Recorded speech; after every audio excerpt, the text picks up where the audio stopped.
They bite hard. Hey, a friend of mine came by yesterday, was shot 5 times a couple of months ago.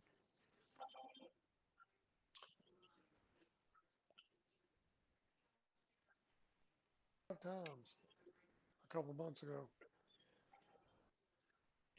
Came by yesterday, was shot 5 times a couple of months ago.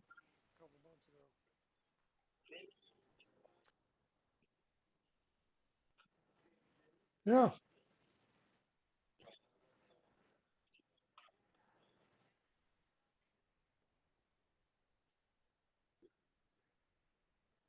Um, most people do, but the bullets went through without hitting any organs or bones, breaking any bones. Crazy. Yeah, he went had like three of them go through his leg and one go through his arm. No, it's just three.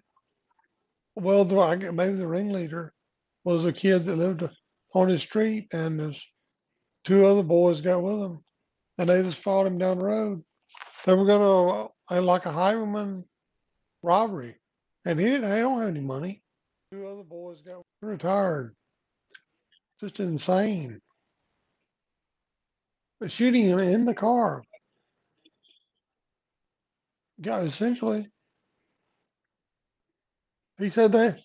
Yeah, one thing about it, if anybody else does it again, um, they'll be he'll be shooting back.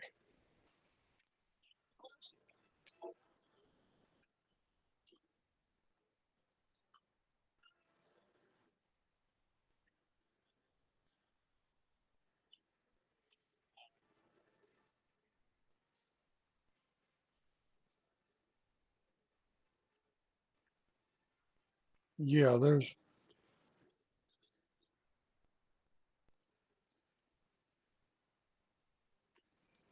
Okay, so I came up with this idea in order to make things a lot simpler. And that idea,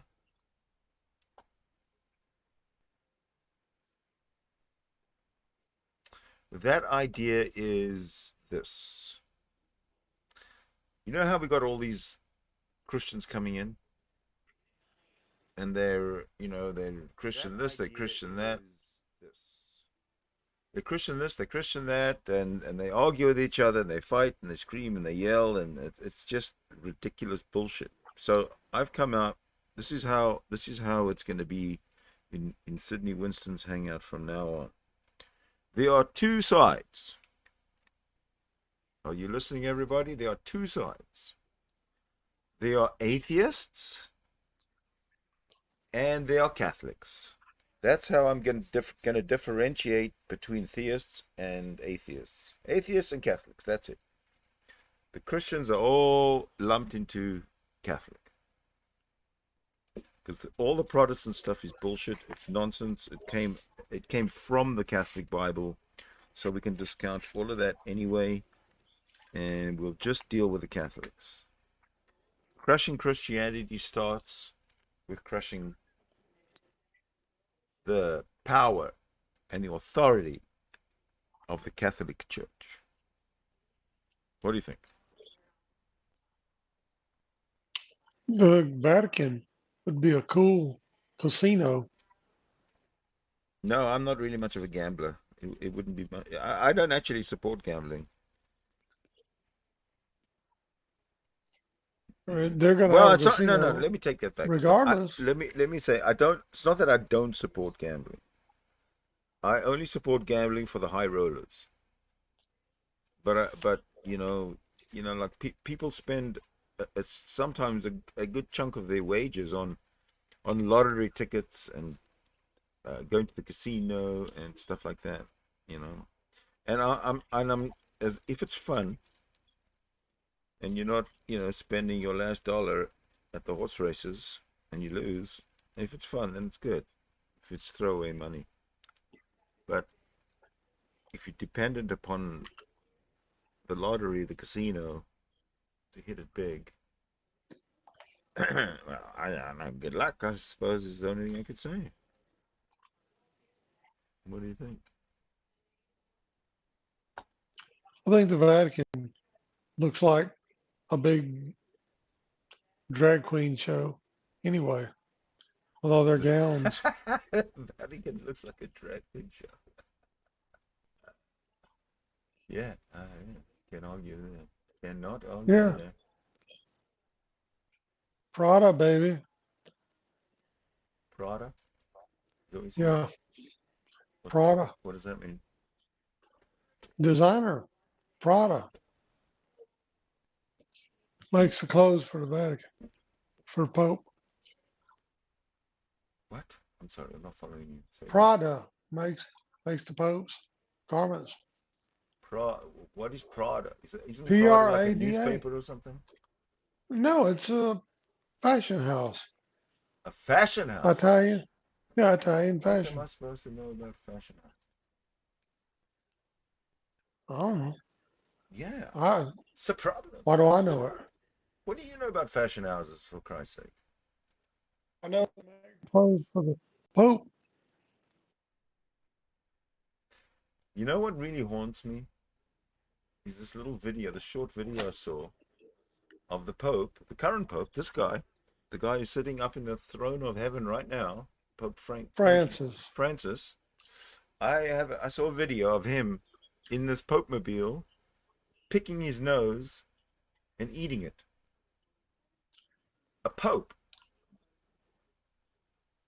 I was disgusted. I tell you, yuck. Maybe maybe he needed a miracle. You need a what? A miracle. No, I just think he was hungry. Oh, They don't feed the Pope enough because they have so much money that they can't afford to feed the Pope because of all the lawsuits that they have to settle with all the people that their priests uh, gobbly raped. Ever heard that hmm. gobbly rape? Yeah. Oh no, not no. I don't know what that is. Well, I know what they're doing. yeah, it's just it's not nice.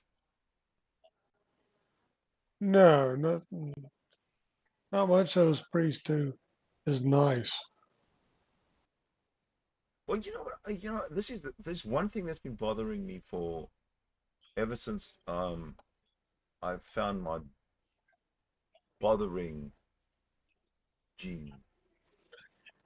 And that is that I've always felt that it's proof that there is no God when we have such an epidemic of priest child rape. Because with all the teachings that they go through to become a priest, they would be more convinced than ever that anyone of the uh, of the veracity of the God claim, right? You know, God does. But God does some pretty creepy but stuff. but at the same time, they are molesting children, knowing that this God exists ostensibly. But by molesting children, they're showing us that God does not exist, and that the Catholic Church is just a business, sleazy one at that. But all these priests attacking children, after having been drummed into their heads that they're going to hell when they die if they sin, yet they sin anyway. So I don't believe that these Catholic priests themselves believe that God exists. And that's the big sickness. What do you think about it? There's many of them.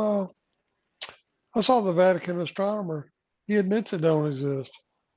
Wearing his He admits what white doesn't collar and exist. everything. So hold on. What do you mean? God God that doesn't he's exist. Right. I saw a Catholic priest admit it, sitting in front of the Vatican, laughing about it. Oh, Well, okay, so that proves my point. right. He's just making a living.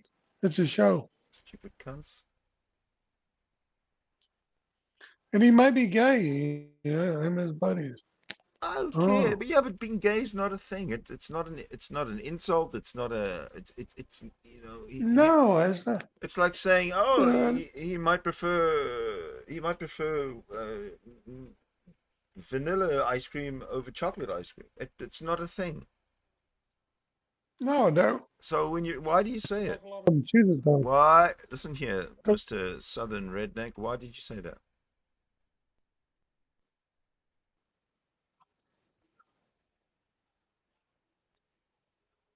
Are you there? I'm waiting for an answer. Oh, somebody was calling. I This had is to help. the Sydney Winston No, oh, Inquisition. yeah, I gather. No, a lot of them choose it. What? Priesthood. So A so lot of homosexuals choose priesthood. yeah, okay, fair enough. But the point is, I think they're. I think they're.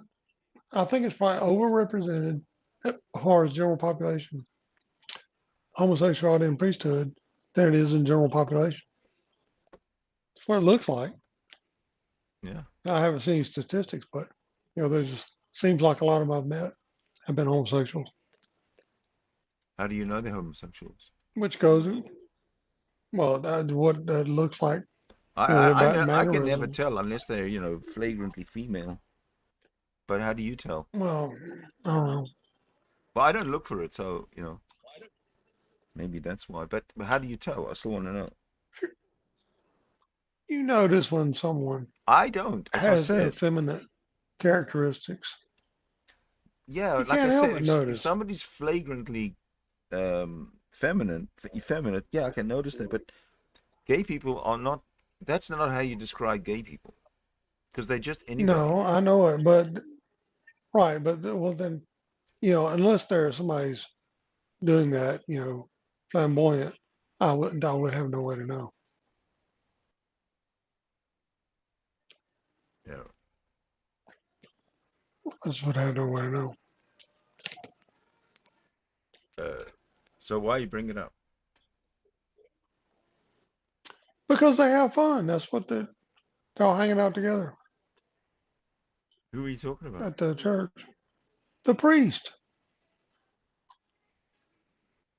The, they're hedonistic. They got their thing going. well, I'm not interested in whether they're gay or not. What my point I'm trying to make is that there is no God, and priests being Catholic priests going through all the education that they have to go through, and all the guilt of the hellfire after sinning in life. Despite all that, they sin in open. As an institution, they sin, and they don't care about this hell thing.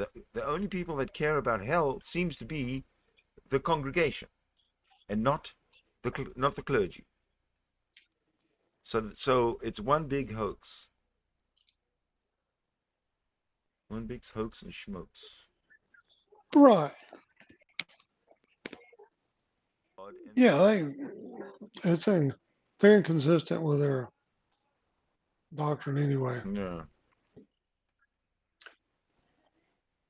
And that Mother Teresa person, after I read the missionary position, she was a terrible person. Mother Teresa fuck the Pope. Mother Teresa fuck the Pope. Isn't that the way? Aren't those the words? I haven't heard that. But have you read any of the missionary position? Is that a book? Yeah, Chris Hitchens wrote it. No. He went there. I know that he had a big fucking hatred on for Mother Teresa, the scammer. Yeah, he went there. Hey, India. most epic's in the live chat. Oh, cool.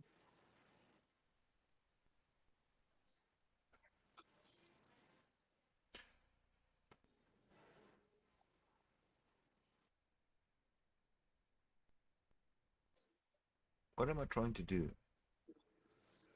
Help me out here. What am I trying to do? Said you was getting a show ready. Oh no, it's we're rolling. We've been rolling for 15 minutes already. Yeah. Yeah, the Well, yeah, I know that, missionary but position. Yeah. That's what we were on about. And you said Christopher Hitchens' book, and it kind of threw me right off because um, I thought you were talking about good old missionary position, the Christian sex, the Christian way. oh no, no, fight the Catholics. So okay, so Catholics are allowed to have sex, the missionary position. What about Protestants? Oh, I don't know. Even though I've mentioned I, that I know that they're not Christians, only Catholics are I know Christians. that I know that Catholic chicks love to give blowjobs. Catholics, Yeah. but isn't that denying life? Well, I don't know what they do with the seed. As long as it goes in the belly of a whore, is good with the Bible. Hey, don't be so hard on whores. They do Well, good. I mean, They it's. do good work. I didn't write the book, the manual. The manual. It didn't say. It didn't say how to get it in their belly. It didn't say how to get it in their belly. Just so long as it gets in the belly of a whore. I'm still focused on this. How can God exist if for hundreds of years priests have been raping children? How can God possibly exist? On that point alone, plus never mind about all the other disasters that the Catholic Church has been a part of, like the Holocaust. The big one for me is the Catholics were accessories to the Holocaust. That really that really gets me.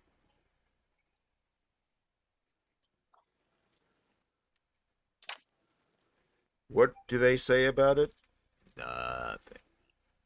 Oh, we did nothing at all. No, it wasn't us. No. It was those guys over there. Those Ruskies.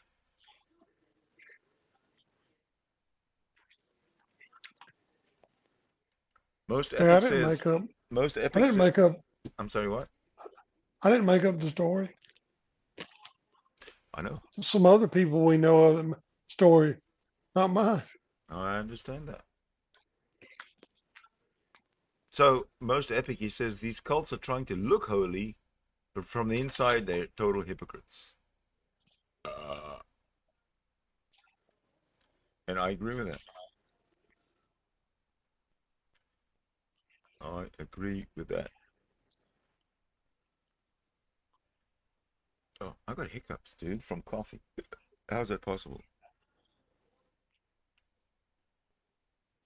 I don't even understand what causes them. You don't understand what causes what? A hiccup, the I don't. I, mechanism, what I don't know exactly? either, but I know they exist. How do Yeah, you how do you know hiccups can exist? Can you draw a hiccup on a piece of paper? Have you ever heard Christians ask that kind of question? that makes as much sense as a lot of other stuff. That's the way Darth Dawkins does his street preaching or his internet preaching with these dumb questions. He asks the dumbest, most convoluted, unintelligible questions, and then somebody Well, says, "Hold on a second, what did you just ask me?" Don't overtalk me. I asked you a question. You are muted. You're on the troll list. Bad. Guy's a nutcase. He's a psychopath. one has to presuppose that someone they don't know, that no one's ever seen or met, has an accurate story of revealed knowledge through hearsay decades after the revelation supposedly happened. And it will all make sense Yeah, but what's the point? It'll all make sense when. to the person that presupposes this hearsay revelation is true. How can revelation be true when it's not even a thing? Yeah, You it know the is. thing If you it got to happens, understand. if you have, if Yeah, God revealed something to you, yeah. it would be true to you. No, it wouldn't be. God does not Why? exist. Well, if pretend God did. Well, if I had to Just pretend pretend God I did, then I just could then it won't be the same God that anybody else believes in, because no two people believe in God the same way. okay. Or would you want to do a role play? Sure. Okay. I'll be God. All right. Sydney, Yes. I'm revealing to you tomorrow will be 24 hours long. All right. Can listen, There you I go. do trust you and I have faith in you, God. But just in case, I would like to check a secondary source. Would you mind, God, if I did that? Is that fair? Sure. Fair? It's Go fair, ahead. right? Absolutely. Okay. Thank you, God, for revealing yourself and allowing me to get a second opinion of your existence. So if tomorrow is 24 hours long, God, you win.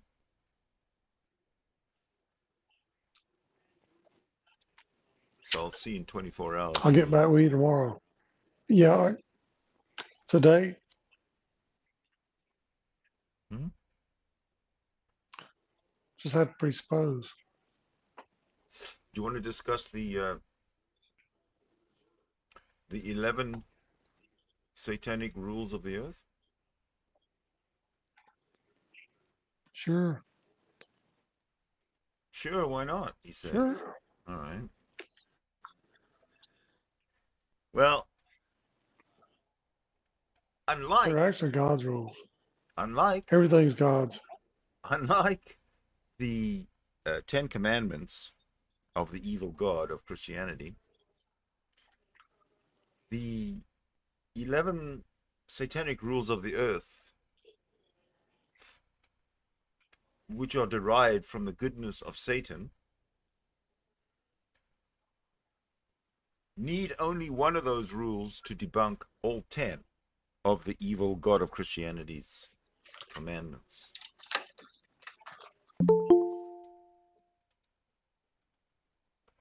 Here comes Pio.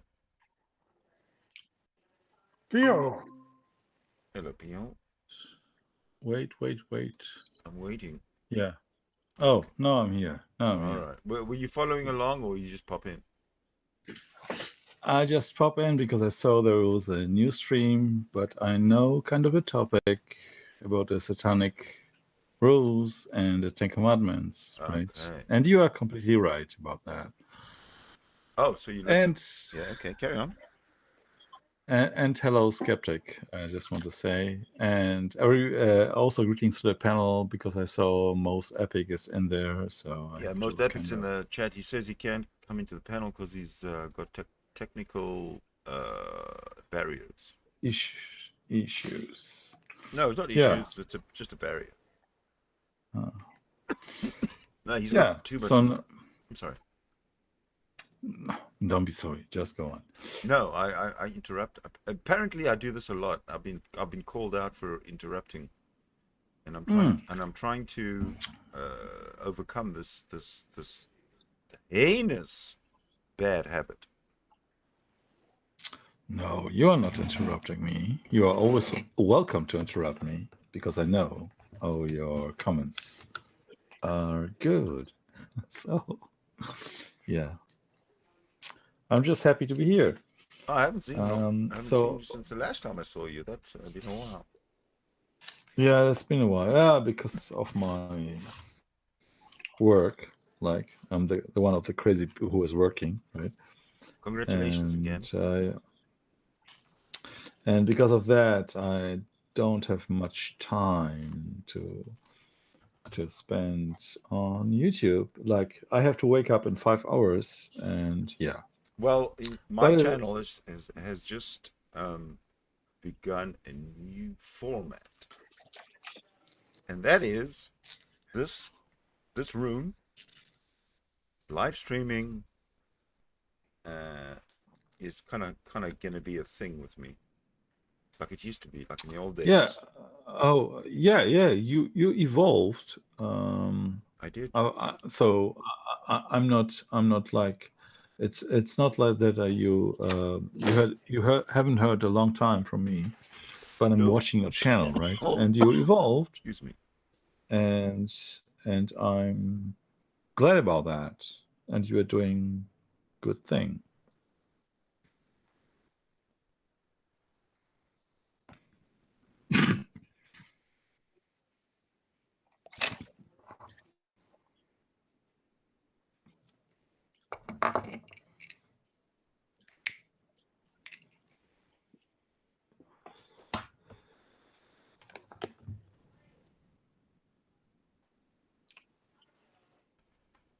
But thank you for that. Yeah. No, I'm seeing on the amount of your subscribers, right? And of course, because you're producing content, Oh, there might which you might say, oh, that reminds me. That reminds me. Um, I I have a request for every single person who listens to my request.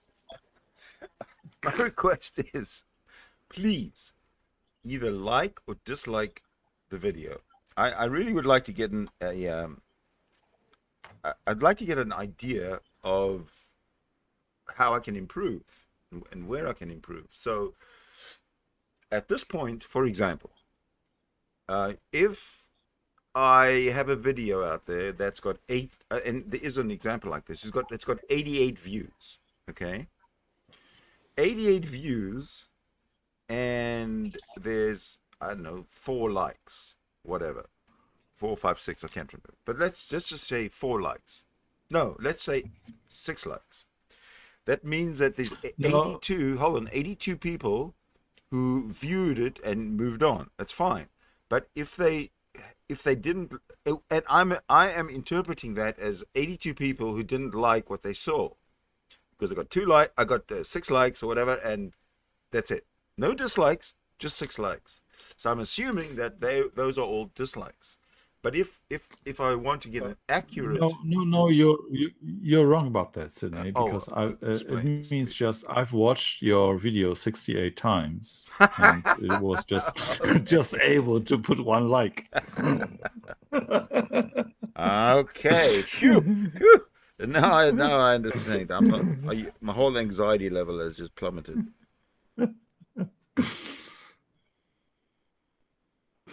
Yeah. But So, I so know what what did you you think mean. of my? Did you hear my proposition? No, to be Okay, true, to make things a lot easier, it I would like in this chat room for us to refer to atheists as atheists, and anyone who's not an atheist a Catholic, if they're Christian,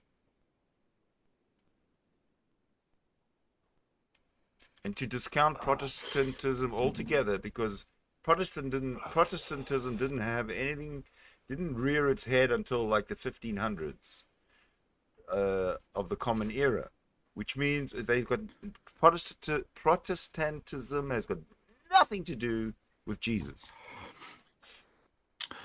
yeah, you have to add one hashtag to your title, Mm-hmm.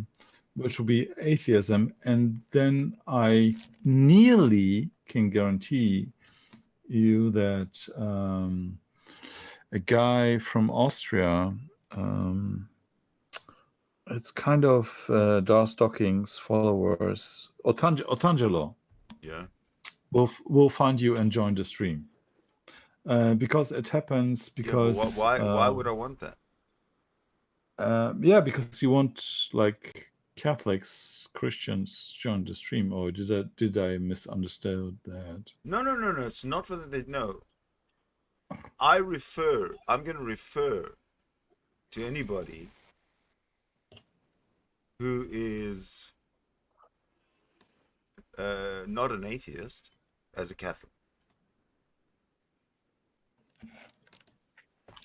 a Christian, a Catholic, same thing. Does that make sense? Mm. No.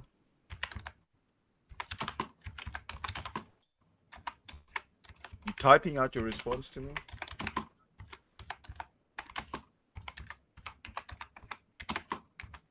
Yeah, Muslims are Muslims, but the Christians are all going to be Catholic. Most Epic says that Sydney Winston, you need broader exposure. Your content is always good. Well, thank you very much. I am overwhelmed with shock. I never think my content is good, but thank you for all those who tell me that it is. Even if it's a mercy, a mercy and a mercy consoling statement. Now, Ostangela's from Switzerland. No, I talked. So He was born we in had Austria? no. I can tell you that because you know Gin and Tonic Show, and you know maybe Stops, maybe. Yeah. I don't know him, but I know I know that he's on the Gin and Tonic Show. So I know him from that. Oh, I talked to that guy. Yeah. I talked to Antangelo. So wait. So there is a channel, German channel, a Muslim channel. It calls blah blah blah TV, and I said blah blah blah because I don't want to mention the name. And they made like a challenge. Oh, if there'll be an atheist German channel, then they will join it. And Stops asked me if I would like to make for 3 weeks, like once in a week, a live show on YouTube, Yeah. and wait for these guys to come in. And so we did. And we did for like a month. Yeah. And doesn't matter, blah, blah, blah. But then Otangelo joined in, like in the first episode. And of course, he was not a target group because we wanted to target Muslims. Yeah. And of course, he's a Christian. But he came only in because there was a hashtag atheism. So yeah, he's kind of waking up. That goes against what I want. I don't want people like Artangelo necessarily to come in because I have these axioms. Listen, my axioms are on the screen right now, and I'm going to read them out. All gods are imaginary. All gods are imaginary. Human evolution is proven science. Is proven science. I'm sorry I'm doing it, but that's fine. That's fine. That's okay. The 11 Satanic Rules of the Earth are more relevant than the 10 Commandments of Christianity. And absolutely right. Exactly. So why would I want Artangelo to come into this room and knowing that these are the axioms that he has to live by? Because if he does, he's got nothing to say to me. Because he's going to say from the point of view of his God and no other gods, but his God is like a real deal. And then of course he's being a 5-year-old. At least, I mean, he's a precept and he's a follower of Das Docking. Oh, but talking about Dawkins, thank you for reminding me. I have a recording of Darth Dawkins and what's his name, Artangelo. They're buddies, and they were talking together in a hangout this morning. You want to hear it? Yeah, just do it. Okay. You just keep on talking amongst yourselves. Keep everybody entertained while I set it up. Okay. I'm answering most epic. Just okay. Well, answer out loud. Okay. No, because most Satanic epic rules. Please name them. rules, Okay, he's please got a. name them. He says. He says. It's Please like name he's them. not watching. Maybe he's driving again a car because No. no, Whatever it is, I was gonna go there. no. So, Okay, no, but so we got it's two on choices. because Hold on, Pio. We got two choices. We can either yeah, go to the yeah. Satanic Rules, or we can go to the Darth Dawkins video or audio. No, as I told you, I was just answering most epic, like you posted the rules and Ten Commandments on your screen. Right. So maybe most epic is just again Asking driving for a them? car, listening to this, Oh. or he is asking for us to read them out. Yes, that's what I was So gonna do. yeah. Would you like to read them out? Yeah. I mean, you can post it and I can read them out. I mean, I know them. Okay, he's saying he's in his car. Hold on a sec. Let me just adjust. I don't have a good adjustment going on. Let me give a good adjustment. Yeah, you have to make it bigger for me to read it. Yes, of course. There you go. Can you read that? No, it's okay. I mean, no. YouTube has a lag, so maybe Yeah, I don't want to post it in here. Well, I could post it in here. Okay, now I can. Okay. Now I can read it. So, most epic. Are you listening to it? I hope you do. So, the first rule of the Satanic Rules of the Earth is: do not give opinion or advice unless you're asked. Can you? Okay. Then the second rule is: do not tell your troubles to others unless you are sure they want to hear them. Meaning, do not bother. Number 2. Like, yeah. Number 3, when you are another's lair, when in another's lair, their den, their abode, their dwelling, their house. Yes. Show them respect, or else do not go there. Number 3. Great stuff. Great stuff. Number 4. If a guest in your lair, do I spell it correctly? Yeah, lair? You said it perfect. Annoys you, treat them cruelly and without mercy. Means just tell them the stuff. Yeah, they didn't respect rule number 3. They didn't show respect to in another's lair. So if you're the owner of that lair and somebody comes in and annoys you, kick them the fuck out. Yeah. It doesn't mean you have to kill them or something, right? No, of course not. Just say get out now. It just means get out now. Yeah. Don't pretend to be a friend. Yeah. Don't play games. Don't compromise. Just tell them. Yeah. I had a situation like that with a neighbor the other day. We had a dispute over something, and she was trying to give me an explanation, and the explanation was obvious bullshit, because I'd heard this. If the same tenant, another person living in that same apartment had given me a different story. Now she was trying to cover up, and I told her straight in her face, I don't believe you,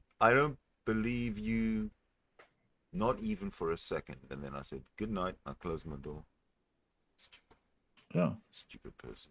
And it makes no problem. It makes no trouble. It makes no misunderstanding messages. Yeah. Anybody have a personal story? like I just did. Okay, carry on. Number 5. Exactly. Number 5, and I think you are going better and better. I mean, all the 4 until now. The 4 even if they are, they've got to be accepted. Yes. Because so number 5. Yeah. So this is axiomatic, right? Yeah. Okay, carry on. Okay, number 5. Do not make sexual advances unless you are giving the mating signal, Okay, what do you think of that? which is, I think this is a great That stuff. that one there alone could debunk every single one of the evil God commandments. Yeah, yeah, right.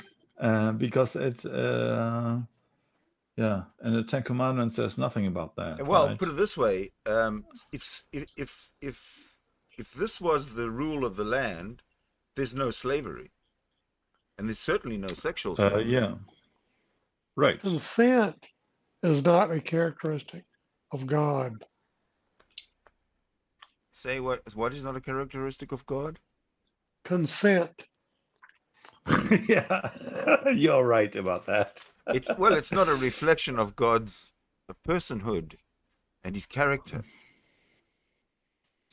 But it is a That's what I reflection. said. It is a reflection of the author who wrote that, his character and his way of thinking.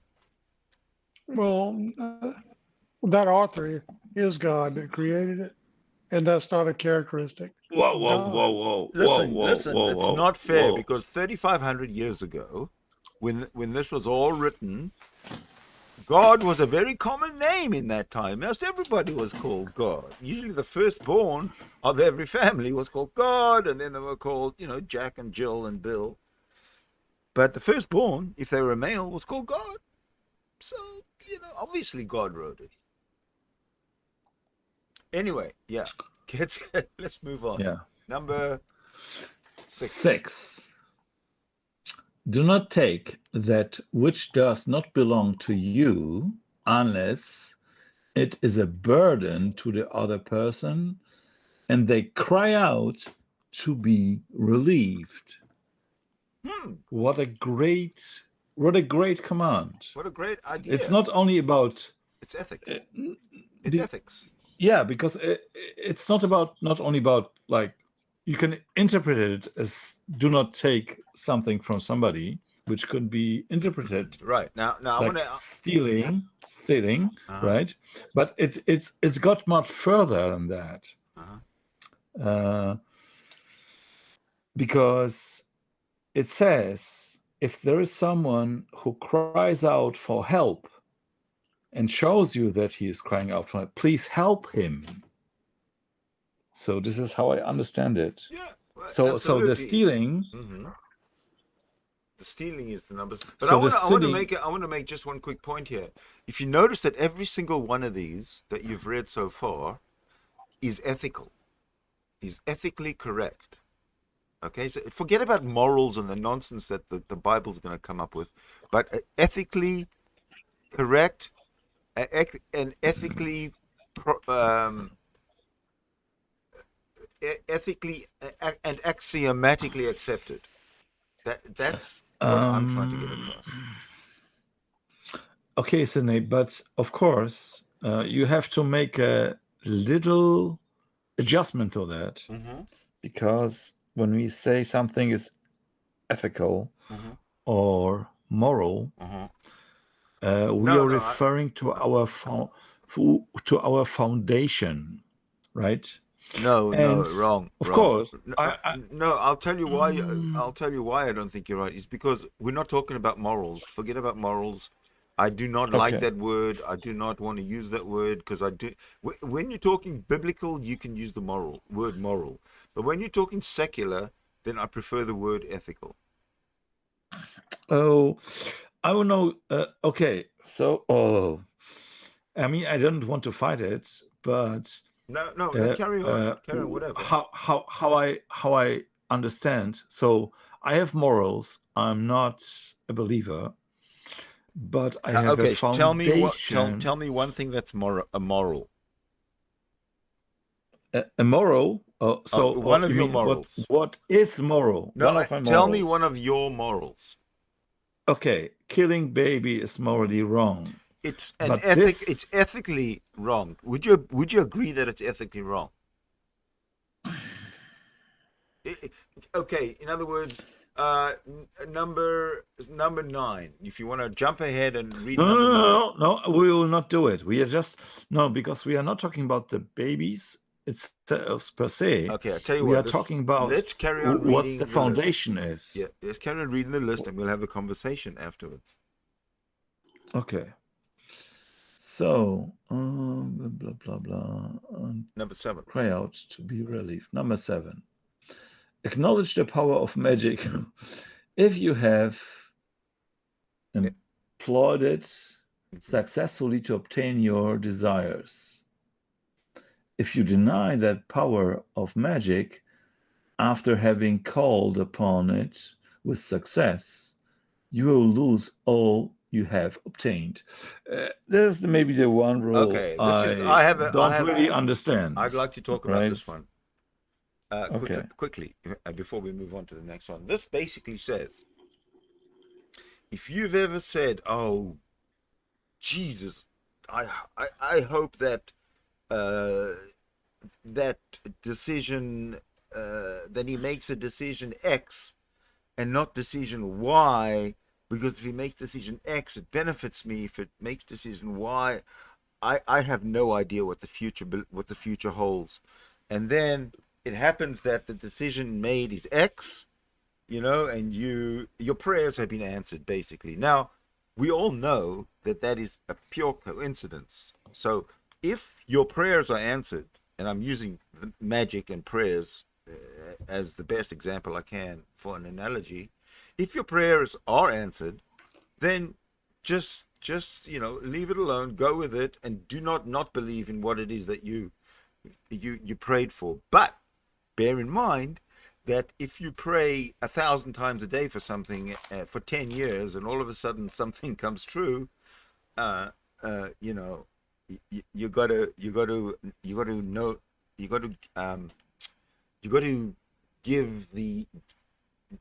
give what's the word I'm trying to think of. Matter of the doubt that it's just a coincidence. The coincidence, exactly. That it's just a coincidence. So that's the way I look at that one. That's why. And what is your problem with that? You just said it's problematic. Yes, because so maybe it's because of my language barrier, so I don't understand it fully. But it's talking about magic and stuff. Yeah. And I don't believe in that. That's why I will leave this one out. Let me give you another example quickly. I'll give you another example quickly. No, I mean, according to your explanation, it's going to take me 2 seconds because it's not. Okay. It's not about God at all. Okay, so this is it. Yeah. You're at home and you have an issue, and you've got these kind of stones, they're nice colors, and they have they're crystals. The runes. You've got these crystals. The magic runes. The magic stones, yes. And you use them, however you use them, to make a wish about something, and it comes to fruition. Okay? There's another example. It's got nothing to do with Jesus. It's all to do with if you use the runes that you call them, the runes. The magic runes. If it's you like use the magic runes to achieve your desires, do not deny the power of the magic runes. Yeah, so I will not accept this rule, but it doesn't matter. It has nothing to do. No, it has nothing. You're right, but it takes care of prayer, basically. It basically points out that prayer is really just coincidental. Okay, if you interpret it like that, I will agree to this, but it's not like I'm understanding it. But I don't want to discuss it, because this is maybe the only one rule we'll discuss it later. Kind of, if you want. Yeah, the rule doesn't matter for me. None of them do. It doesn't matter with the comparison, the 10 Commandments and the rules, right? Well, so for me, I disagree. This one is like because rule number 7, acknowledge the power of magic, covers the evil god's commandments number 1, 2, 3, and 4. No, it covers 7 of them. No, Because literally, the first 4 commandments of the evil God of Christianity yeah. are magic, are commandments to believe in magic. Yes. Yeah. Okay. So let's crush Christianity a little more. I don't know. Yeah. Nearly. Yeah. The Ten Commandments are only about I'm the best God and I'm really Yeah, I'm like the jealous. master God, and I'm a Yeah, jealous I'm God. jealous. And you know how it is. In order to maintain power, you have to really be ruthless. Yeah. And I mean, it's these commandments are, and it's not about you, but there's translations, because those translations of the Ten Commandments of the Christians, this is the translations which are used in the church. But for example, blah blah blah. Let me see. Blah blah blah. Really? Are we No, really it says a like blah blah blah? It's like you shall have no other gods before me. Yeah. It doesn't say it's in Hebrew. It just says you should not pray to other gods in front of me. So it's acknowledging other gods. Either way you look at It it. just means when you come to the temple, the god says, please don't pray to other gods than me. But of course, that's pretty reasonable, don't you think? Yeah, I think it is. But what I'm trying to say, the translation, and this translation will be given in all churches, no matter what, right? This will be translated, "You shall have no other gods before me." Of course. But in Hebrew, it says, "Don't pray to other gods in front of my face." Yeah, Which means, but that's ridiculous because this God is everywhere. No, it just means that the God of the Hebrews acknowledge other gods. But if you go to the temple, to the special place where you're worshiping him, please not worship other gods at this place. There's nothing to worship that is worshiping a god when you go to the temple. There's no statue of God that you're worshiping that is the only statue that you're allowed to worship. So how do you worship a god that is everywhere? Why do you have to go to the temple? It's not the Hebrew God. It's not. Now we have. Anyway, let's jump to another discussion. I know. Yeah, let's carry on with the commandments first, okay? Yeah, no, it's okay. Small tangents are okay. Okay, number 8. Do not complain about anything to which you need not subject yourself. What do you think of that? It's like, don't be a follower or something. Don't be a sheep, right? Don't say, I'm feeling with that. No, if it's not I think it says it's saying, do not complain about anything that you would not be able to do yourself.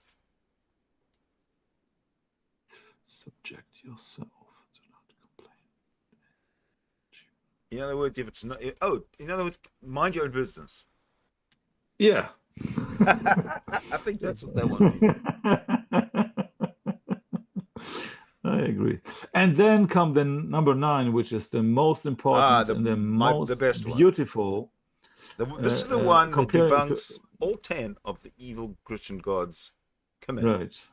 Do not harm little children. You cannot find it anywhere in the Ten Commandments. Now I'd like to point this out to the Catholics. That this is why, if you were following this code, the 11 Satanic Rules of the Earth, and you followed number 9, there would not be one case of a pedophile priest. Evil Christian, Catholic, God I'm done. No, you're completely right. I mean, of course, there'll be some priests. What I've heard, I don't want to make like, but I will do. Don't make an advertisement of my channel. I have one video about pedophiles in the church, and there is like cuts of an interview with a Catholic priest, which is lying on his deathbed and talking about what they did to children. And he said stuff like, "Oh no, when you do it with guys, it's just kind of fun. It just makes fun, right? With small women or females, it is not as small. It's not as such fun because they can get pregnant, right? But it's still fun, right? So they don't see it as they see it as like fun, not as harm. Yeah, but they don't know. They know bullshit. So I think this rule number 9 is one of the best, which makes it. Yeah, I love that. Yeah. I love that. That's like it's 1, 2, 3, 4, 5 words. That's it. Yeah. And that's an axiom, right? This will can. So let me ask you. Let me ask you one quick question.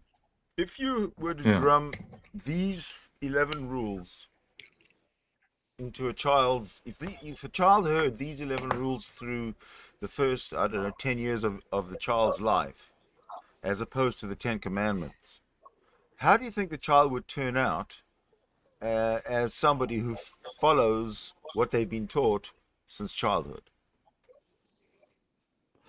I think they will be much better off to following the Satanic Rules and 10 Commandments So of the God. number 10? Do not kill non-human animals unless you're attacked or for your food. This is exactly what the whole animal rights movement, like right now, is going for, right? It's like, I mean, on one side, they're acknowledging, right, we are eating animals, right? They're acknowledging that. They are not saying, oh, we should or don't be cruel only to hate animals. plants. Don't be cruel to animals. Yeah, right. I was making a joke about that, or trying to be sarcastic. So they are saying, do not hate plants only and eat them, right? Except that they are beings and they are your chain food. But when you do it, then do it just because you need it and not for fun. Yeah, do it because it's an ecological. It balances the ecology if you do. Yeah, and that's really what happens if you breed, or if there's a lot of cows, cattle, and you are hungry, you can go to the store and buy a piece of that cattle, or a piece of a cattle, and you can cook it up and eat it, and you can do that. Right. And imagine even in nature, right? Because the nature is, I mean, only humans can think about this stuff, but even in nature, if there'll be like advantage of some animals over others, then some will die out, and maybe their whole ecologic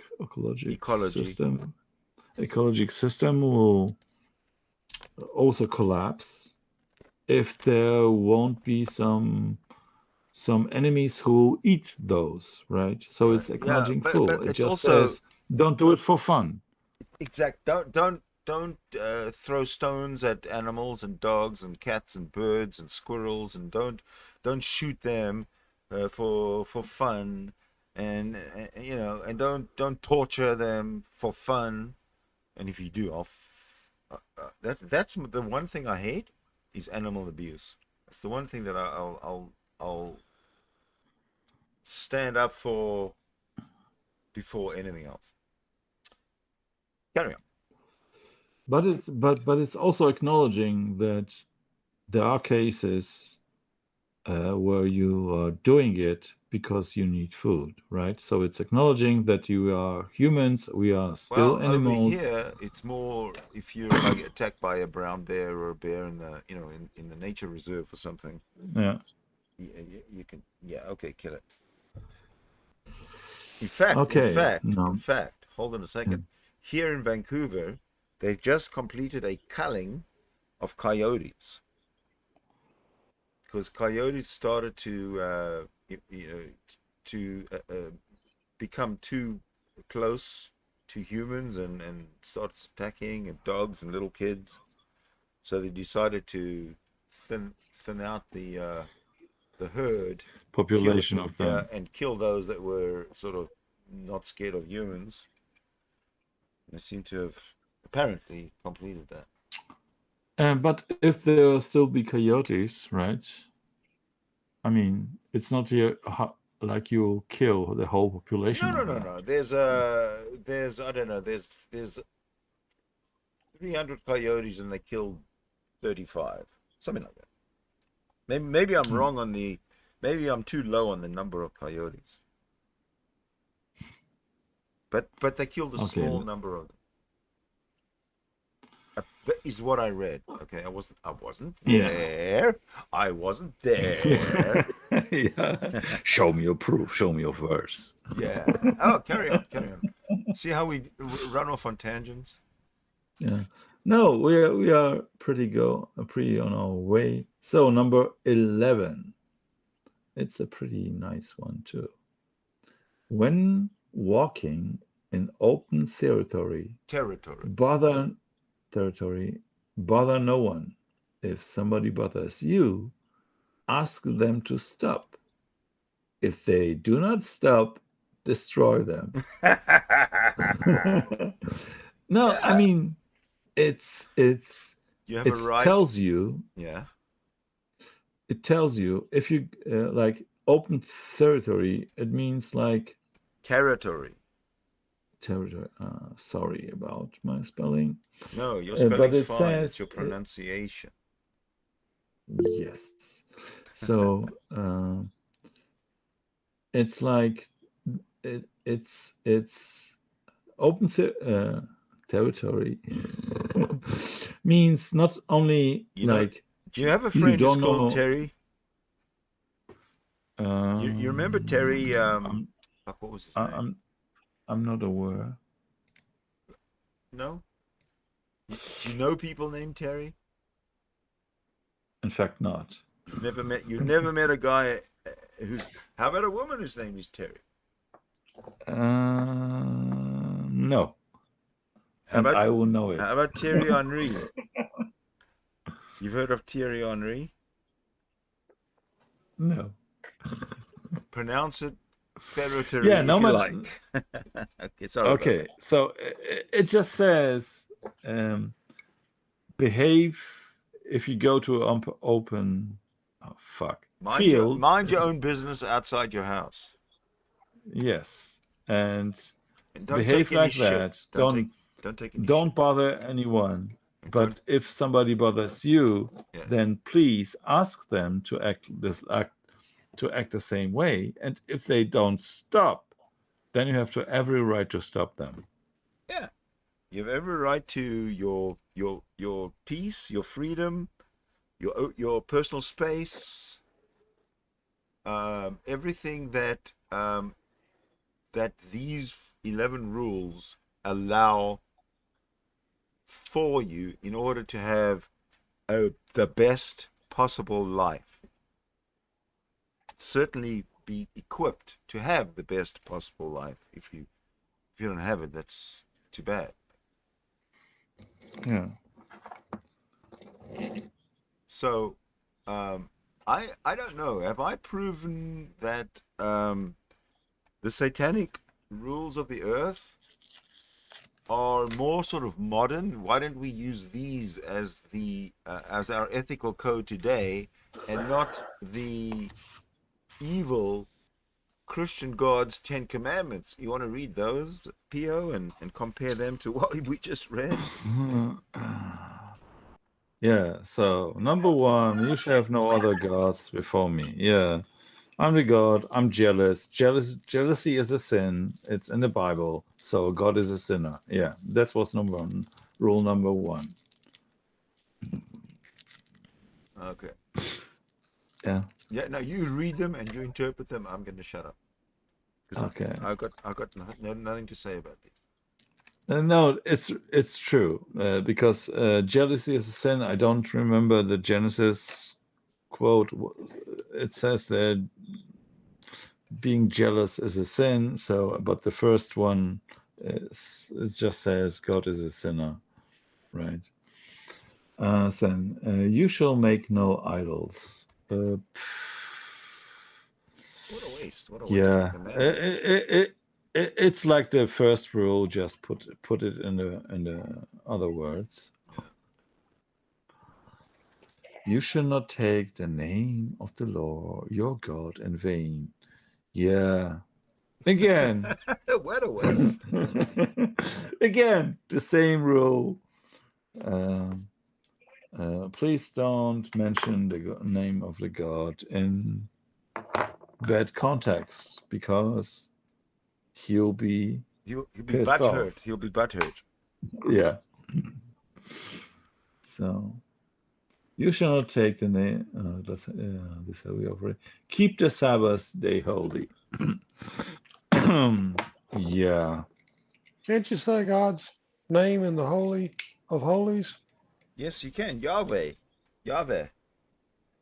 But in the Holy, only in the Holy of Holies, right?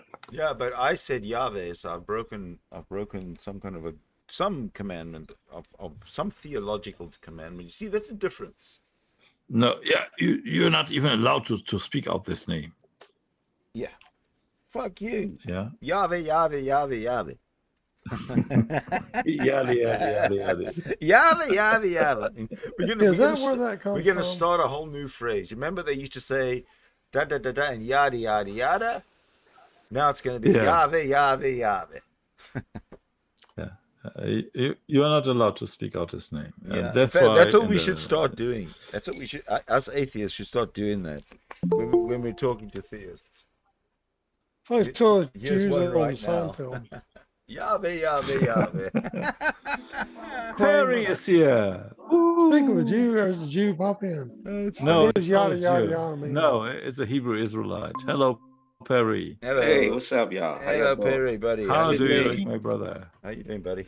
Sydney, Tom, and Pio. Yeah. Yeah. And you. I mean, It's like the old old days. gang. It's like the old days. Yeah. What you have you fellas got been up to? What are you going to contribute today, Perry? Nah, I'm over here watching Pastor Magic Bishop Don Juan. What? Pass the magic. Was it Pass the Magic Dragon? Pass or the magic something? what? Pastor Magic Bishop Don Juan. Pass the magic dong? Dong. Former pimp turned pastor, church pastor. Former pimp turned church pastor. When are you going to turn church pastor? I don't know, man. That's the power of Jesus, though. Took a man that was a pimp, pimping women in the street, and turned him into a righteous, good man. See? You mean Bible Jesus makes was a that. pimp? Hold You're on a saying second. Jesus was You a got pimp? these. The pimp turned himself into a righteous man by pimping on the street. I don't get it. Tell No, me this. I said Jesus. Help me with understanding this testimony.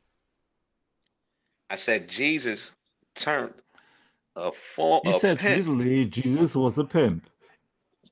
But Jesus Jesus, hold turned on a a second. pimp. Whoa. I told you. We got axioms in this room. Jesus does not exist until you show that Jesus exists. With the working theory is that Jesus does not exist. No. This Jesus does. They No, say Jesus existed. they say. I Yes. don't care what they say. Show me. I want to see. I got eyes. I got ears. I got my senses. Let's see.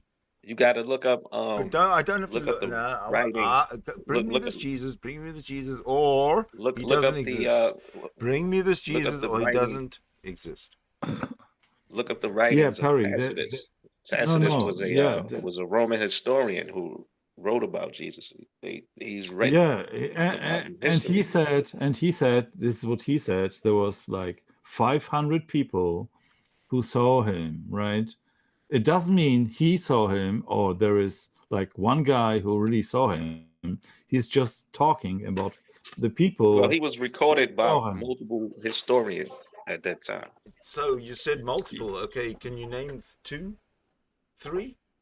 Tacitus, Josephus, there's a few more. I got to look it up. But Uh, Jesus' execution is recorded by the Romans. His execution is Then recorded. how come yeah, you're the so only one who You knows know this the Romans. information? How come You you're know the the? Romans How come like any you? civilization. They recorded everything. How come you're the only one in the world with this information, Perry? I'm not the only one in the world with this information. I've never heard this You before. could talk to anybody that knows. Even Darth Dawkins That's doesn't come up with this nonsense. yeah. I I mean, don't know. Josephus was talking I've about I've 30 I've different I've, Jesuses, right? I've seen multiple people bring this up. You You can just Google it even right now. you know what what you're doing is you're giving me some interesting ideas for and the next episode will be Josephus, because I've got stuff on Josephus which will disprove you, but it'll be for another episode. Yeah. Yeah. Josephus didn't talk about one Jesus. He talked about at least 30 different Jesuses. Most And scholars yeah. tell you that Jesus. Most scholars they agree and they will admit that Jesus did exist. It's proof of it.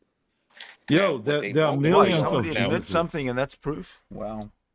now what they don't agree on, they say now as far as the miracles he performed, they can't say that that's true.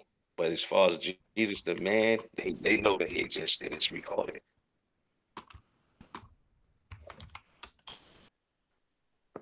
Okay, cool. This is something we can either do that, but we're going through these 10 commandments. At least Pio's going through the 10 commandments. Do you want to just listen up and then before we continue? Hmm. Okay. Yeah, because I have to go Yeah, to sure, sleep okay. in 10 Yeah, minutes. he's gone through about half of So- them already, so we're almost done. Go ahead. So, number 5, honor your father and your mother. So, this special commandment is related to another verse in the Bible. If you don't honor your father and your mother, you can be stoned to death. So, this is why the commandment is there, right? All right. So, Okay. So these are basically all these commandments. If you break them, they're punishable by death. Yeah. Oh my God. So all it right. doesn't mean like honor your mother and your father. It doesn't mean like it's just an advice to survive. But the Because problem if you is, don't, most parents are narcissists, and they fuck up their children. They neglect them, and they don't treat them right. Why should they have to honor their parents when they've been traumatized by the same parents? yeah, imagine you be the child of Adolf Hitler. Do you have to honor them? I mean, you still gotta give Right? praise Should that they made you. They brought you in this world still. Even if you had shitty parents, Yeah, but that's you nonsense. had That's shitty parents, nonsense. cool. That's nonsense. what Yeah, do but you I mean, mean praise you? if The you You had didn't reason ask you're in for this that. world is because of biological coincidence. Yeah, they have look, just if you had lost and shitty, fucked. if you had shitty parents, that's one thing. But to dishonor them and disrespect them, and that's another thing. You don't Okay, all have to right, do okay, that. fair enough. Even if you No, had no, shitty but parents. Hold on, but hold on, like hold on. if you Fair look, enough. Fair uh, enough. Carry on to the next one. okay. You shall not murder. Well, that's self-explanatory. How about this number 7? No, No, I mean God even do not stick to that. So why this is even a commandment, Yeah, but in the right? very first one, it says, "God, you shall know I've other no gods before me, not take my name in vain." Yeah, but you can Listen. I can do what the fuck I like, but you cannot kill. Okay, like Biden can say, "Listen, I can get all these Americans out. Or I can get my army out of Afghanistan and leave Americans in Afghanistan if I want. So fuck you, and so I will do that," which he did. right. Okay, so Yeah, but number. And see, you're not going into the proper context with that. With murder and killing is two different things. Like We didn't. murder is premeditated. no, Like no. if If you I plot, murder in the We can name of the discuss. God, it's correct. Yeah, we'll discuss this at the end. At the end of the reading of the commandments. Okay. So number 7, you shall not commit adultery. I like that one actually. I just don't like the fact Yeah. that for every one of these, the penalty is death. Although for So it will be adultery, maybe it should be. well, You know, you get married to a woman and with a vow to never leave her, then right. don't break your vow. don't break the vow or don't take the vow. It's like if you commit the crime, you do the time, right? If you take the vow, you keep the vow. If that's what you want to do. yeah, but you got to Yeah. understand that So when let's say this Christ will be the was first given, one, which we agree but to. see, but when Christ was given those How can commandments Christ at even that talk time, about that? We're He not was talking never about Christ. married. We're talking about the Ten Commandments. So we're so talking about the number Ten Commandments, number or eight. are you talking about those laws? Okay. Ten Commandments. Number 8. Number 8, you should not steal. You shall not steal. Okay, fair enough. Well, that's simple. Uh, That's almost paraphrasing, or that's a shortened version of one of the satanic ones. Don't take. Do not. Which one was it? Do not take that which does not belong to you unless What number? it is a burden to the other person. And Number yeah, 6. Number 6. All but right. it's different because you shall not steal. It's like It's open this to is what the Muslims interpretation. also. See, they're all open to interpretation. All of these, except the ones on the ones that are under satanic. They're not open to interpretation. They Right, shut, because open they and say shut, done. Carry on. yeah, they'll say you can steal, but it's only if there's somebody who will tell you, please take it from me, So right? yeah, which is not stealing. So Well, then that wouldn't be stealing. That's right. but it's it's a little bit different meaning because it's like the burden and it's too heavy for them and stuff, right? Don't mind my friend. You gotta understand that those laws were for a specific group of people, and this is how they are to conduct Exactly. themselves Well, amongst my each other. laws, the 11 satanic rules of the earth, are universal. Not a specific group of people. Well, for everybody, God's laws aren't it's universal. for everybody, for every age. If these laws were implemented from early history, then we'd be a much more kinder, benevolent species. But no, we had to fucking choose these that Pio are reading. Carry on, Pio. Yeah. You shall not be a false witness against your neighbor. It's also a little bit cheesy because. How's that cheesy? Yeah, because it should say against anyone, right? It just say about against your neighbor. Because these laws, that's what the laws are for. Yeah, I'm kind to my neighbor, but the neighbor or the guy who is living behind my neighbor, I don't need to be. So what about police entrapment? Police entrapment ignores this rule number 9. or commandment number Yeah, 9. it does ignore that, which is a fallacy. Which entrapment is unethical. It's or immoral in your way of thinking. It's immoral. It's Right. unethical. It's unethical. It It's actually should be illegal. Should be punishable. should be. Anyway, we haven't finished, have we? Yeah, you shall not covenant. You shall not So- covet. What the fuck does that mean? Even? That's right. What's that mean? You don't know what that means? No. You Yeah, should not Perry, what does it covet. mean? Covet. Like don't be like okay. No, The covet means to be to desire and want what belongs to your neighbor. You see, he has a piano in his house, and you don't have a piano, so you start to obsess over that. But Eventually, you'll probably nobody kill him in and try history to has ever steal it. done that. This doesn't make sense. Yes, people do it every day. People do it every day. People do it every day. So People look at other if people you're and they get jealous of what they have and they don't have. That's to covet. When does it's does like wine I'm living cousin- on the One at a street and time, somebody bye. has a place to live, and somebody has a place to live. I should go not for the place to live. I should still remain It's on not the saying street. that. No, it's not saying that. It's saying don't be jealous.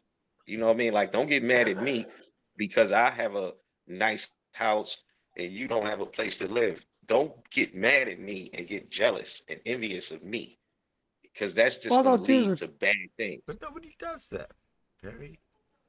People do that every day. People get jealous every day. You got a chain. So He don't then have a you should chain. move out of the There's people United that you States got a because nice car. that's not part of Canadian No, you come culture. out. You got a nice.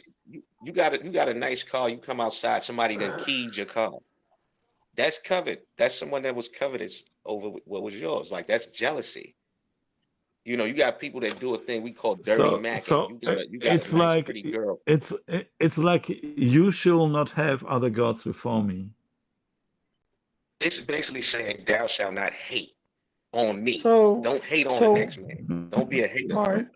So let me give you a scenario. So like you come around, you got this new good looking chick and you kind of showing her off but you hadn't made it with her yet.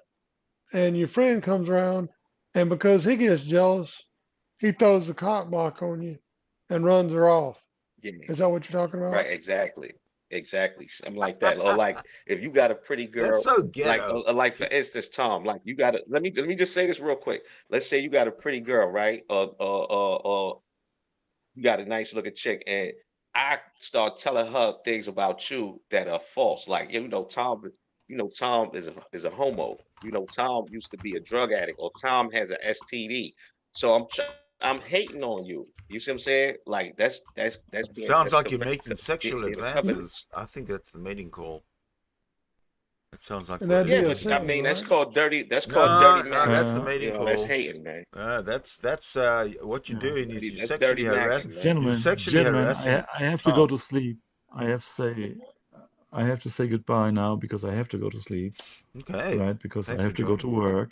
Don't be jealous about that I have work, right? And yeah, be a good guy.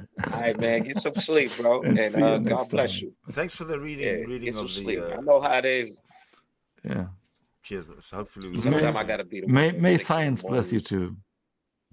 too. Science May is science blessings bless in the you with a spiritual thing. sunrise tomorrow morning. Okay. Okay, Perry. That's what I'm praying for you through science, the magic. So the magic that I'm using right now is my prayer to the sun. Dear sun, oh powerful sun, who has much heat, please, for Perry's sake, please rise tomorrow morning as you always have. Thank you. Thank you. Thank you for that. Thank you for that. Okay, I now appreciate that. I hope my prayer alleviates any anxiety that reaches you the, might have had. yeah, no, I thank you for that. That's very kind of you. No, Gratitude. think nothing of it.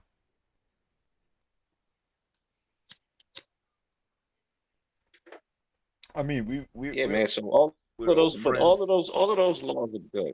All of those laws are good. All of those laws. You know, you shouldn't steal from people. You shouldn't hate on your brother because he got something you don't have. Yeah, You know, you shouldn't dishonor your parents, even if they were shitty parents. What's the point of you telling everybody how I shitty they got you. was? I That's got you. that you're But we're you know, talking you're about dishonoring minutia. yourself when you do that. We're talking minutia here. When you look at all the law, all of those 10 commandments that you like, okay, if that was the only choice, let's say, fine. I think that you've got a great argument. But if you have a choice uh, which is superior to the choices that your commandments offer, if you have the choice of the rules of the earth, there can be no argument against the more the utility, the greater utility of using the satanic rules of the earth uh, in in the family, in bringing up your family, as opposed to bringing up your family using the evil 10 commandments. I propose Why would you call that, them evil Ten Commandments? Why? well, the evil Christian God's commandments. Why? Why evil? How is telling someone not to steal evil? I'm not talking about. I'm talking about the God who actually does things like kill and genocide and wipe out all of humanity for no fucking reason with a flood. No, no, that's it. He doesn't. Nobody knows, listen to me, nobody knows what an abomination is that the people on earth committed in order to be drowned out by a flood. What are these abominations? Can you come up and tell me one thing, or the worst one that they did, which justified their being drowned in a flood? Please, Perry. Okay, well, they were sacrificing babies. They were eating human flesh. They were How do you know committing this? adultery. You Where does it know, say they this? that because that's well, it doesn't say it, but Exactly. it So says it. exactly. So I want to know what it was, because I mean, Well, I mean, eating babies is it not just simply. eating babies didn't Well, what is an stop. abomin? Eating babies did not stop with the flood, with the at the end of the flood. Admit it. How did God? What is an abomination according to the Bible? That's exactly. What is an abomination according to the Bible? Listen, the Bible is a book of fiction. It's so No, I didn't I ask you that. don't I'm asking know. you what I is don't okay, know. okay. So according to the Bible, something that would be considered an abomination would be sacrificing babies, eating human flesh, being a homosexual, having sex with your mom, your auntie, your father, things like that is considered an abomination. So when it says that the people were committing abominations on the earth at that time, which made him upset and he caused the flood, you all you have to do is see You do well, understand that through the course of human evolution, there have been times when species have committed exactly that. They've interbred just with each other, and you know what happened to them? They died out. That's essentially what happens when you go against nature, if as you put it. You don't that survive. had You nothing to don't do with when survive at that's the no end of you the day. You die out. So why, you when it basically happened, you want and that happens today even. These interbreeding families. We've still got them today, mhm. and they generate Yeah, they they die out. generate a lot of uh, offspring that cannot reproduce themselves, so they die out. Okay, Hmm. so Yeah. what you're talking about abomination, about homosexuality, that why then did all of why did all the animals have to be killed, all the plants? I mean, all the forests, like why did everything have to be killed? Because humans were uh, were committing abomination. Maybe I mean, the hmm maybe the abomination was threatening to wipe out the whole of humanity, right? So what God did was he brought in a flood, saved Noah, so he could continue the line. However, Yeah, that's what not he did. long after Noah, we've got we've got all these stories of women introducing daughters, seducing their fathers, More and all this. abominations Right, started to but the happen. More abominations still abominations. occur after the flood. So what was the use of the flood? Right. Yeah. Well, Good Tom was question. going to say something. What Go was you going ahead, to say, Tom. Go Tom? ahead, Tom. That's what he finally got around to asking the question. I was going to ask if it was so important to destroy the earth, why didn't it fix anything? Why didn't God? Why would God do such a thing, knowing it would not do any good? Well, it did do some good. From your How? perspective, it didn't do any good. Well, what we got out of that was the lineage of Abraham, which eventually gave us the children of Israel. And these things, the events that we see happening now that are abominable, now they're just going to play out for a certain time, and then God is going to really fix everything and set everything right. So, Everybody, if everybody came, it's a work in hold progress. on now. What do we need a work in Now you progress? said it led to the children of Israel. That's not If the a. people who survived the ark were what led to all humanity here today, it'd been the same difference as the people before the ark. Well, at that time, the people that's here today, they come from the folks that was on the ark. They descend from it. We all have different haplogroups now. God cut off all of those people. He's not dealing with any of them. He deals with one group of people on this earth, and that's the children of Israel. The rest of these people, they Yeah. really don't have any hope. How do you know But all God was this? nice enough, because this is what the Bible says. Now, God was nice enough to allow you guys to still live your miserable life. Oh, And to thank the you, end, practice God. but God has a set time. How is my life? God has a set How is time. my life miserable? God has a set time where he's gonna It's finish all funny. of this. How is my But in the life miserable? meantime, Seriously, how is my life miserable? I'm not.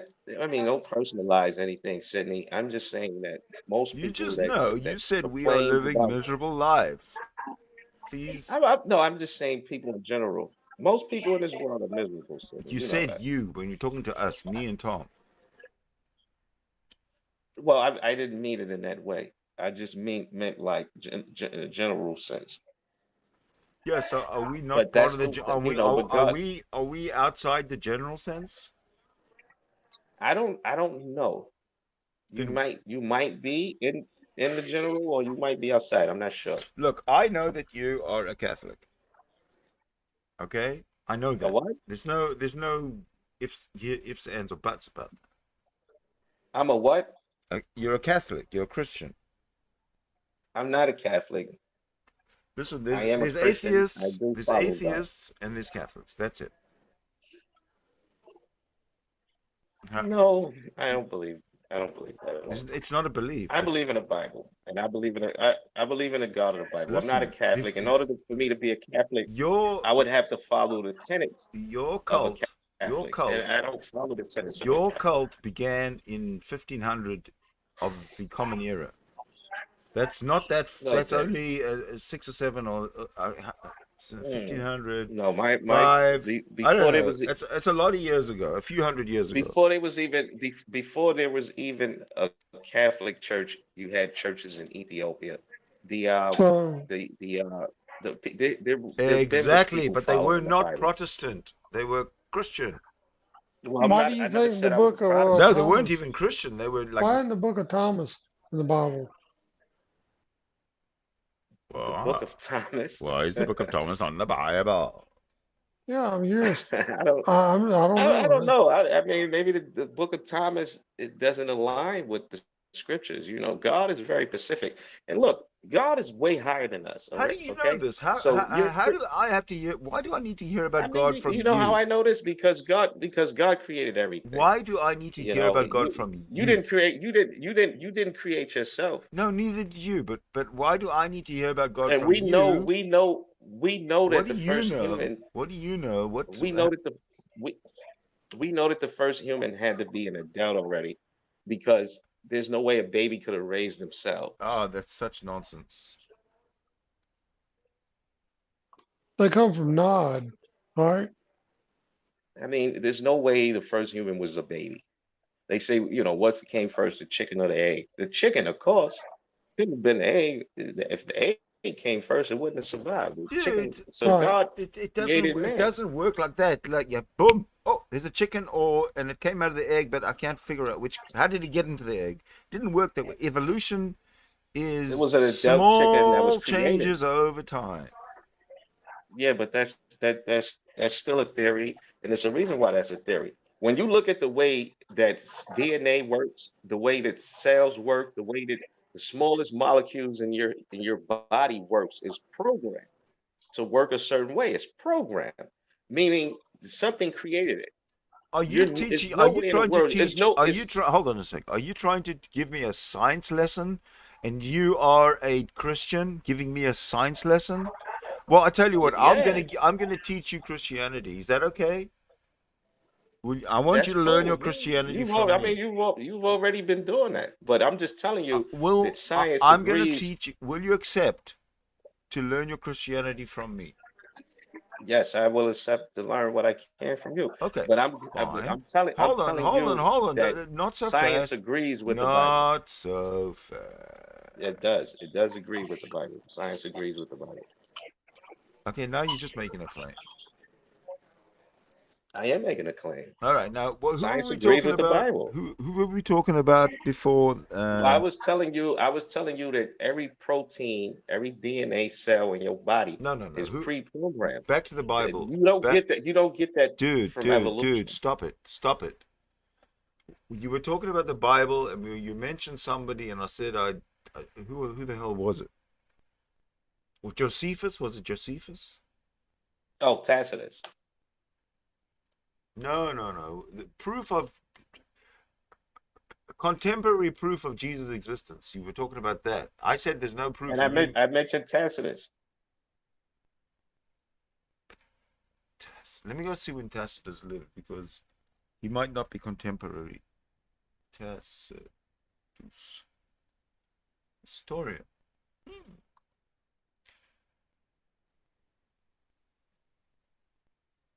Tacitus was a Roman. Hold on. Let me try and get some dates going. Born 56 AD. Sorry, it doesn't count. You can't do Jesus that. had already been dead for 23 56 years. years. 23, 23 years. 23 Okay. years. Well, okay. No, Dig this. hey, Dig hey, this. no, it doesn't work. When I came to All this right. So you. country, I was 23 years old. Okay, if I Mhm. had to start writing back history of the country that I just come to, I would get nothing right, nothing.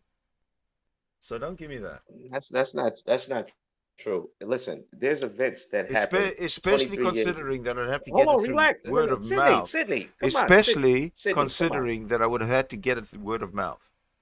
Sydney. Look. Listen, Sydney. There's things. Don't There's s- yeah, events that happen. when 20. you get anxious, There's events. you know that when you get Sydney. You can say anxious, that. Perry, when you get No. anxious, Mhm. you start saying Sydney, Sydney, Sydney, Sydney. Because I'm trying to get a word out, and you won't let me. Okay, I'll let you carry on. I'm okay. I'm just simply saying Tell that me there's when you're done. events. All right, there's events that happened 23 years before I was born that I can tell you about. It can be perfectly accurate. There's a How guy that did you jumped learn off a about them building though? How did you learn about them? because it's recorded. But That's how I how learned did you about it. learn Sydney, about it's them? recorded because I live in a civilization that records events. That's today. Okay, 23. So Okay, it was in it. so 23 No, years. that was going on in the 23 Roman. years. Hold on. from the year That was going on 56. during the. Hold on a second. Mhm. From the year 56 to take away 23 years to the year 33. Mhm. If you were born in the year 56, you wouldn't have been able to contribute anything until you were at least 15. So that's 56 to 66 to 71. Okay, now you're at 71, and you've got to go back to 33 and start recording the history. You can't. If I'm a historian living in the year 56 and Christ died 23 years before 56, and I'm a You're historian 0 now. years old in 56. You're not a historian in 50. You're a historian in 71 or Okay, okay, 72 or that's 73. okay, okay. I get your point. Yeah. That doesn't matter. The Why? bottom No, line you can't is brush it off. Don't be I'm dismissive. not brushing it You're off. being dismissive. I'm telling you what I'm I'm telling you why it doesn't matter. It doesn't matter because these events were recorded. So if I'm a historian and I live 23 years after an event and I'm an adult 43 years after the event and I'm an historian now, all I have to do is go into the archives. And I'm a historian. That's what I do. I practice history. What was Tacitus? He was an historian. He studied what happened in history, the times before him. So I can go into the archives of what happened and then write about it. When he talks about Jesus, he writes about Jesus. Why? Where did he get his information on Jesus from? From the Roman archives. At that time, Jerusalem was a Roman colony. So what happened, what Well, was going on in let me Jerusalem, stop your non. Let me stop the bullshit right mhm, now and correct you it's with not one. bullshit. Is that Okay. okay? Hear me out for 2 sentences, and I will Okay. and then tell me that it's not okay. I'm reading to you. Details about the personal life of Tacitus are scarce. What little is known comes from scattered hints throughout his work. The letters of his friend and admirer Pliny the Younger, and an inscription found at Mylasa in Cana, which is nowhere near the Middle East. So Tacitus doesn't. Sorry, Tacitus is not So Tacitus dismissed. didn't exist either. I'm not saying he didn't He's exist. just I'm fictional. saying the only way we know he exists is because of scattered hints. Okay, so Okay. scattered hints. In other words, scattered hints. Pliny the Younger would have mentioned Tacitus. Okay, there's your scattered hint number one, and then the inscription in Mylasa in Cana also mentioned Tacitus. Okay, You that's do what we bring know. up that is So you do so we bring up a basically very know everything about Tacitus through Pliny the Younger. that is a very good point you just brought up, and I'll give you that. And that is something that I should consider. And that's something that I will consider. That is a very good point that you just brought up. Which point are you going to consider? Well, the fact that you okay, they'll put Tacitus as someone that can verify Christ, but yet Tacitus himself can scarcely be verified. So I that is something that I haven't really thought of, and I will Yeah. consider that, Sydney. Okay. That All is a right. good point that you just made. Very good point. Okay. And just for the record, Pliny the Younger, uh, born 61 AD and died 113 AD at the age of 52. Okay. And what was he? Just a noble or something like that in Rome? Pliny What the are they Younger? saying? No, he was What was? let's see. They say Tacitus was a historian of Rome, so he had a Yeah, job. He this lived in guy was a Rome. lawyer, an author, and magistrate of ancient Rome. His uncle Pliny the Elder, who's also a historical figure, famous because he was his uncle Elder was a Roman author, naturalist, and natural philosopher, a naval and army commander of the early Roman Empire, and friend of Okay, the. well, how do they know? All right, now, how do we know that they were all of these things? Because this is recorded. Like Yeah, the it's all Roman, recorded. like our civilization today is based off of those ancient civilizations like Okay, Rome and but Greece and Egypt. think back to the year 33. Oh, sorry, 30 AD. Hmm. Right. If you if you aren't right there recording it, it's not going to be recorded. And nobody was there Well, okay. recording the story of Jesus, who when Jesus apparently even went into the desert, and somebody went with him to write down everything that happened in the desert, yet he was alone. So it's almost like one of those reality TV shows where you're stranded on a desert island and there's cameras everywhere and cameramen everywhere, following everything you do, but you're stranded alone on a desert island. It's crazy. Well, you would have to show me that scripture where he was alone, but I get what you're saying. Now, maybe the figure Jesus spoke about, times where he was alone on a desert and people recorded it and just took it as truth. So I he get where you're coming from. okay. I, So I, I see exactly where you're coming from. okay, And okay. Well, I let me just agree embellish. on it. Let me embellish. Okay, so what I mean is now Jesus was alone in the desert, and he comes back out of the desert, and he gets his buddies around, and maybe they're drinking tea, and he says, "You know what, guys? I was in the desert for 40 days and nights, and I had so much temptation that I had to resist. Let me tell you about these temptations." So they all write down the temptations. That's right, right. Is that how it That's how worked? it Is would that how it have worked? Oh, I had to see. go. That's how it would have had to work. So as far as you having a choice of whether you want to believe that, now you might say, I think this guy was a bullshitter and I don't believe in him. That's up Yeah, to you. but But there's me, reason I for me choose to to say that. believe. I choose to believe his stories. I choose to believe him. So okay, you choose to believe him. It's a faith thing. So I cannot argue against blind faith. You win. I wouldn't necessarily call it blind faith, but me it makes sense. That's why I wouldn't call it just Tom, blind would you faith. not call it Blind blind faith faith? for me. Yeah.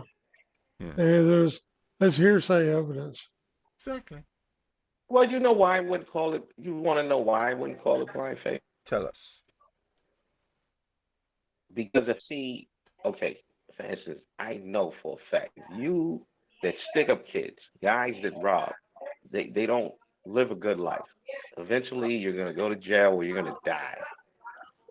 So when I believe that a guy that's a stick-up kid is going to eventually go to jail or die, that's not necessarily blind faith, even though I have no proof that that's going to happen to him. I can't see into the future of his life and per se and say this is going to, because it might turn out that this guy might end up a millionaire with his own island somewhere.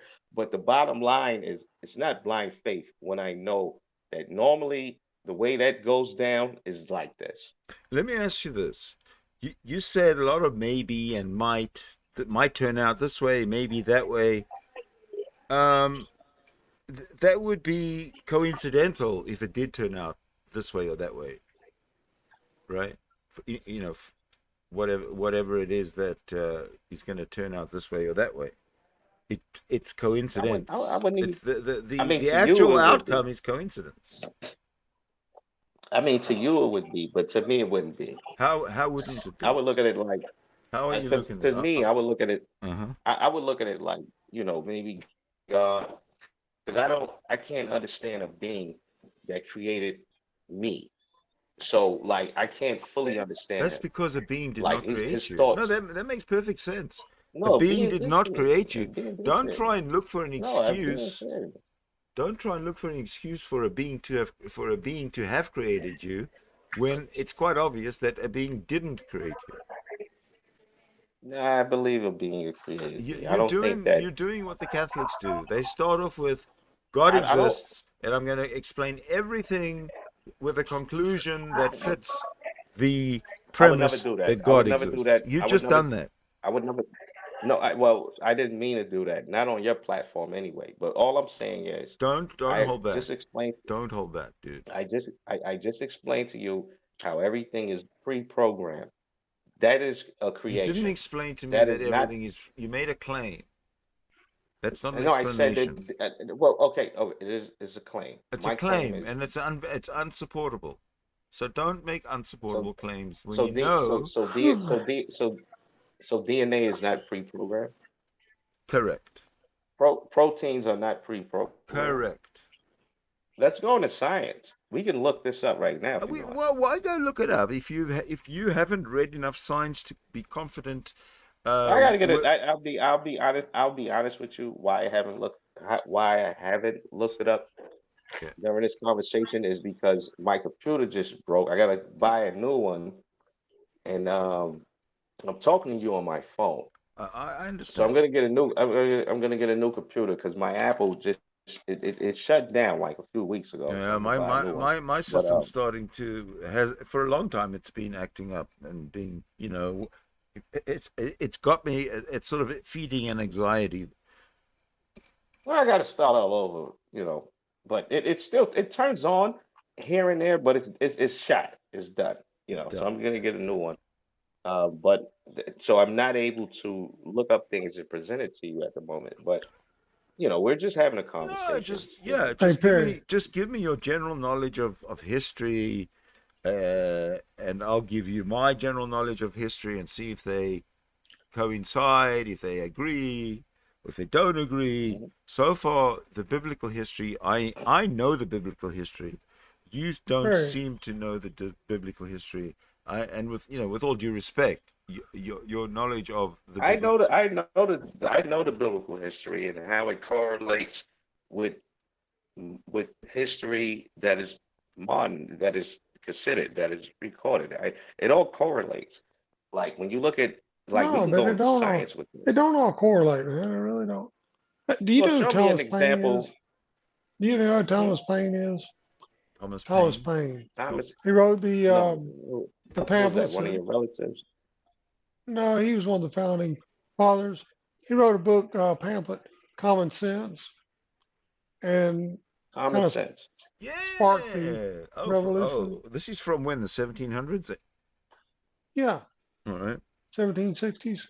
Oh, Well, okay. he wrote a book that he published right on his deathbed. It's called The Age of Reason, where he goes through and just points out one contradiction after another that's in the Bible that I never really thought about.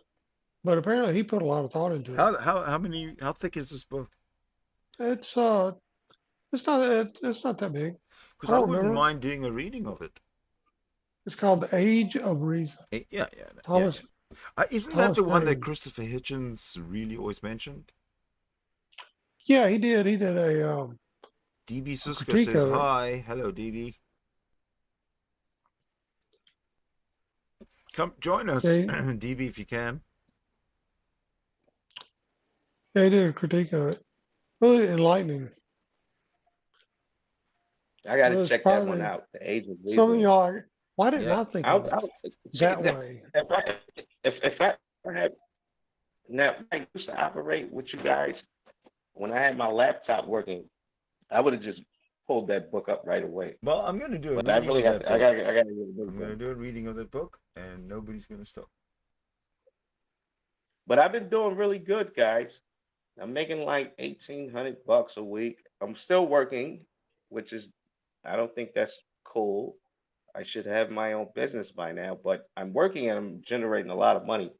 And I've been making like 1,800 a week. You know what I mean? But I've been working really, really hard. Sometimes I put in 6 days a week, at work. So how But many today I girls you was got in off. your stable?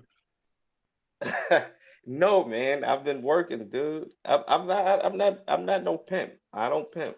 Oh, You know, I don't Well, pimp. I want to congratulate you on But I got your. about six. I do got about six bitches in my stable.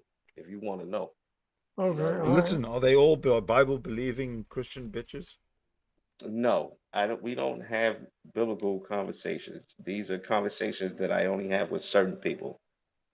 So how then do you um uh, how then do you account for fraternizing with non-religious? I mean, for non-Christian Because I'm not a part of a cult. I just simply believe in the Bible, and I simply believe in God. I'm not a part of, I'm not a Catholic. Yeah, but where in the You Bible does it know, say you're allowed to be a pimp? that's a sin. And I never said I was a pimp. I'm not pimping, You said but you're I not do pimping got. anymore. Yeah, well, I used to be a pimp, but I'm not pimping anymore. Where in the Bible does it say you used to be able to pimp? No, the Bible says you can't. You're not supposed to be a whoremonger. So I stopped it. I repented.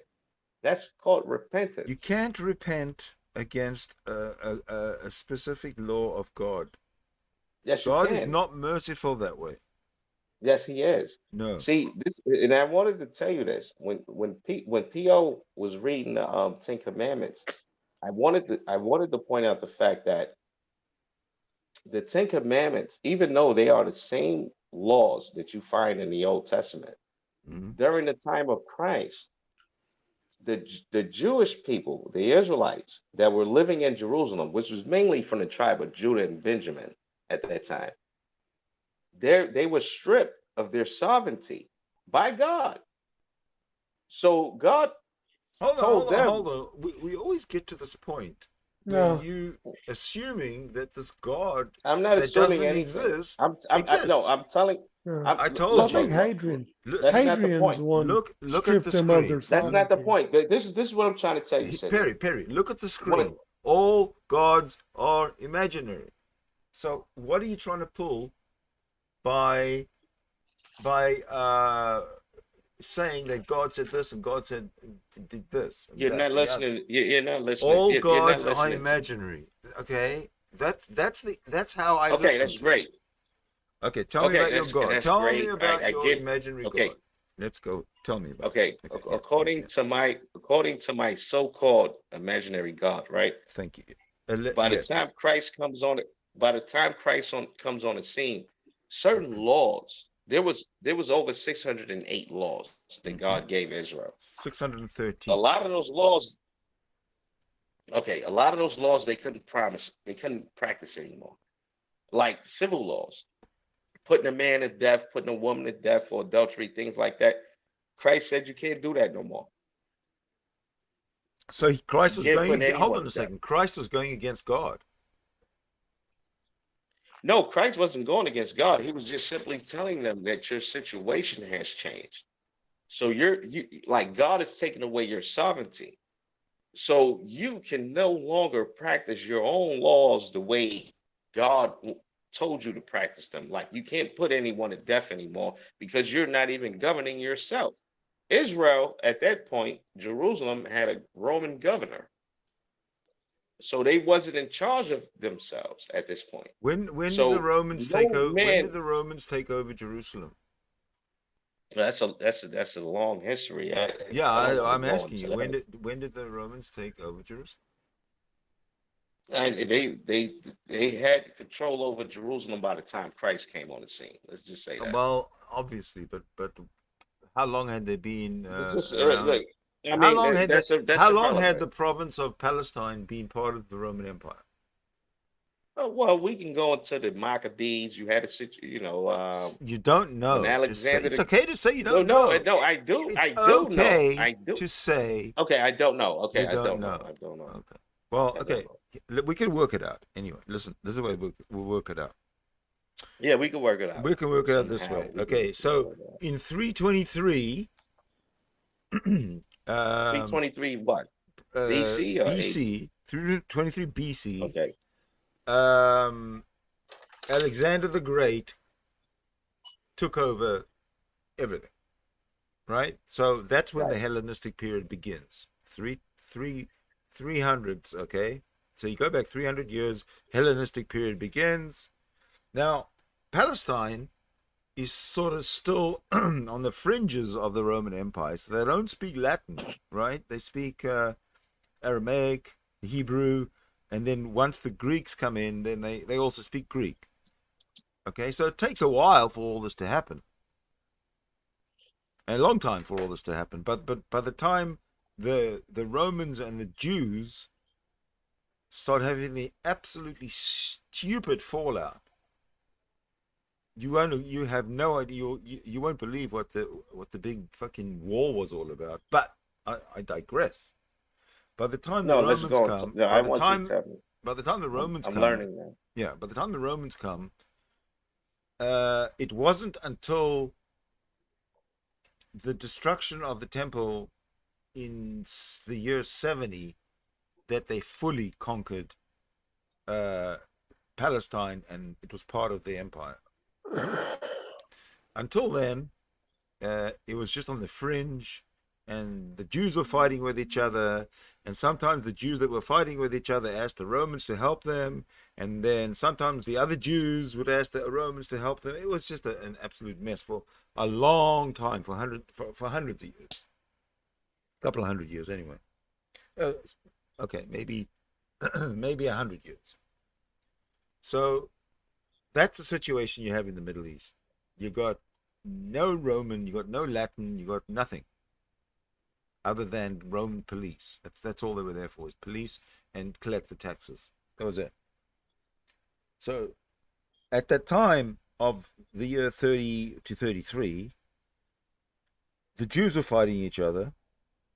The Romans were either fighting the Jews or fighting one side of the Jews or fighting the other side of the Jews. It was just that was the chaos of the time. If you know, so you got to take that into account when you start talking about the time of Jesus. Well, I do take that into account, because at that point in time, from a biblical standpoint, it tells you the chaos that Israel was going through. And at that time, Israel had become scattered into other nations. Israel was everywhere. Only And since the year 70. okay, well, Jesus' thing to the Jews that still knew who they were, that were living in Jerusalem, his thing to them was there's other Israelites that has been scattered, and there's still And that's Israelites. true. It's true. Look at And, Ethiopia. and and that was that, and the way they looked at him was like you're a blasphemer because you're saying that. Look at Ethiopia.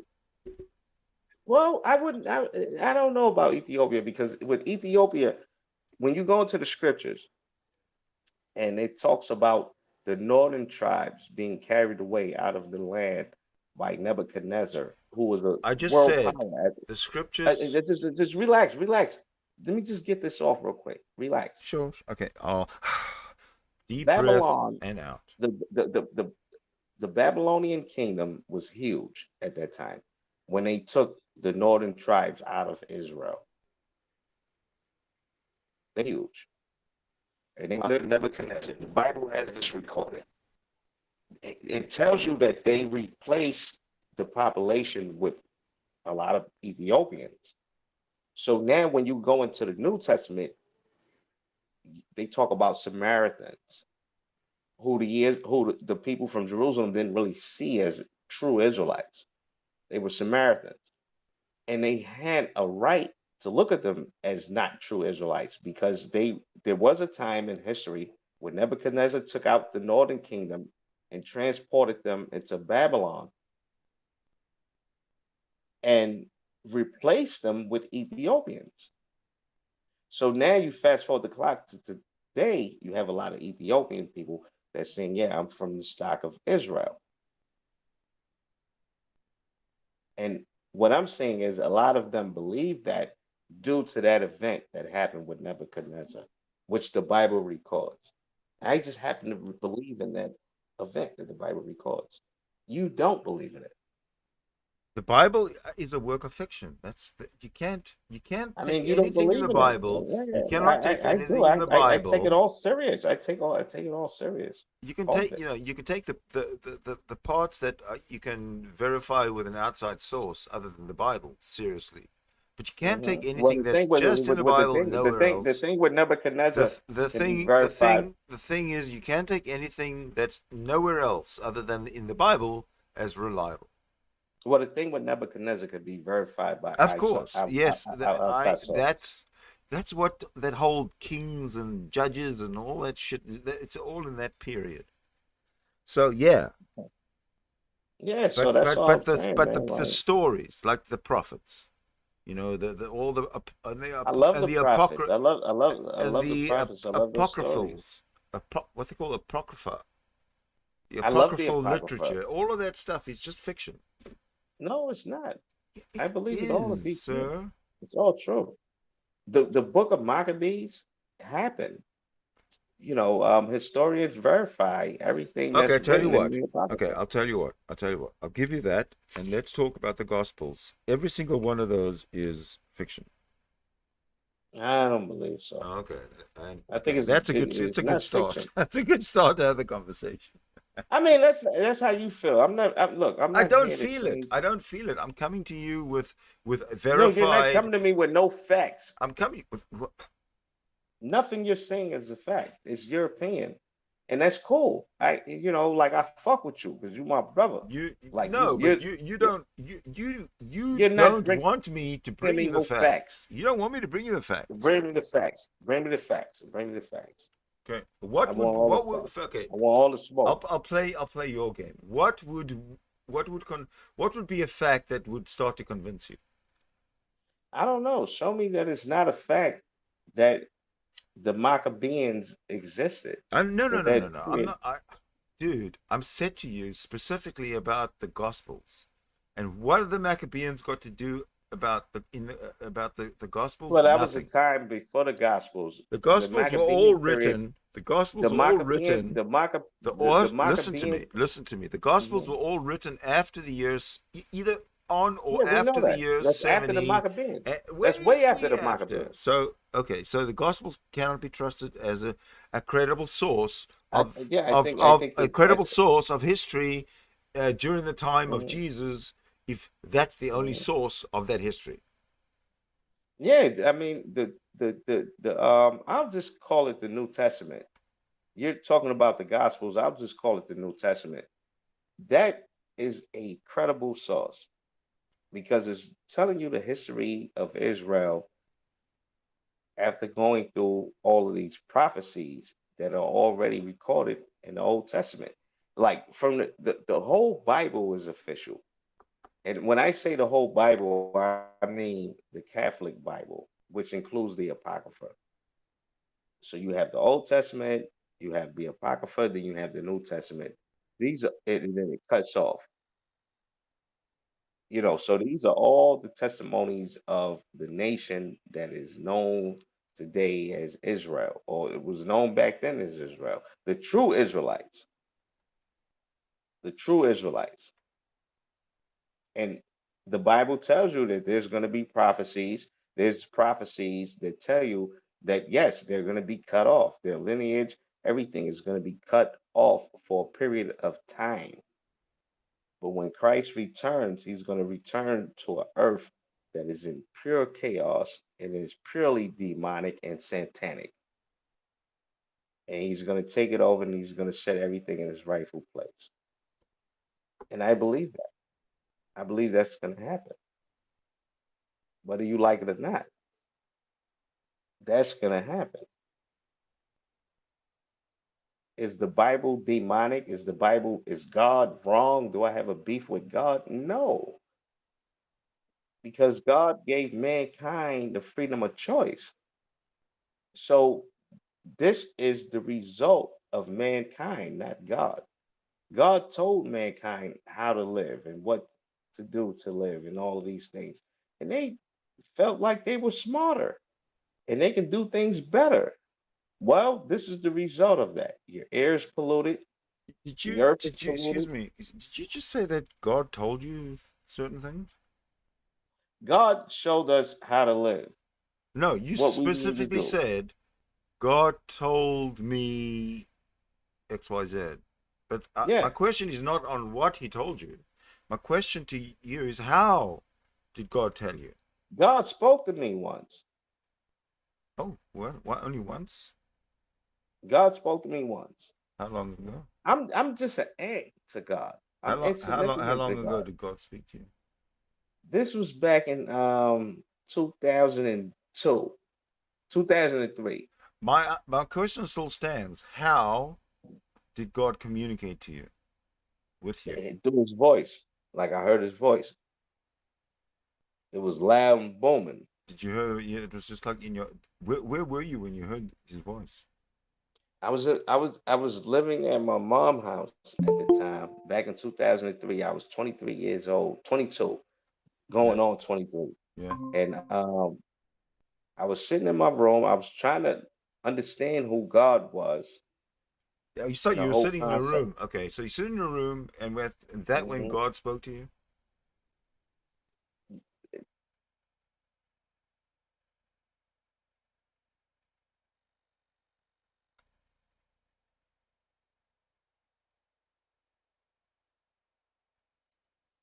And I just couldn't read the Bible. So, but it was, So I started, but you were sitting in your room when God spoke to you. yeah, I was sitting in my room. Okay, so there's no one around who could who would have heard God speaking to you other than yourself.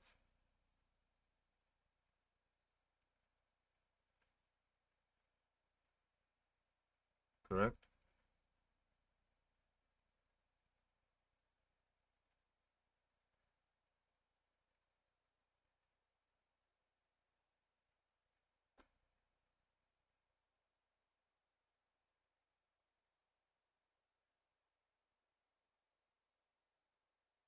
I have some lag or something going on here because I don't see them or hear them or anything.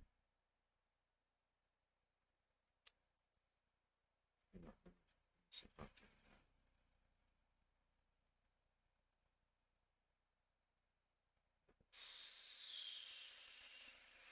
do this.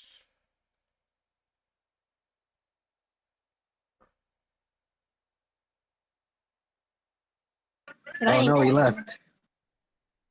What happened? Why did you leave? No, oh, Perry left. Why? Oh, I don't know. I didn't hear him. He just dropped out. I didn't hear what he said. No, I, my everything stopped and started freezing. oh, it wasn't freezing for me. Yeah, it was freezing for me, so I don't know what happened because I couldn't kind of follow. He just stopped talking and then he was gone. Oh, maybe he saw you and said, "I'm out of here." There's Mr. Black Cloud. Because he doesn't know. He knows me as Outbound. He wouldn't even have known it was me. Oh, he might know it's you. You've been Mr. Black Cloud for long enough. Yeah, but he never came with like he would never give me his email. Like I've never had a way to reach him. Benny always reached him somehow. Like I tried to reach him on Hangouts, but I don't I don't think we're connected. Perry, get hold of Mr. Black Cloud because he wants to reach out to you. Correct? Okay, so hopefully he's still watching and listening. Or you could put something in the chat on the side. He'll read it.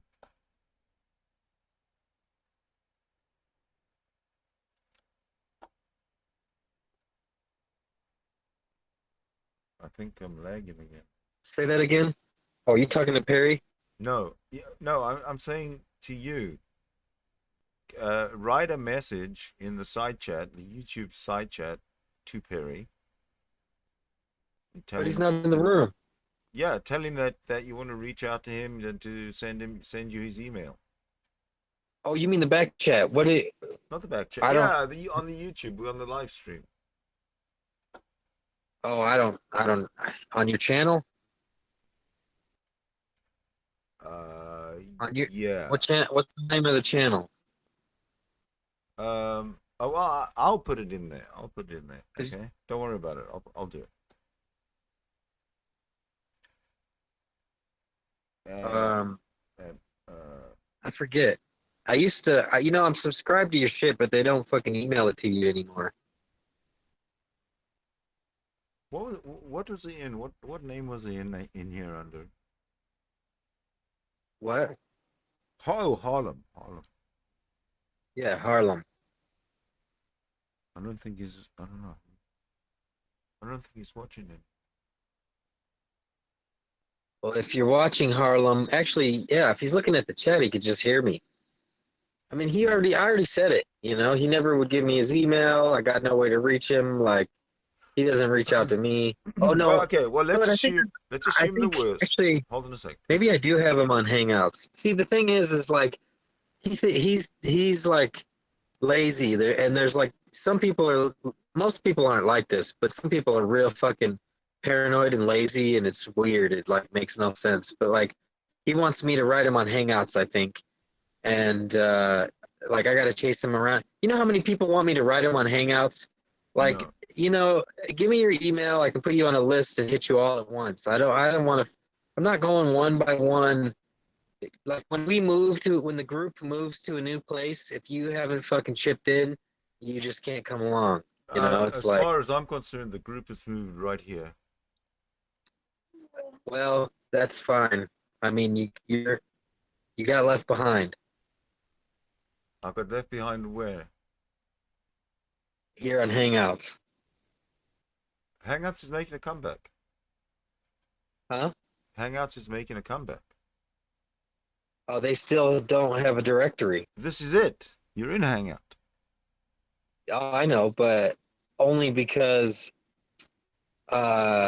Maples convinced me to come in here. But Well, I guess he's gone exactly. already. It's not like a free for all. Yeah, that doesn't make it Well, easy for listen. me. It's just listen. You just said that you can't get hold of Perry because you don't have his email address. The only way to track somebody's like people's hangouts is through the back chat, and that's like toxic and not useful. It doesn't even show you new rooms. You know, they used to have the That's not Hangouts on true. Air directory. That's not true. You It's true. came into my chat, my Google chat, and then you saw that I had an open room going, and you joined it. No, I didn't. How did you get in? I told you, Tom Maples. He gave me the link. I can't. Tom comes to talk to me on Free for Talk. Yeah, but So if you were checking into my Google chat, which used to be Google Hangouts, you know, the chat part of it, which hasn't Yeah, changed. the back chat, The the back fucking chat. group. If you It's check the toxic, horrible place I never want to look at again. there's 30 there's 40 people in there.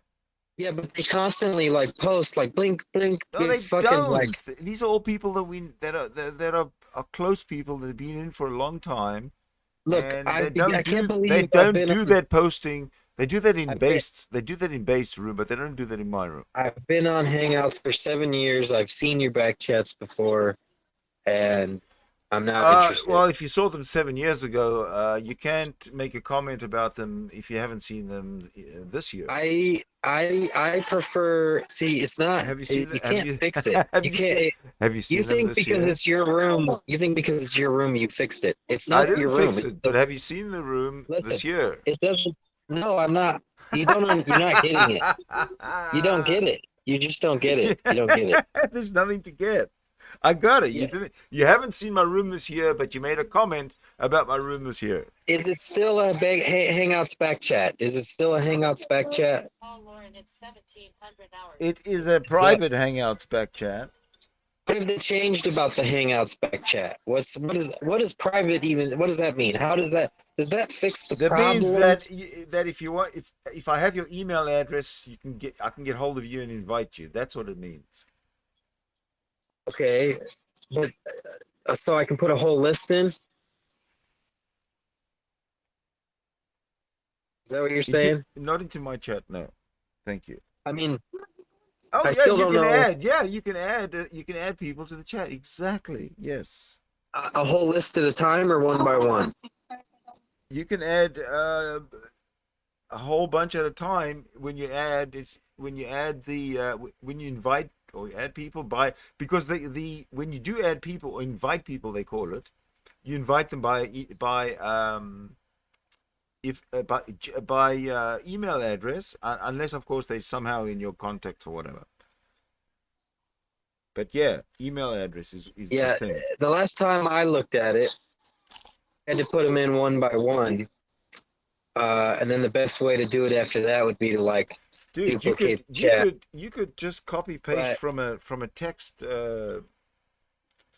know, this is all like a waste of time though, because it like that would be a great feature, an added You could feature. export your current list to a text file and copy paste the text file into the email Yeah, field, I and remember you're when you done. used to be able to do that, and then they got rid of that part. No, you can do that Uh, now. You can do that even now. even if they brought it back, even if that's true, that's still like that's a great feature and all, but it doesn't fix the problems with the back chat. There's no problems with backchat.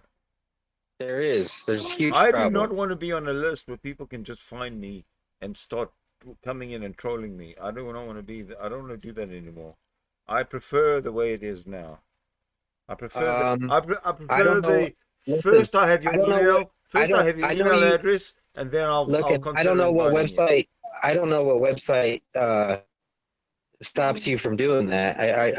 I hope you're not implying that Free for Talk has that problem, because Free for Talk has settings in the room, and it definitely doesn't have the problem that you're talking about. Of being in the I do not want to be in a public directory You know, of Free for Talk Google. has the same setting that Hangouts does, Listen where to you me. can lock Listen to me. I do not want to be in a public directory of Google Hangouts. Thank you.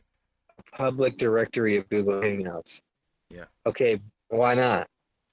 It's irrelevant. If, I just don't want to be. I don't want to. I don't want to be in that directory. but you have a public back chat. It's not a public back chat. I mean, I can like anybody in the room can see it, and we can also invite others, right? Yeah, of course. If you're in it, you can invite others, but you got invited yourself. Yeah, I can share the link. You can share the link. Of course you can, but it's not public. It's just not in a list on a page. Yeah, I It's mean, not public. Just admit it. it's still like people It's from okay. outside can still Let's come in. just say it's unlisted. Yeah, but what does it matter if it's listed if it's locked? It's not locked. If you have the Why? link, if you Why have the not? link, if you have the invitation, if you've been invited, you're in. Where's the lock? No, you can turn on the feature on Free for Talk, just like Hangouts has, where nobody can come in until you agree to it. It's a door knock, is what they call it. It's exactly that's on here. That's how I let you in. That's what Free for Talk has, the same thing. But that's how I let you in here. That's how Free for Talk has. But you just have to turn it on. Yeah. So, but we're not talking about free talk. We're talking about. See, that's why Free for Talk is better, is because you can turn it Did on you come and in here off. to talk about to promote this a free for talk for some reason? I just was talking about Perry. He wouldn't share his email and he got left behind, and you wanted to talk about Hangouts and how. No, I'm That's- just saying to you. Yeah, you wanted to same counter reason. my position was that Hangouts is dead. The group has moved on. The best of us are on another website, and not only that, Mhm. Perry got left behind because he's paranoid about sharing his email address, and he thinks I'm going to write him individually on Hangouts along with the fucking 200 other He's people not I've talked paranoid to. about sharing his email address. Yes, he is. I He's have never his, given it to I me. have his email address. He's not paranoid about it.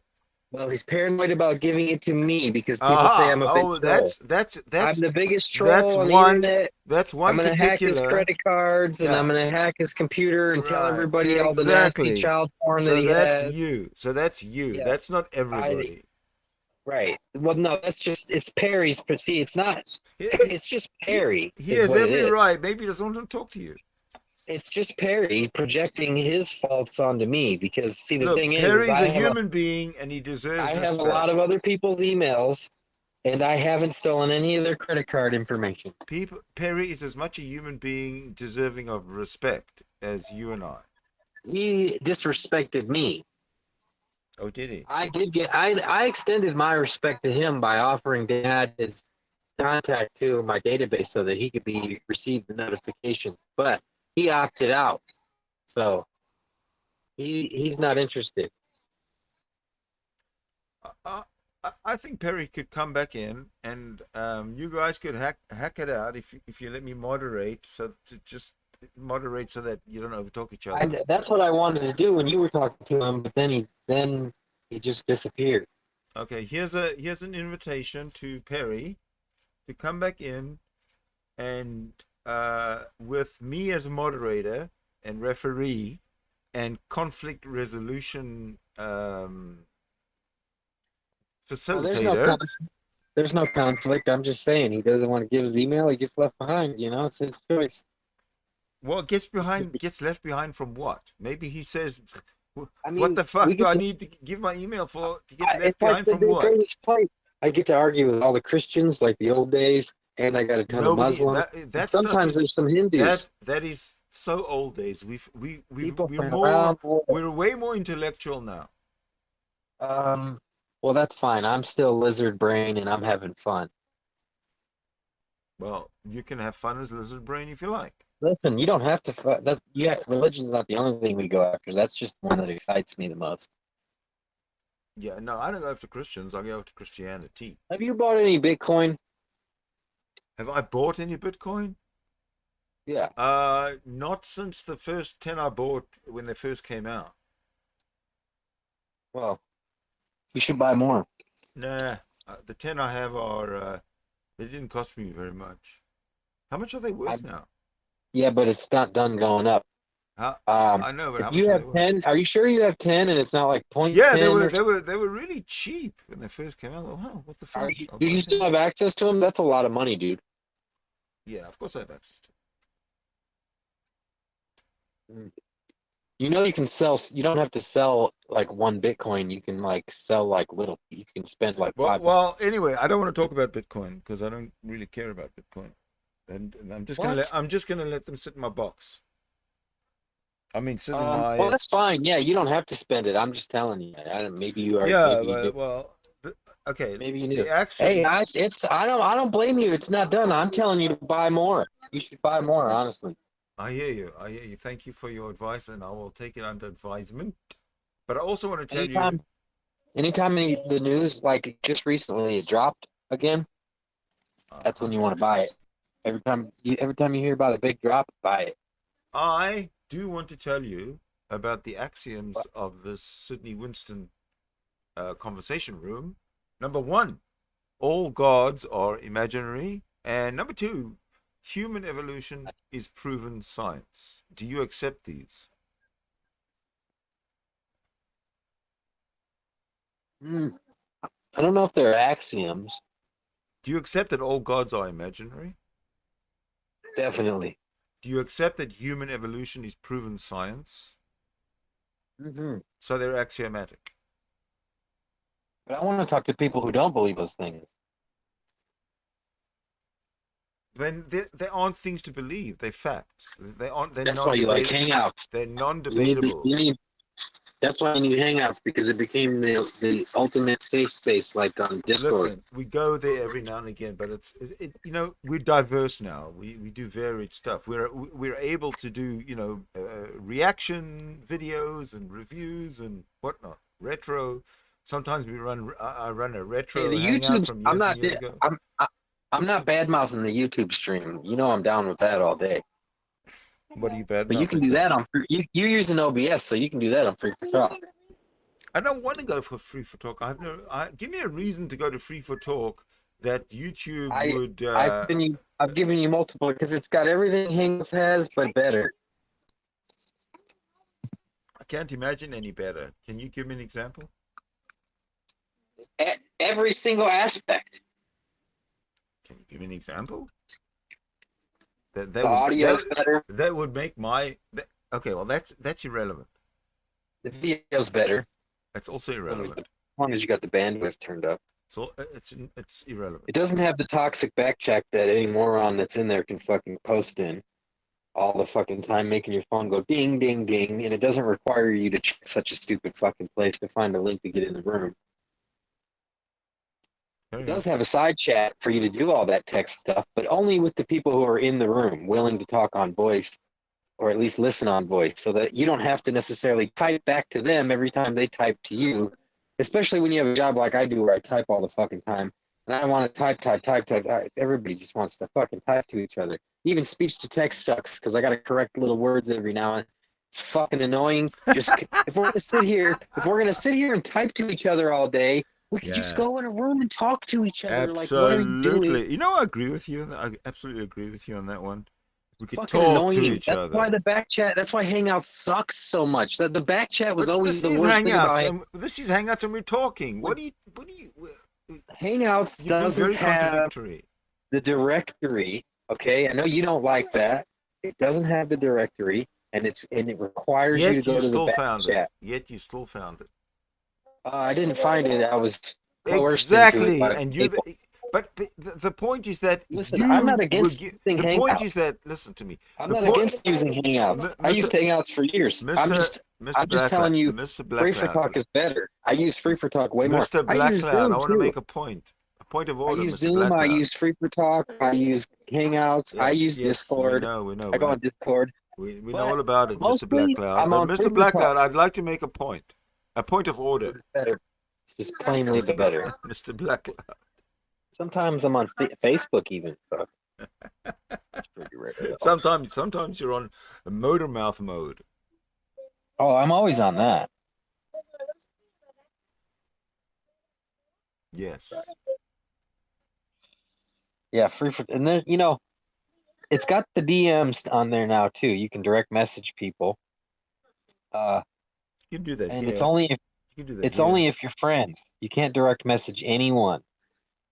It's limited like Hangouts is. You got to know who they are. You see, But the people that come onto my show are usually people that I know, number one, or there's somebody who wants to know me, number two, and I so far have not had to deal with the kind of menace and danger that you're talking about in terms of having to filter people out, whatever.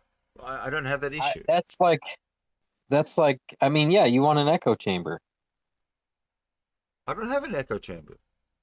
Yeah, you want people who are like pre-selected. Is Perry going to go and echo Sidney Winston's philosophy of existence? I mean, he doesn't have to necessarily agree with everything you believe. Nobody does. He just, I mean, they have to agree to a decorum that you agree with. Obviously, I have the same feeling about you about a lot of the people that come in there. The only thing we disagree with is that you just don't want to put time in filtering, and I do. But that's the thing. Like, if you were on Free for Talk, I could be bringing people in your room too. And Free for Talk has hidden rooms that are not listed. And it has rooms that you can be listed, but they're locked, and only the people you let in can get in. Or you can have a knock where people have to request to come in, and you can choose. Or you can leave it wide open. And even when it's wide open, you can mute. You can share mods. You can give other people mods so they can mute, and the mods can also kick people out. And when they get kicked out, they can't come back in. But it's not permanent. It's only till you make another room. So that way, if they change their ways. See, you are envisioning, you are. It's just got so many. It's got all the options you need. Hold on a second. What you are doing is you giving us your experience. I don't have the problems. I'm just telling you. I'm just telling you how I Free don't for have Talk those works. problems that need the same You wanted solutions to know that you have.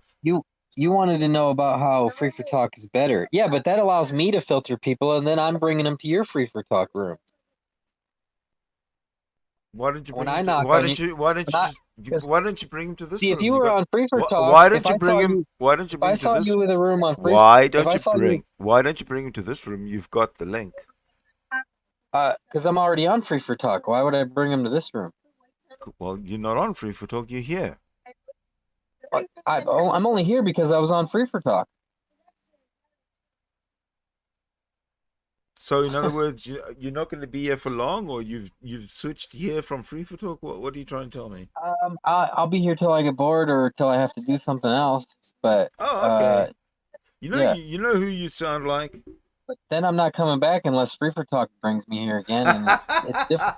Oh, it's difficult to okay. get. So Thomas gave you a link on your Free for That's right. Talk channel to this Sidney Winston channel. That's right. Okay. So if Free for Talk didn't exist, you would never have gotten the link, and that's why Free for Talk is better. No, that's just one. That's just one minor detail in a whole sea of benefits. Okay.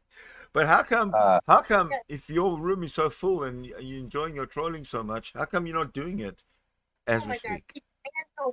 I can't tell you. I have a reason for that, but it's confidential. Maybe some other time. Well, then you must believe the Gospels of Mark, Matthew, John, and Luke. No. I'm not asking you to have faith. You don't even have to believe me. I don't have a good reason. But the thing is point still stands. Free for talk is better, Okay, and okay, yeah. I spend most of my time on there anyways. I got done telling you not too long ago. I go on Hangouts, I go on Discord, I go on Zoom. I use a bunch of them. I've had Facebook calls. I even do Hangouts. I've done Hangouts with my son. He calls me on Hangouts. So I use them all. You But the know, primary one, you're an amazing man. You're an listen, amazing human. the main one that I use is Free for Talk though. That's number one. Okay. Yeah, but that's like not exactly big news. What? Well, uh, if you, like I said, if you don't want to do the filtering and you just want people to refer you, you're gonna I have don't. well, yeah, that's what you said you like. You said like people refer other people when they want to know you. Well, they Yeah, can't want to know you if you're exactly. not in. If you enjoy my They can't. content, They can't do that. you'll refer They me. can't. If you think I'm a silly old clown and you Oh, want you mean on somebody YouTube? So else to you have a think that laugh at me, you'll give somebody the link. So there so you go. somebody watches you on YouTube and then they So join. word of mouth is enough for me. So you really think from YouTube you're gonna get no trolls? I never said I wasn't going to get trolls. I said that That's I what you haven't had said. any. You don't have to deal with. I said I haven't had any trolls. Yeah, that's the same thing. You don't get trolls from YouTube. Exactly. I mean, that makes it sound like you don't get anybody then. No, I have restrictions in place so that I cannot get trolled. The And knock on the door. you will have if you go to the live chat, you'll notice that it says there that Are you talking about the door knock, where people can knock to get in? no, if you want to Well, if then you what's want to the leave security? if you want to leave a message in the YouTube chat side chat, you have to have No, been what about people that want to come in subscribed. the voice? You have to have been subscribed to my channel No, for 20 no. minutes. I'm not talking about the trolls in the text. Who cares what the text even says? The people who come in the room in the video. They got to knock to get in. Like, what do you care if they? I mean, you can control that even if you're streaming from free. No matter where you stream from, You you see, could. What's that other one with the duck? the thing about trolling is that you're not very good at it. I'm not trolling you. I'm just telling you, free for talk is better. Tom, are you still here? Who wants to join? Oh, sorry, I didn't. Again, like I said, didn't see. you said you're. I mean, so people are seeing you on YouTube and they're joining. That's what you meant. What was that noise? Somebody joined? Yeah. This is somebody who calls Frank? herself Jeanette, but is using a name of Frank White. Hello, Jeanette. Is it Is I your worst nightmare? It's not Jeanette. It's my worst nightmare. his thing says Jesus is Lord, but I thought you said they had to accept that gods were imaginary to come in here. Well, that's I why guess you he's didn't here. create the echo chamber. That's why. To. That's why he's here. You said that was what the heck is it? Anyway, My axioms. The axioms of this room. That means he accepts you're my a clown, axioms. Sydney. You're a clown. You're a troll. Mr. I mean, I accept. They're not axioms. Why do you call them axioms? You're a troll. Are you saying like it's self-evident just because you're in the room?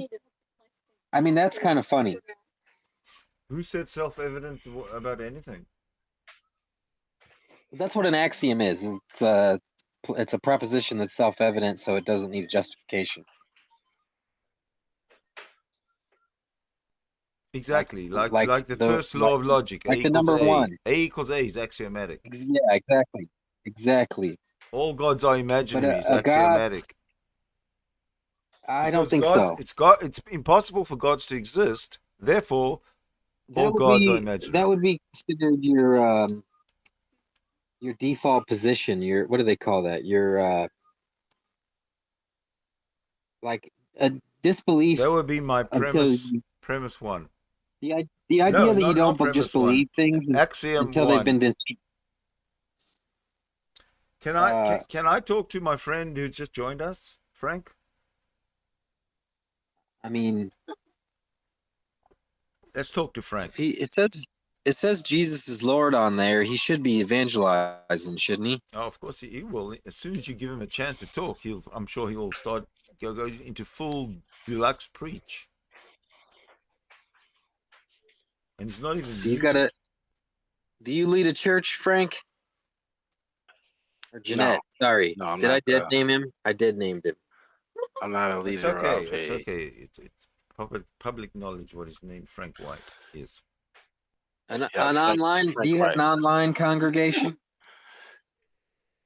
No, not really. What do I you mean, we not have a really? What is community it? of It's either yes believers. or no.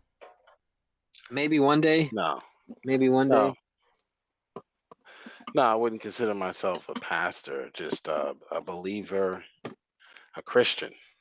How are you? How? What kind of credentials do you have to be a pastor? Well, according to Scripture, you have to be the husband of one wife. No. That's What one kind of of the human credentials? qualifications. Human credentials? Like You just need None. credentials to- that are accredited so that you are so that you have the authority. You just all to you be need a to be a pastor. preacher is a group of people who give you money and you teach them supposed moral lessons from the Bible. That's it.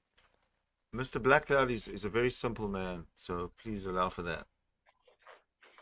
No, according to Scripture, you don't need any worldly credentials. See, the thing is, scripture is theology. It's not history. Yeah, it's theology, and it's also No, instructions it is for the only church. it is theology. Period. I mean, theology is Yeah. just a subset of myth. Yeah, it's also theology is the study of God. Yeah, Which but is a God myth. doesn't exist. Right. That's why. Right, but you asked a different question. You asked about the qualifications for a pastor. Those are also outlined in Scripture. Which is Pastor must be fiction. blameless. They're also outlined in the Catholic fucking I don't know what you call it. The Who Catholic cares what the papal. Catholics say? The They're Catholic not- papals. The they're not Catholic papals Christians. have outlined it. Well, who gives a fuck what fucking Mark and Matthew and actually it wasn't even them. Who gives a fuck what Paul says? Well, they are the ones who laid the foundation Catholics for obviously the church. do. The church. No, they didn't. They fucking stole it from the Jews. What are you talking about? They stole it from the Jews. No, the they Jews, couldn't the do it the Jews were the foundation. because one of the and then- laws, but- one of the but- 10 Commandments is do not steal.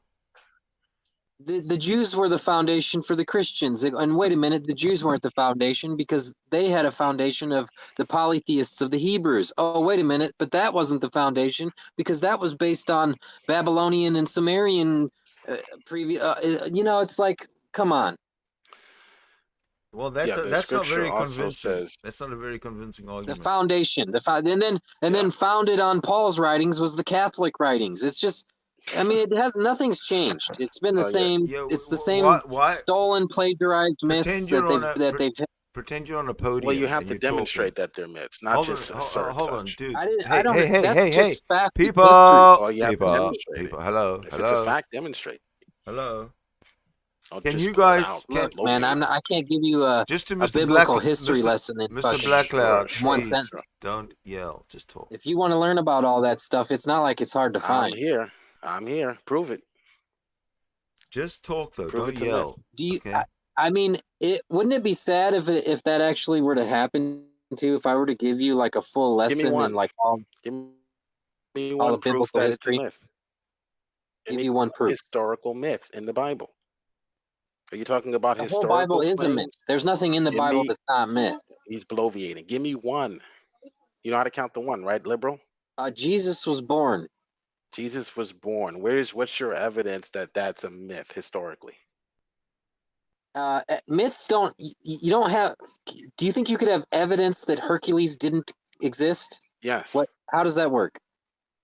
Because there's no historical basis for his existence. It's a myth. Same thing with Jesus. Exactly. Prove it.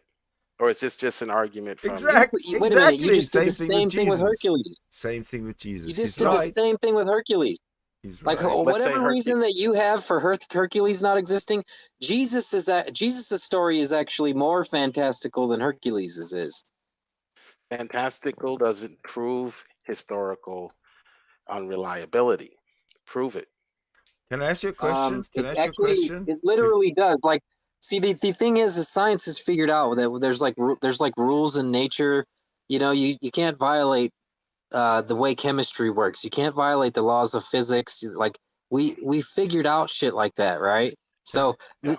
the fantastical stuff is the stuff that violates all of that, which by definition, as we know, is impossible. Not only so did your it not anti- not so only your is it something that just anti-supernaturalism is proof. not Okay. only is it something that merely didn't happen, it's something that we know that it can't ever happen. It's Okay. Can I totally throw a question in there quickly? Well, no, let me answer his Yeah, first Frank, question. Frank, He's Frank. gish-galloping. Hold on, Frank. Did Jesus walk on water? He's gish-galloping. So if you want to prove Keep that question in mind. historically that a figure existed, That was a very brief response. you would need to prove historically that he didn't exist in order to assert such. Okay, not just simply cite That the is not a very stories smart and the way of reasoning. miracles. Oh, let me finish. Oh, please. okay. So then Not you have just to simply prove that cite the Hercules stories. did. You have to prove that I don't Hercules. have to prove that I'm not Yes, the one you making do. the claim he doesn't exist. Oh, so you think it's possible that Hercules existed? It is, yes. Or if Okay, Hercules there you existed, go. he lived. Now, If so Hercules, if you think can I it is answer? Can I possible, finish then you answering need the to question? demonstrate that claim. Can I finish Demonstrate that it's answering? possible. Sure. Please demonstrate to me how I the never said story it of was. Hercules could be possible. Sure, You just sure. said If it you was. shut up for 2 seconds, I'll You speak, and just I'll said it be was able to do that. possible. Sure. If Hercules existed, then he may have lived in the Near East, See, as when the you're a legends skeptic, of Greece the suggest. default position is to not believe. So, if Hercules existed, now to compare that with the This is why we historical call evidence Hercules that a myth. that's fine. You can call it a myth, The but you same can't reason you prove call it's Hercules a myth. See, the thing is like Prove you it. admit that you can't prove Hercules existed. So if But You Jesus don't have enough existed, historical evidence, no. is the same listen, conundrum. yeah, listen. If you know that we call Hercules' story a myth, Mhm. you know that, and you would be But fine we with that. can't prove it, right? If we were talking about it and I called it a myth, you'd have no problem because you understand the justification for why we call something like that a myth, why it falls into that category, whether you can prove it or not. Why we sometimes colloquially will call it like, assumed. He just doesn't exist. Because we have more evidence for If Christ somebody than we said, do for hey, Hercules. Hercules doesn't exist, you wouldn't flinch. Did Hitler exist?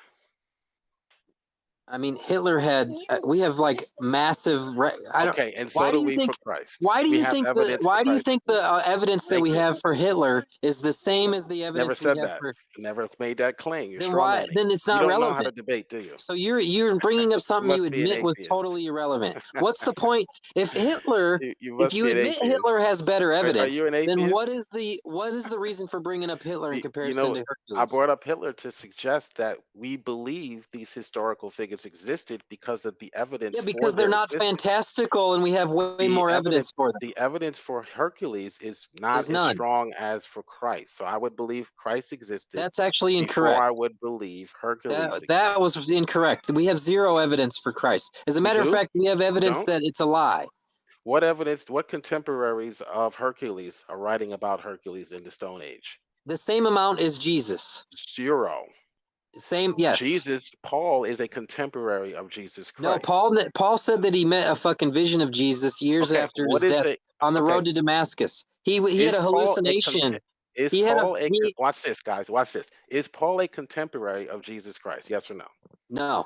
Okay, what is a contemporary of Jesus? What is a Somebody contemporary? who is alive I taught Sydney this the other day. He learned this the other day. Now you're gonna learn, Mr. Black Cloud. Now you're gonna learn. What is a contemporary? somebody Or who's Sydney can alive. educate. Somebody who's alive. Paul and Jesus are the same age. Somebody Okay, who's so alive Paul during was the alive. So Paul was alive when Jesus was alive. Is Paul a contemporary of Jesus? Paul was not alive when Jesus was No, alive. no, Paul wasn't alive when Jesus was alive. because Jesus is a myth. Sydney, correct your friend. He Jesus doesn't is a know myth. his. No, Jesus I is a mean, Paul, myth, my friend. I'd like you to show them. I mean, they don't even think Paul existed either. So Now Paul doesn't exist. You're shifting the goalposts. You're an atheist. I'm not shifting the goalposts, but Now I have to Paul was prove not Paul exists.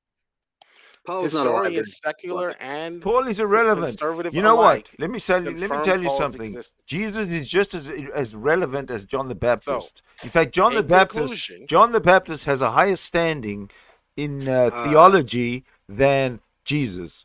So in because conclusion, Jesus Jesus went rose to from John the the dead before Baptist. Paul became an apostle. Jesus went to that's John the not the Baptist definition of a contemporary. and got dunked in the river first. It's not. He did not So write about Jesus. John while he the lived. Baptist is That's the not true the definition of a Jesus. contemporary. Look it up How's again. that? You see, now Sydney already I've corrected just you, solved dude. all your Take your I just read correction it like to a you. man. theology for Take your you. correction like a man. Jesus rose from the dead before Paul That's became an not the apostle. definition. That's not the criteria to be a contemporary. Yeah, you have to write about it when it's happening. False. Right. That's not the definition Absolutely of you do. contemporary. Mm-hmm. Look it up. Look it up, dude. We did. That's why Educate yourself. we did look it up. That's why we know you're wrong. Okay, so Paul lived during the time of Jesus, therefore he was a contemporary. Then of why Jesus. did Paul never meet Jesus or go see Jesus or watch Jesus? You don't have to meet someone to. I have never met Why Obama. didn't he I am a watch Jesus? Why contemporary didn't he? of Obama. Why didn't he ever quote Jesus? That's not the definition or criteria for a contemporary. I never Yes, met it is. Obama. He No, wrote it a is lot. not. He wrote a lot, I've never but he met wrote. Obama. Hold on a second. The guy never Let's look heard up of the Jesus. definition. The guy Guys, admits I- himself. hey guys, The excuse me. Yeah, let me look guy at the admits definition. himself. The guy admits himself that the time he learns of Jesus is from the That's Christians. not the criteria to be a contemporary. Yes, Okay, it is. hold on. Let's look up the definition. Let him lay out the Yes, it is. criteria. Let him lay Getting out a the report definition. from somebody. let Frank lay out the criteria. Living, here's the definition for you. So you guys can know what a contemporary is so that you can make the proper application of the word. Contemporary, living or occurring at the same time. That's the definition of contemporary. Did Paul live at the same time of Jesus? So yes Paul or no? was written like Matthew, Mark, Luke, and John. Were not written. That's irrelevant. Strawman, red herring. Is No, it's Paul a not. contemporary? So Paul was written Is before Paul a those. contemporary of Jesus? Did he live during the same time as Jesus? Yes or no? No. Paul did not live during the same time as Jesus? What? When was Paul born? Oldest. When was Paul born? What's the according oldest to book secular historians? in the Gospels? What's the oldest book in the When Gospels? was Paul born? We're still on the contemporary blunder. The oldest book is Deal with that John. before you jump to your Gish Oh Galaxy. no, the next oldest Gish book Galaxy. would be Mark. Okay, Mark. so we're just going to jump to the next era. John. Instead so of instead of if No, getting it's- no. if the closure. first John one, was the how- latest one. John's the latest one. The oldest one is. So now we is want to Mark. talk about when the books were written. Oh, it says and- earliest. and, Yeah, that's right. Yeah, red herrings, distractions, because you can't deal with the fact that you blundered here. You A can't deal with the fact that contemporary other is people have someone who lived opinions. You know At the that, Jill? same time, Frank, you someone who can't lived- deal with the fact that other people have a voice and an opinion. That's I why you can't deal filibuster. with the fact that That's you made why a claim you that you won't back That's up, why you and filibuster. you won't admit you failed. You failed. See, there you go. Sydney corrected you you. filibuster, and now you're trolling.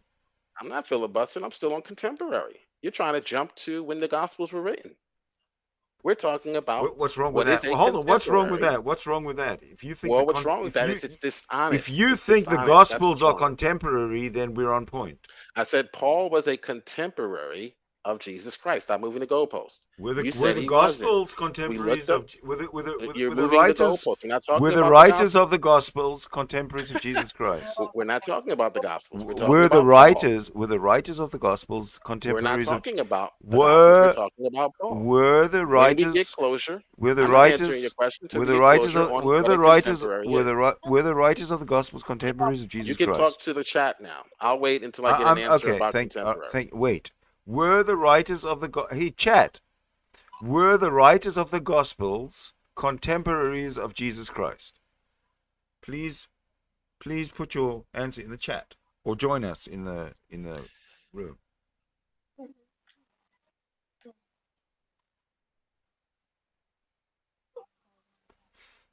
No one has an That's answer. weird. It does say he lived during Jesus. Oh, so was Paul Yeah. a contemporary of He Jesus? was a contemporary. I'm wrong about Okay, that. thank you. Now we can move on. Okay, now that we've established You're 0 that, for 1. hold on a 3 second. strikes and you're out. I Okay, thought Mark was the oldest Dude, fucking. Jesus Christ! About I'm the- trying to keep on track here. But now that we've established that they're contemporaries, I mean, this doesn't match. Like it says that the earliest writings were like 200 years later. that's about because the Jesus. Gospels were So- written 200 years, up to 200 years Oh, later. so Paul didn't write it. No, Paul didn't write the Gospels. He wrote his Oh, so it epistles, doesn't count as its contemporary which writing. are dated, Oh, so it doesn't. So Paul, we don't even Paul's know that writings are Paul dated in the existed then. 50s. So we don't Paul even did have. not write the Gospels, dude. Paul wrote his epistles, which are dated by secular historians in the 50s. He Right. lived during the time of Jesus. He was So a why didn't contemporary. Paul write anything about Jesus when in the 20s? In the 20s? Yeah. He had not How come he converted didn't yet. write about it when he was still alive? Well, how come he didn't He write hadn't about converted. it when he was chasing Jesus before he got the visions, the so-called vision? He wasn't converted. Why would he write about Excuse Christ? me. Christ He a was the heretic. chief of police chasing these Christians. Chief of police. Why didn't he write about why he was chasing these Christians?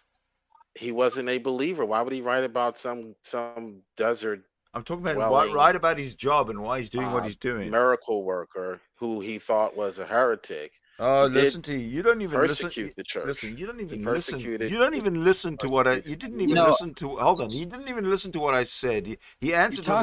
He answered with the response that was totally I answered your question non-relative because to he what wasn't a I Christian. said or what I asked. Why would he write about someone he didn't believe in? He didn't believe Jesus Christ was the Messiah. When he did, he wrote about it. Why didn't he write it? Why didn't he write about his chasing? Why didn't he write about his chasing the Christians and trying to arrest them? And the reason He did write about that in his epistles. He didn't write about Jesus and the reason he was doing that. He wrote about the fact that he persecuted the church or the followers of Jesus Christ. But he was a contemporary of Jesus Christ, and he Right. doesn't have any personal knowledge or personal experience of anything that Jesus said, or any place that Jesus was, or he never met Jesus. And he's the chief. He's the police guy. He's the police, right? And he's the police chief, and he never ever talks about Jesus when he was the police chief, and he never spoke about why he's chasing these Christians. Was he supposed to talk about Jesus or any of the people he was Why chasing? was he chasing the Christians? Yes, he has to talk about that. Because the Pharisees believed that the Christians were teaching false doctrines. Where did you get this from? Because Jesus. See, there you go. Himself, now you're making stuff Jesus, up. You're making answering your stuff up question, you even just cut me more off. than the Bible is made Because up. Jesus, I'm answering your That's question, evidence you that we have for the cut me existence of off while I Paul was is that trying to he wrote answer a it. number of letters. And then you want to scream victory. Jesus I screamed victory when I was 9. Right. Jesus was condemned by the court of the Pharisees in the court of the Sanhedrin. So yeah, his followers were also considered to be condemned, and they were not allowed to read the book of Acts. Where about? And they were not allowed to preach Jesus. Okay, so and if they were found preaching Jesus, they would be put in jail. Paul was put in jail. I got another question. I have a follow-up question. Yeah. You said the Sanhedrin. You said that he was brought up in front of the Sanhedrin. Where? Hold on. That's not my question. I have a question about that. Yeah. Where other than in the Gospels is this Jesus being brought up in front of the Sanhedrin to be found? Are there supposed to be other accounts other than the? Supposed to be, but where are they? Who? Where? Where? And you mean in Palestine? No. You said that. There was a meeting. The Sanhedrin. Yeah, the Pharisees. The Sanhedrin, and Jesus went in front of them. Something happened. You said something like that happened. That's only from the Gospels. Where else can I find? Where else can I find a link or a talk in history about the Pharisees and Jesus in Jewish history. In Jewish history? Sure, because the Sanhedrin was Oh, Jewish. yeah. This is according to the Gospels. The Sanhedrin was in the Forget elite. about the Gospels, Yeah. because the Gospels. So we you can't- don't need we don't. That's the Where primary. else? And Where else? I'm Without answering except for your the Gospel. question. Except I'm for the. answering your No, you're question. not. Except Yes, for I am. I'll just be quiet then. I'm and I rephrasing won't the answer. I'm rephrasing the question because I won't answer if I'm not allowed to speak. Then No, I won't I'm answer. rephrasing it. You can look it up for yourself. I'm rephrasing it because I wasn't. Okay. I wasn't. Go ahead and I wasn't rephrase very. I wasn't very distinct. Okay. I wasn't very succinct, I should say. Okay. Here is the question. Yeah. The Sanhedrin. I believe we have, there are claims that like other contemporary writers, historians that existed at the time of Jesus, and we have No. documents from them. I believe that are carbon dated to existing in the year that this stuff happened. Whereas The the supposed Sanhedrin stories, themselves, the Sanhedrin Well, themselves should be recorded, but where the is it supposed recorded? stories. It is not. There is a little bit of evidence for Paul's existence, although it's not very strong. I wouldn't even be so sure about that. It could easily have been fabricated. It's nowhere near on the lines of which like Caesar or Hitler would have. It's very, very, very, very minute. Could easily be fabricated. Not only that, I'm with you on that one. Not only that, it's been proven to also have like falsifications added to it later, and this is supposedly coming from a nut job who saw a fucking hallucination of Jesus on the road after he was persecuting them. Written down 200 years after all this happened. It is not anywhere near on par with what we have from, say, like Josephus and the other ones that also fail because they were just merely writings about people who believed in it, and those guys weren't Christians, You're so, right. You know what? The best we So have. Excuse me, I have a response. The best we have. You asked the question. You didn't let me respond. Are you? Yeah, are you I know gonna answer you for can me? respond, but I've got a 15-second All right, here. you're about to say something else in error. but go 15 ahead. seconds, please. So the best we have is Paul writing in his epistles that he has a vision of Jesus Christ. That's the we best. don't have that. No, That we is don't the have be- that. No, that is We the don't- best. That is the best We don't evidence. even have that. That is No, the wait- best no, wait a minute. evidence. That is the No, best no, evidence we we don't have. even have that, Sydney. We don't even have what Paul wrote. We have what some other people wrote down 200 years after all that shit supposedly happened. That's what we have. I thought we were We're not talking. You talking. guys are all over the place. We're I talking thought about we the were talking about the epistles. Sanhedrin. We're talking about the epistles, not the. I thought we were talking Oh about yeah, the you don't want to Sanhedrin. go back to the Paul thing because you failed. The and you earliest, talked all that You the switched earliest, goalposts. the You moved all earliest, that shit. Sanhedrin, and now I can't the- answer about the the Sanhedrin. earliest we And have. I admitted that Paul would be considered a contemporary Okay, if he now existed, then we if brought up and if he even wrote the epistles. Okay, so can I answer the question about the Sanhedrin Please. before we move on to something else? Man, Okay. can you guys deal with one Well, topic at go a time? for This it. is just Sanhedrin, Instead of the complaining, Sanhedrin, instead of you moved complaining on about from the us, go ahead. Sanhedrin. Okay, so the earliest record of the The Sanhedrin. Sanhedrin let- was a topic you moved on to Black away Cloud, from Black the Cloud, earlier Black topic. Cloud. Well, Let him talk. yeah. Let him talk. The earliest record of the Yeah, Sanhedrin. but he's doing exactly the No, thing he's he's accusing us responding. of. He's responding. It's Look, fine. he can responding do to the his question. He can We're- do the Sanhedrin first. It's just let's not pretend like we're doing it. We'll He's be- the we'll- one who's You're doing already it. It's 0 his for turn. 1. It's I'm his the only turn. one here that was been accurate so far. I think it's his historically. You're turn. Go 0 for ahead, 1. go So ahead. maybe you should be quiet for a second. Frank, The go ahead. earliest record is Josephus, who wrote about this political. Oh, now you religious are going to body, talk about this one. No, who let wrote him about finish. this Let him finish political the body myth. called the Sanhedrin in about 57. That was created by the Romans in about 57 BCE. That's who we have as far as a historian is concerned that writes about the Sanhedrin. Hold on a second. In 57, he wrote about the Sanhedrin in 33 or 33. No, that's when he writes about. He lived in the AD era, but he writes about I'm talking about 33. the fact that AD. the Sanhedrin was created by in 57 BCE. There were then we have other sources, Hellenistic sources, that talk about the Sanhedrin as well. Okay, but that's not the earliest evidence for Jesus. The earliest evidence for Jesus we have is from Paul's original and authorized epistles, and the Yes, best Paul he can would be come a up with. primary source. Let me Yes, he would finish. be the primary source. Let me finish. The best source we have, the primary source we have, is Paul's epistles, where the only evidence he presents is that he saw a vision of Jesus Christ. That is it. Well, we're talking about the Sanhedrin, not evidence for Jesus Christ's existence, right?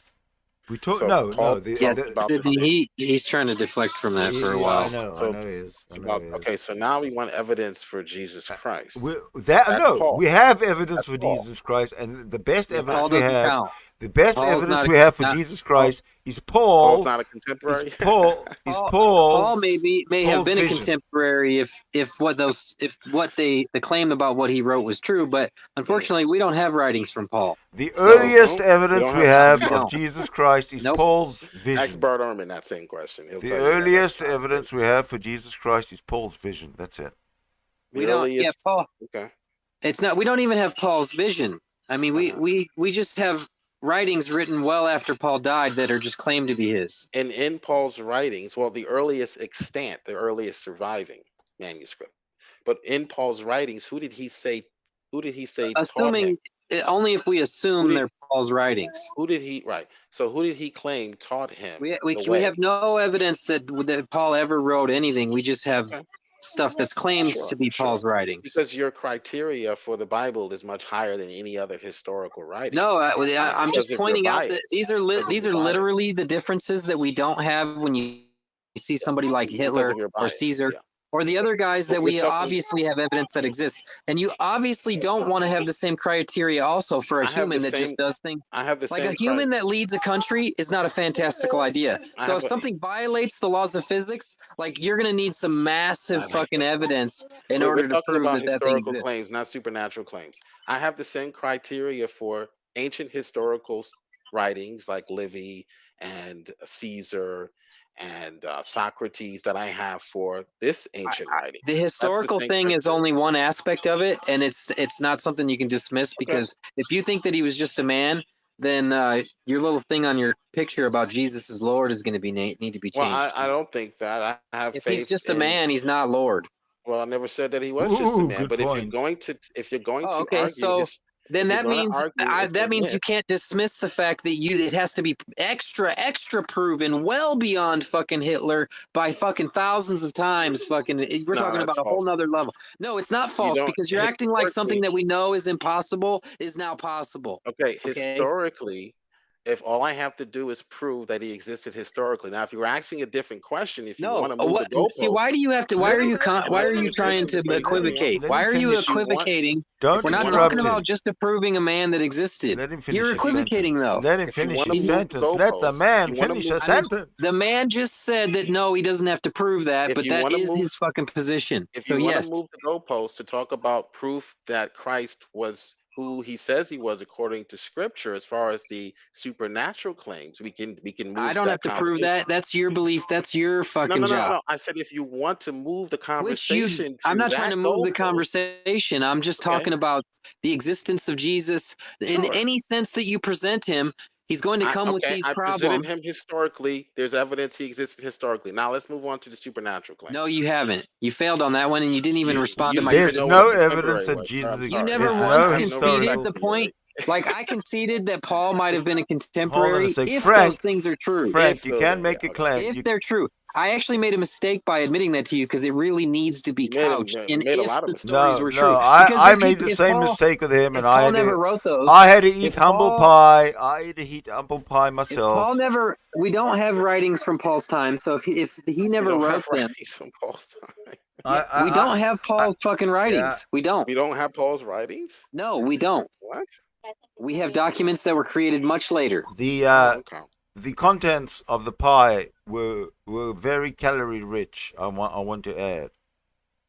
Yeah, that was a humble pie you both took. That was a loss. Yeah, that was a huge. That was a mistake. huge. As I just My said, reputation, that my was a mistake. reputation might never recover because of this. The So do statement you- actually, why- the statement I said to you about Paul being a contemporary wasn't true because it wasn't. I am now couched in the fact- forever If a the liar. If the writings that are claimed to be Paul's are correctly from Paul, then he would be a contemporary, but we have no evidence of such. Right. Okay, so let's move on to why we believe in the supernatural claims, Yeah, and Hold on, no, no, which is no, another uh, no, topic, no. another Hold on a set of you're second. proof gonna have to You like just show how made. the laws of You just physics could made. be Sorry, violated now. sorry, sorry. You, Jill. You just You walked Frank. into unprovable territory. Frank, wait. Frank just made. He just said, okay, we've proved the historical facts that Jesus did exist. Now let's move on to the supernatural. That's very disingenuous and very deceitful. Okay, then do you have evidence that Jesus did not exist? Like a historical writing in the contemporary writing that says, hey, everything that's written about this guy is false. He never existed. That's what you would need to compete with Paul. You don't have that. Paul, You if don't have a Jesus contemporary of existed, Jesus. if Even Jesus, Josephus listen to says that me, he listen to existed. me. Listen, don't let me not respond. If Jesus did exist, then Paul himself would have a log of a whole bunch of the Jesus crimes and the Christian crimes and the whole the reason that That's a he's non chasing them. sequitur. And It's a we non don't have sequitur. that, It doesn't follow. and we don't have that. It doesn't follow. That's a The non first sequitur. time He we doesn't. hear of Jesus He, from Paul is through a vision. He didn't even know that the guy existed. yeah, that's a non sequitur because he talks about the people who Peter, James, and John, who were he calls the pillars of the Christian He church. wrote this out. He wrote this in the year 50. Don't forget all of this, even the Yeah, epistles in the year 50. yeah, yeah. That's excellent. It's not. That's excellent. Jesus dies Yeah. in 33. Paul is chasing. Sorry, Saul is chasing Christians in the year 50. Uh-huh. What the hell? Yeah, for an ancient writing, that is And he doesn't know remarkable. who this guy is that he's chasing. He For an had a ancient vision. writing, that is That's his We first. have remarkable. His you first know, the same introduction. evidence His first that we have for introduction is a Jesus. vision. We have the same shit for Hercules. You know, If like you're, years after the fact, people fucking just made it up and wrote it down.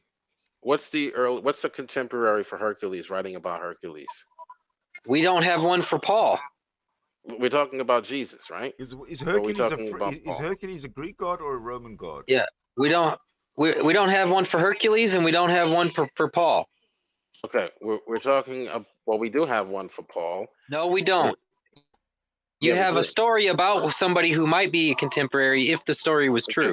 so we're not talking about evidence for Christ. A We're talking about evidence contemporary for Paul. document would be a document that was written in Jesus's time, not 200 years later. Are you okay? You're switching up here. Which one are you trying to prove? Evidence for Christ There's a difference or between the evidence for notion Paul? that Paul might be a contemporary and that the writings were contemporary, and the writings were not. Contemporary of who? You're all over the place. Jesus. Okay, so we're talking about a We don't have contemporary that. for Jesus. We're talking about Jesus and Hercules. Don't have that for either one. Okay, can you name one contemporary writer talking about in the Bronze Age talking about Hercules? We I don't believe have Hercules existed by the way, but you don't. we don't So have one. We don't have okay, one. so we actually do have writings about Hercules. Um, Yeah. yeah, we do have Yeah, writings but about how? Hercules. When were They're they ancient. written? They're When were they Bronze written? Age stories. They're When were They they weren't written written. very down? old When stories. They were they weren't written down? down. You're not going to date the parchment and find out that it was written on that paper during the No, life of of Hercules. course not. No, Not even like shortly after his death. no. 300 years, Right. 500 years. So the 800 writing, years Well, from- the writing is not contemporary. Whereas So we do have that with Hitler, we do have that with Caesar. Like we have we're pieces of talking about paper ancient writings. that were written about Caesar, to Caesar, 20th from century. Caesar, dated to the time Caesar was alive. Not 20th century. Okay. So when you Not actually 20th study, century. yeah, Hitler is in the 20th century. When you actually study, You're saying we don't have any textual- writings from Hitler. No, I never said that. Hitler is not a That's the one you ancient brought up source. you were trying to make it sound like Jesus had as much proof as Hitler. No, I was trying to demonstrate that your criteria is Way skewed. higher than what yours is because It's you're way higher gullible. for the Bible than it is for anything else, right? No, it's the same because Hitler actually meets these criteria. He has writings from him, to him, about him, in his timeline, We in even his have date, like voice while recordings. he's alive. So does Jesus. We have pieces of paper does with Jesus. writings about him that we can carbon date to the years We have that voice they were claimed to be written. recordings. And so does Jesus. Yeah, we got video Right. of Hitler. We have video of Hitler. Yes. You act like Jesus is on par. We have Jesus video does of Come on, not where's meet the the video of criteria. Hitler? Of You have Jesus? such a low criteria that you would believe in fucking I have the Hercules. same criteria that I have for Homer, for Socrates, for Plato. I don't know Where's why. the video? Why would you assume? Why would you assume Socrates? Socrates existed, and why would you assume Socrates is on par with a supernatural being? They're all. Do you realize ancient that? writings. Do you realize that the claim, like the evidence, has to match the claim? Like proving The evidence has to Socrates. match the claim. Listen, Socrates would That's such a naturally. weak argument. No, it's not a weak God. argument. The evidence It's not has a to weak match the argument. claim So let me is give you an absolutely example. the only argument. You see, that's the thing is you want to make super fantastical, impossible claims and just have them be believed on small on the same evidence of a Monday. Like if I tell you I have a pet cat, if I tell you I got a pet cat, you think that's supposed to be judged on the same level as I'm a god with supernatural powers. Okay, so let's talk about the supernatural proof since you want to jump to that. Or do you still want to talk about the? I'm not jumping to anything. Do you know the difference between historicity and supernatural claims? We already covered the fact that it's on even ground historically. So historically, we have more evidence for Christ than we do for Homer, Socrates, Plato, Caesar. Yeah, but I don't have a religion. Listen, I don't have a religion that tells me those guys are gods. I don't have a religion that tells me they existed at all. The criteria scholars use. They don't. You're not listening. You're not listening. You're not listening. You're not listening. You're not listening. You're not listening. I'm not. You're not listening because you know you're wrong. You've been triggered. That's not what scholars use to determine authenticity. It's not what they use. Most scholars are Christians, anyways. And listen, I'm not arguing. I am not arguing that Socrates existed. Okay, that's fine. Did Livy exist? Don't know. Who cares? Okay. We're talking about. Well, then you don't know. You can't say you don't. You can't say. I don't have a religion. I don't have a religion that says. Then you can't say you know Jesus. Just because Jesus. I don't even know who. I don't even know any information. I don't even know who Livy is. That means I don't even know who Livy is. Using the same criteria, and you've already admitted you don't. I know things about Jesus. I don't know anything about Livy. That's not the same criteria. You're wrong. If you're using the same criteria and you're not, as you admitted, because one is making a supernatural claim and the other is not, then if you don't know Jesus existed, or no, that is the same criteria. That is the same criteria. Any claim that has a supernatural claim that supposedly violates the laws of physics is held to the same standard. That is not. That's not something that is a different standard. That standard. Listen, if you have a claim, listen, the standard is the same for everyone. The standard is the same for every. It's the same for every claim. If your claim has if you're going to include in your claim supernatural. Did Pliny the Elder exist? If you're going to include the supernatural in your claim, you're going to have to provide more evidence. I'm a historian, a scholar who would say you're not listening. You keep interrupting because you're triggered by the fact that it's the same standard. I want you to prove it is the same standard for every claim. I want you to prove that from a scholar. Show me a scholar. I am telling you. I'm just telling you how it is. I don't listen. I don't need a scholar. Okay, I don't need a scholar. Let's move on. You're telling me what my position. So I need a scholar to tell me what my position is. Scholars are the ones who do textual criticism, not scholars can't decide what criteria I'm applying to everything. Criteria. Thank you for proving that. My point. And you made up your own criteria. All those scholars did too. Those scholars don't agree on all the same things being true in the Bible. None of them agree with each other. You can find stuff that exactly what you should do. Those scholars all disagree with each other about a plethora of things. I'll wait till you're finished giving your non-scholarly opinion, and then I'll give you what the scholars say. Go ahead. Are you done? You just cherry pick your scholars and believe the ones that agree with you. Are you finished? That's it. You're not being skeptical at all. You just want to believe the Bible. You can't cherry pick one scholar that believes what you believe. Are you finished? I don't look at what a scholar believes to follow some leader.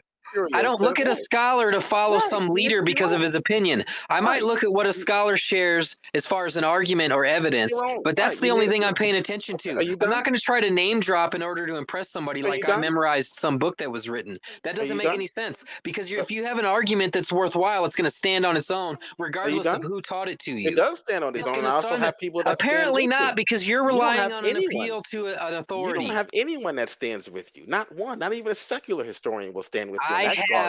I have the actual argument itself. I don't need the scholar to quote the argument from. Okay. Now let's talk about what even secular scholars have agreed and agreed with the conservative or the Christian scholars, that the test for authenticity is what they call the bibliographic test.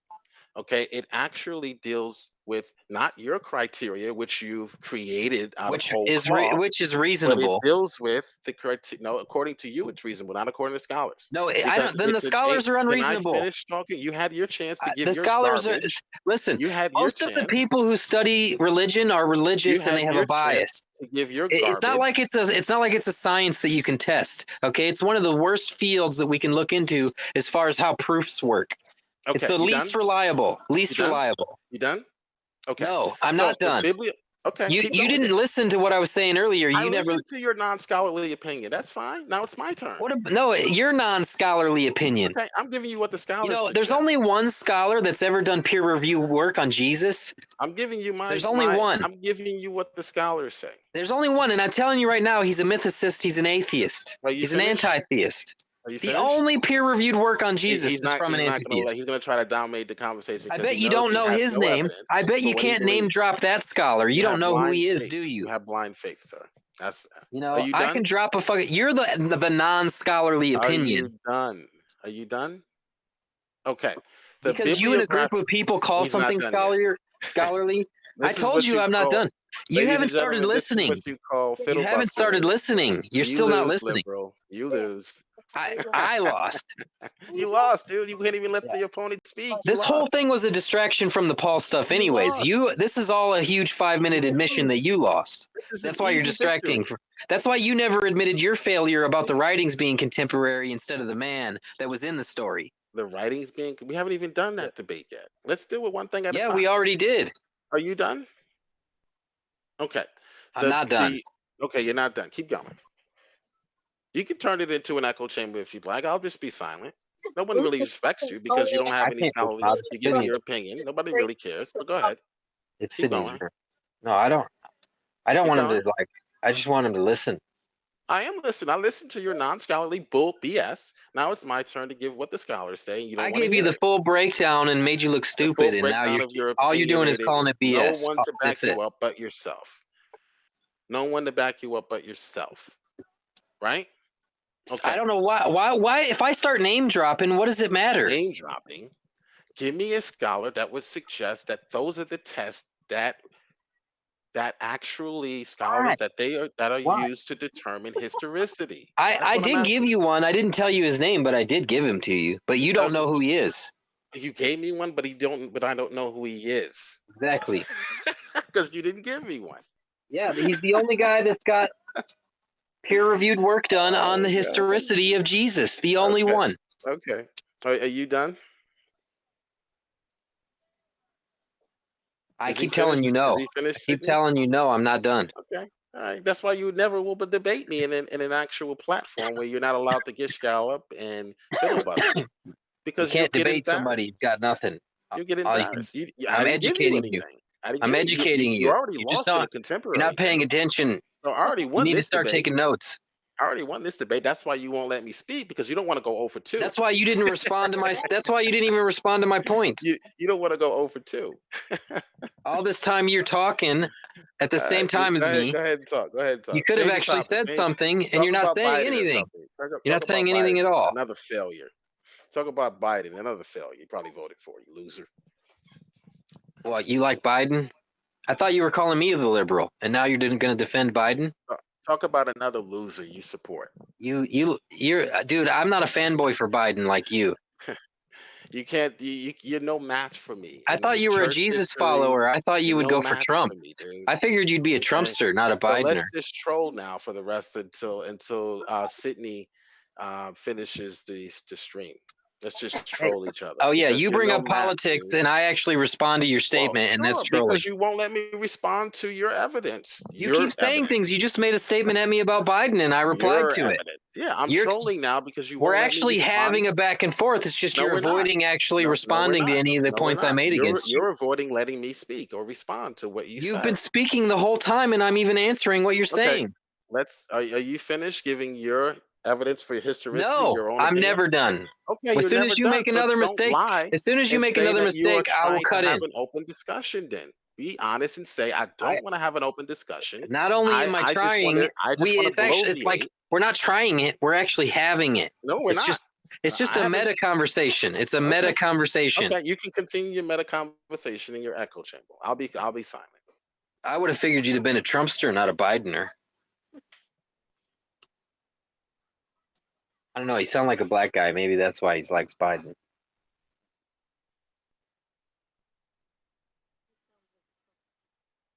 That dude. I thought he was a Trumpster too. No, that dude's lying. He likes Trump. He's definitely lying. Oh no, I think that's against one of the commandments.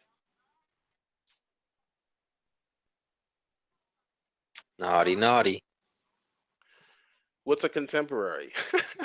I'm gonna. Yeah, what is a contemporary? Do I have a permission to Contemporary clip this, would be something in the lifetime of the man, right? Do I have permission to clip this? It has to exist at the same time, right? So like Paul, like if Paul really existed and if his stories were true, then he would be a contemporary of Jesus. That's true. You know, match for but me, only if he wrote those documents. Would those documents then be? Then the documents would be contemporary. That proves it. Unfortunately, they're not. Speculation. As far as we can tell, they're just made up. Speculation. Show me some evidence. As far as we know, it's not evidence. As far as we know, it's not evidence. That's faith. That's what we call blind faith. As far as we know, when you preface your statement with "as far as we know," we call that faith. No, that's not evidence. Faith. No, evidence. I'm a Christian. I can only believe things that have evidence. No, what you're doing is you're saying that you believe the claim by default. Christian. I have to have evidence to believe. You don't ask for evidence. You just there's a claim made. You believe it by default. And I'm saying evidence. And I'm saying no. I'm saying as far as we know, none of that happened. As far as we know, none of that shit happened. We don't know. Faith. We have no evidence of it. All we have faith. is some myths. We got some myths. Atheists have faith. You're proving it every day. Every time you open your mouth. Nope. See, that's the thing. The default is to not believe it. By faith. You're supposed to say no. It didn't exist until proven to exist. That's the way it works. Just like you would say, if I said, "Hey, do leprechauns exist?" Are you gonna go, "I don't know. Maybe they do." Yes, they do exist. See? Yeah, I have evidence they exist. Yeah, and I'm the one that has faith. And it's me. I know. I said I have evidence. I'm not like you. You believe things like what a contemporary is. So you have evidence in leprechauns. You have evidence. Googled it. So you have evidence for leprechauns. The only thing I got wrong is that Paul in his writings was, the only thing that I got wrong was Paul being supposedly alive when Jesus was alive. But that doesn't change the fact that the documents were not written in Jesus' lifetime. Google is your Bible. You should refer to it more often. Yeah, because I guess a modern search engine would be less accurate than a Bronze Age caveman. I always have fun on your channel, Sydney. Yeah, I love to teach. Writing myths about the supernatural. A Bronze Age myth about the supernatural is more accurate than a modern search query on the internet. A search query you didn't read before you talked to me, at least. Did you always believe that was a contemporary before you talked to me, or is that something you just acting? You just being contrarian? I believe it's pretty well accepted that those writings are not contemporary. You pulled a bait and switch where you were I'm talking about Paul being a contemporary. You brought up we didn't have that debate yet. You brought up you basically brought up a fact. Did you always believe Paul was not a contemporary before you spoke to me? You brought up a detail that is like way less relevant than you pretended it to be. Did you always believe Paul was not a contemporary of Jesus, or is that something you started believing? I did. I mean, his writings were not, and I guess I just assumed he wasn't too. Oh, okay. So you just assumed he wasn't too. Okay, all right. I mean, that's an easy mistake. It's not something I realized I was doing. So wait a minute. So if I write about, I'm the one who admitted it right away. But like, even though I admitted it right away, and I said you were right, you still haven't admitted that you were wrong about his writings being contemporary. So let me get this straight. Therefore, we don't even know that they were written by Paul. We don't know that any of it happened. We have people later on that said that it happened. So let me get this straight. If I were it to brings write into about, question, like you want to question Socrates, but you don't question Paul. So if I write about Obama 20 years after he dies, let's say Obama you probably dies. believe Socrates existed. Let's say Obama dies tomorrow, and I write about him 20 years after he dies. Does that mean that we my have writings Obama are on not, video? You fucking moron. Does that mean that my writings are We not? have Obama on can video. you listen to the question and answer the question? The question is answered in what I'm telling you. It's obvious. Of course, we would believe in Obama because we have video. That's not what I'm asking. Listen to the question, idiot. If I were to write, you want me to act like there's no video? Let's pretend there's no video. Well, now I don't believe it as much. Okay. You're not answering the question. You're answering your own question. I didn't ask that. I think even without video, Obama would have stuff written by him, to him, about him, all during his lifetime. I didn't ask that question. Who cares? Yeah, but see if you're not quick enough, you're not going to realize that actually. My question instead of trying to answer. You're not going to realize that actually answers your question. I understand, but you're not getting one here. I'm predicting before you ask. Before you ask the question again, before you ask the question again, I'm predicting. What are you predicting? Let's be wrong twice again.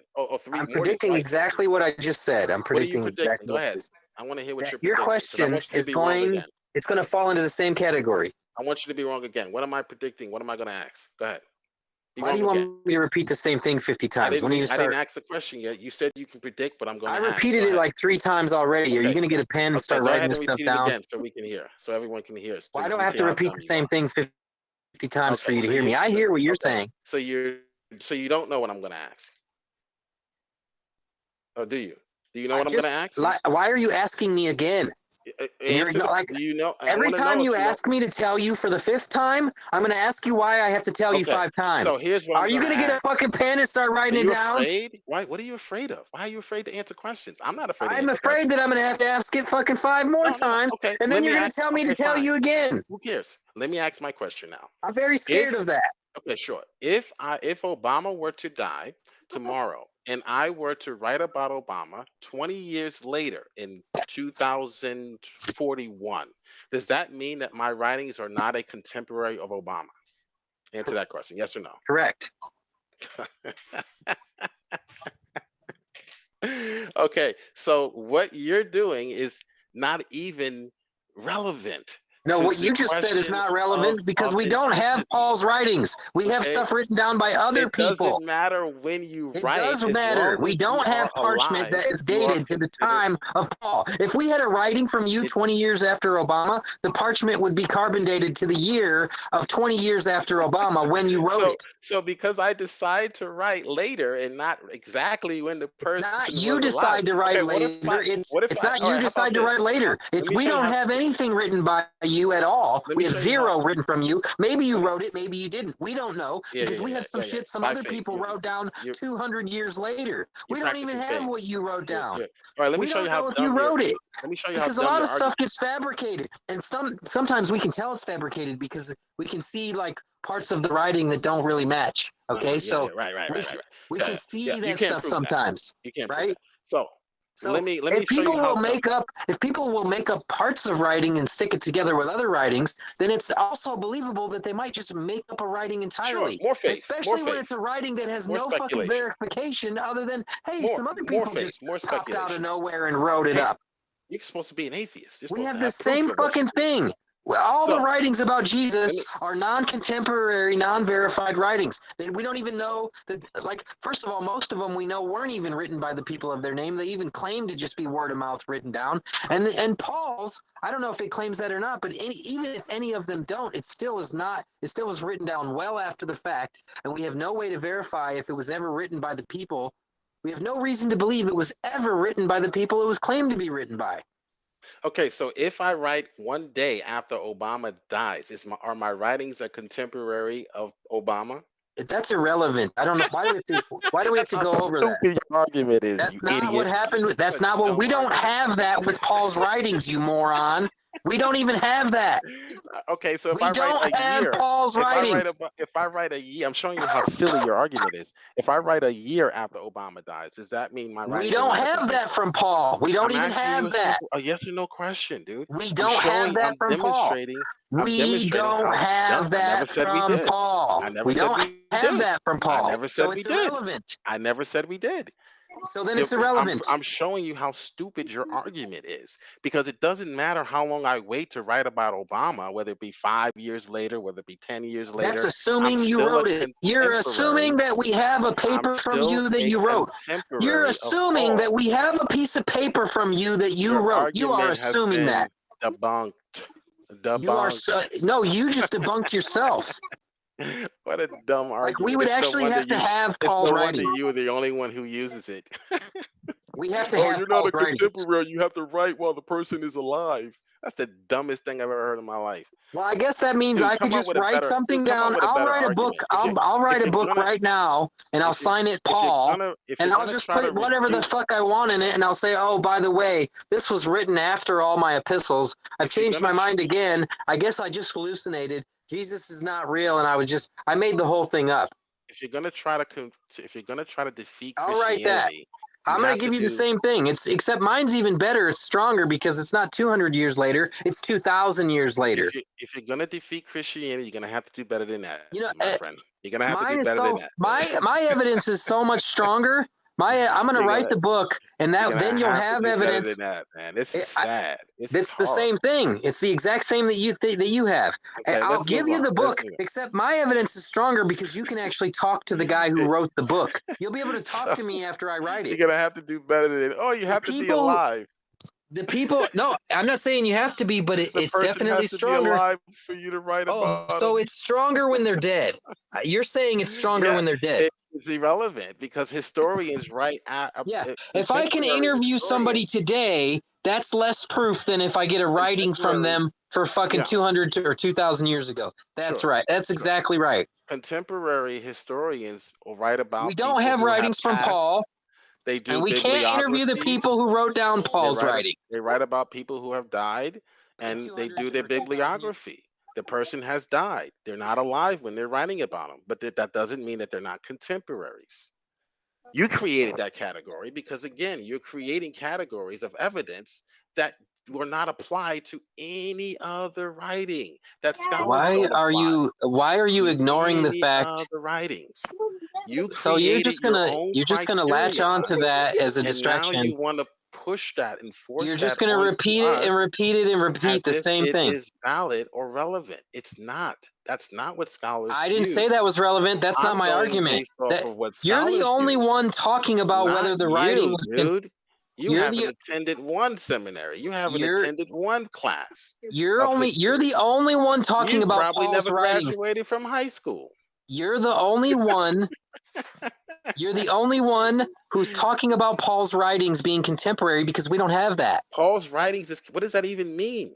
Joel's very good at deflecting, I must say. What does it even mean for you to say you have a writing?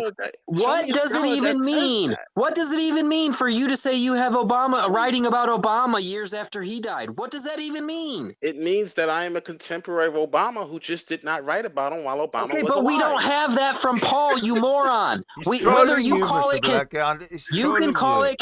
you can call it contemporary. He's just distracting. He doesn't want to address the elephant in the room. He's trolling you, dude.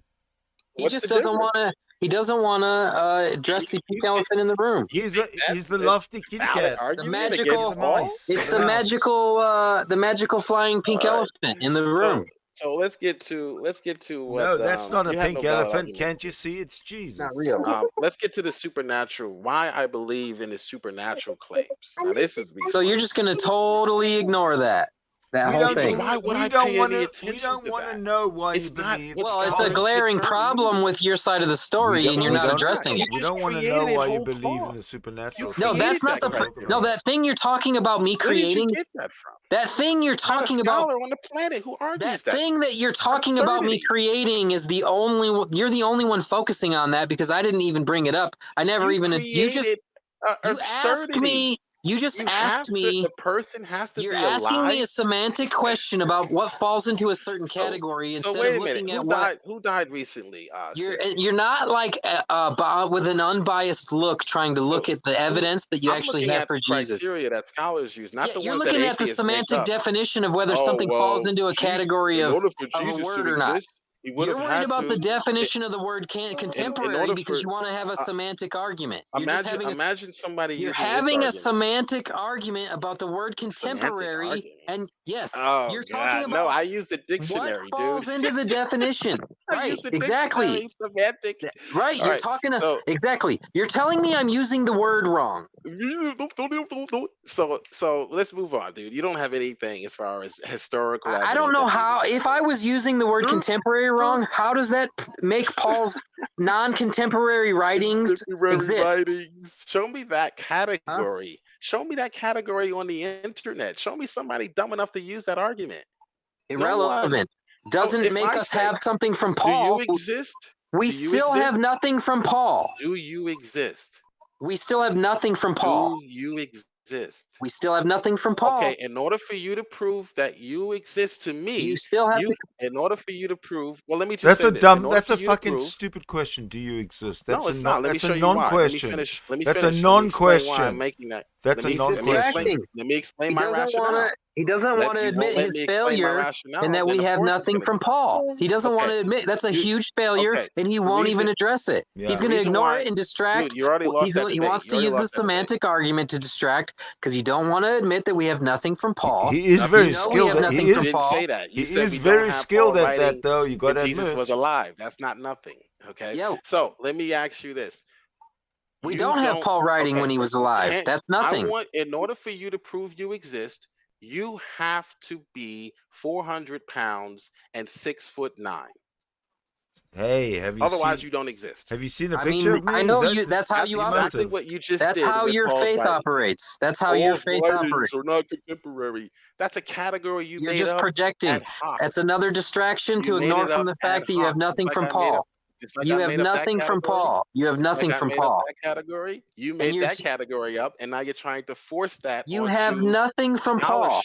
It's not. Well, Mr. Blackcloud, if I may, you have no argument. Listen, if scholarship thinks that that's contemporary, it doesn't matter because you don't even have that. Mr. Blackcloud, you would still not have any contemporary and writing. Mr. Blackcloud, order. You have no piece of paper that was written on in the time of Paul. Mr. Blackcloud, please, order, gentlemen. Order. Go prove 400. Order, Mr. Blackcloud. Mr. Blackcloud. Mr.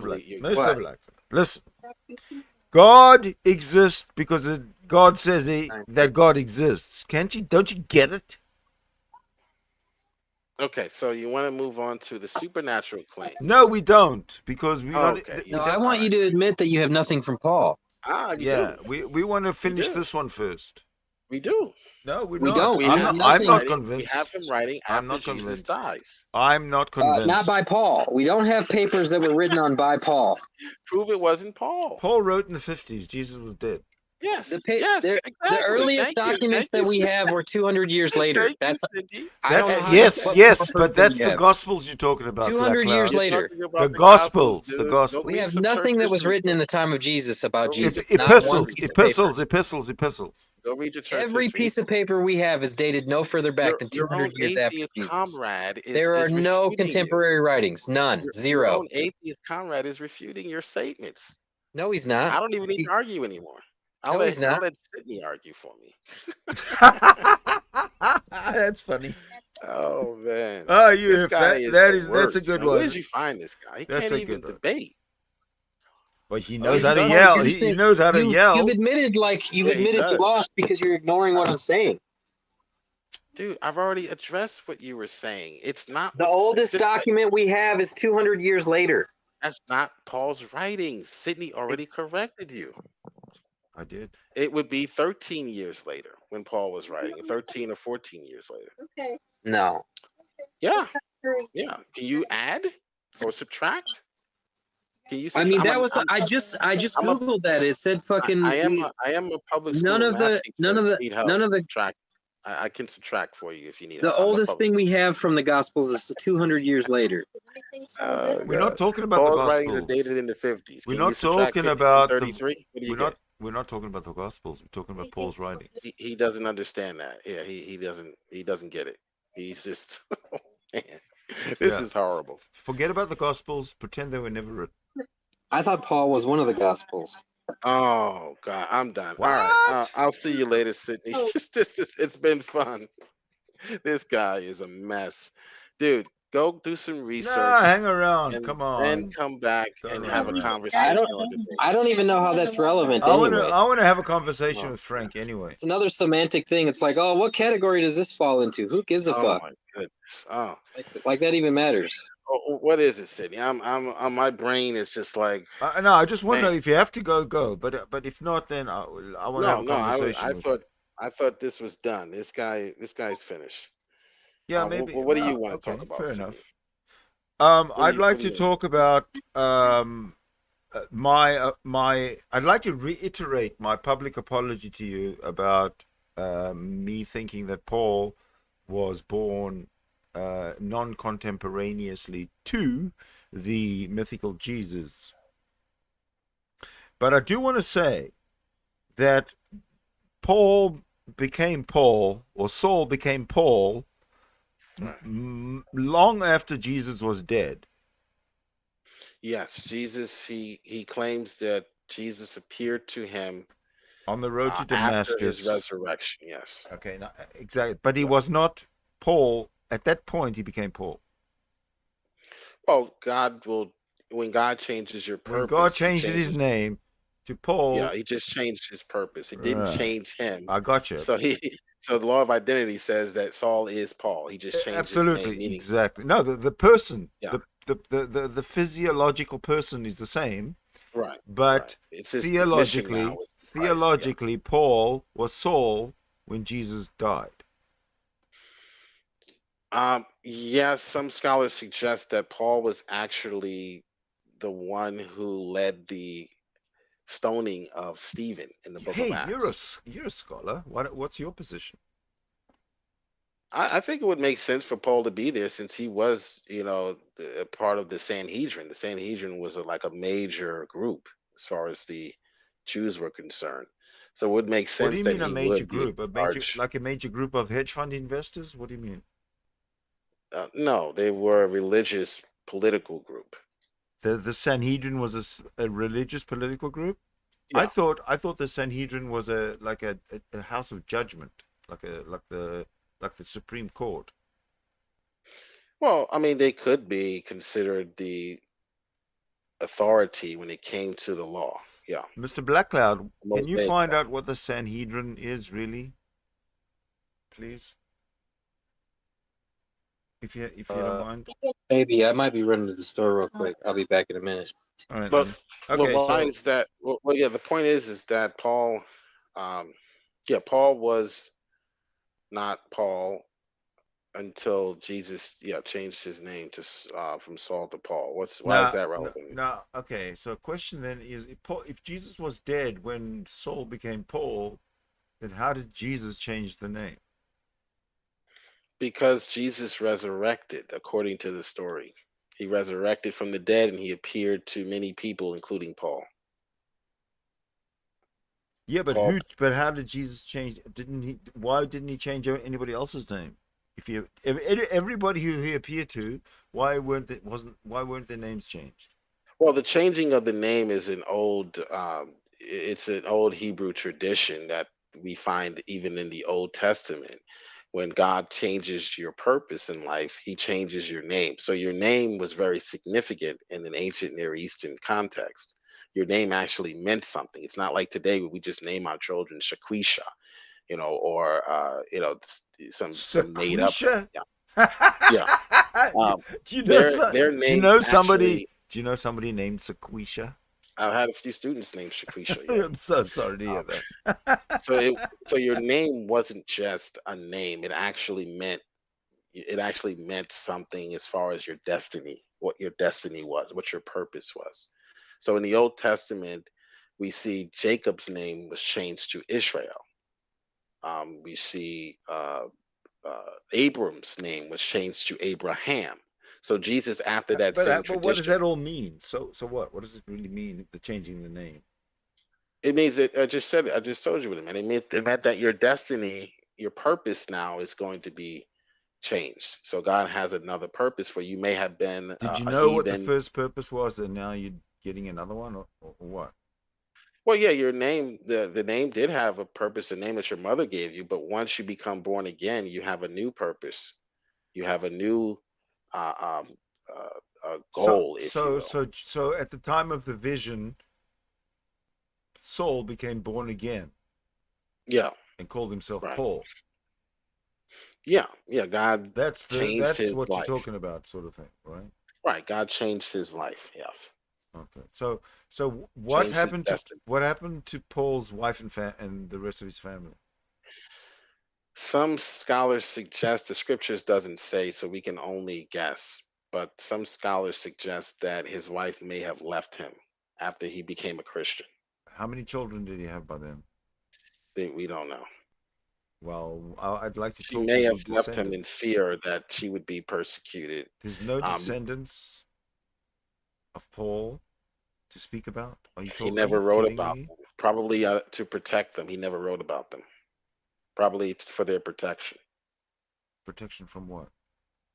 from the people who would seek to kill him because he turned his back. He was now considered an enemy, Yeah, but which is worthy of that death. didn't last for once an emperor changes, then sometimes the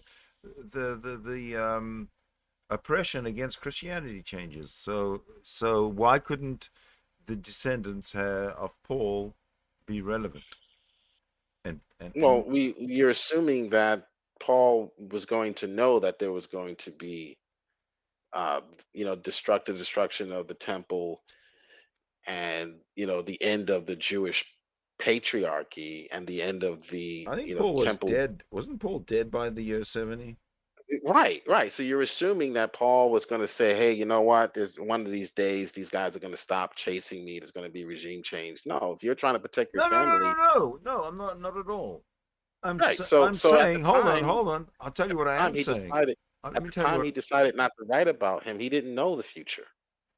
He didn't know He whether doesn't it's going have to know the future. He just has to have to offspring. assume. He He has just to have assume. children, and the children have children, and their Right, children children. So you right, got but listen, children, grandchildren, great you're not grandchildren. dealing with the You argument. got The lots of argument time. you made was that the That is argument. enough time for all those events to unfold Okay, and still have a family you're missing line. the point. Whether The argument you made whether was, they're written about or not written about, do they exist? we don't know. He didn't write about them. I've already answered that. And the reason why I would suggest he didn't write about them is because he didn't want them being hunted down Is by it the Sanhedrin, reasonable? Is it by the tribes of reasonable? Dan, for Yes. example. Is it reasonable Yeah, to assume that that he had a large family because it he's is. a yeah. Oh, it is, isn't it? Yes. He Right. most likely had a family because you had to be married to be in the Sanhedrin council, Well, you to had be to a be part of married to it. be a rabbi. Well, you had to be married to be in the Sanhedrin. I don't know about a rabbi. You have to no. That's well. You don't. You do have to be He married wasn't a to be a rabbi. rabbi. He was It's under the preferable. rabbi. It's He was under a preferable. rabbi. He wasn't a It's rabbi. preferable that you're either married as a rabbi or you're soon to be married as a rabbi. Well, that's fine. That's fine. But the reason why I believe he didn't write about it makes sense. I mean, why would But you? don't forget, I'm talking about the rabbis of today. The rabbis of the Sanhedrin time were not the same because Okay. everything after the fall of the temple, Judaism and Christianity basically emerged out of the destruction of the second temple in the year 70.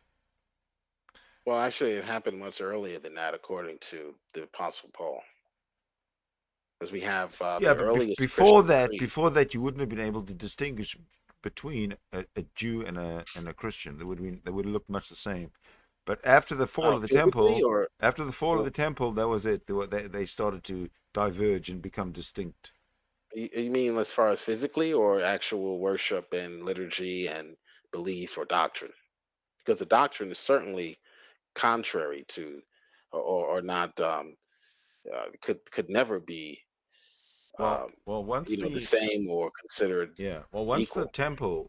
temple was destroyed in the year 70, uh, the rabbis that were sort of left had to rewrite Judaism because the temple was it.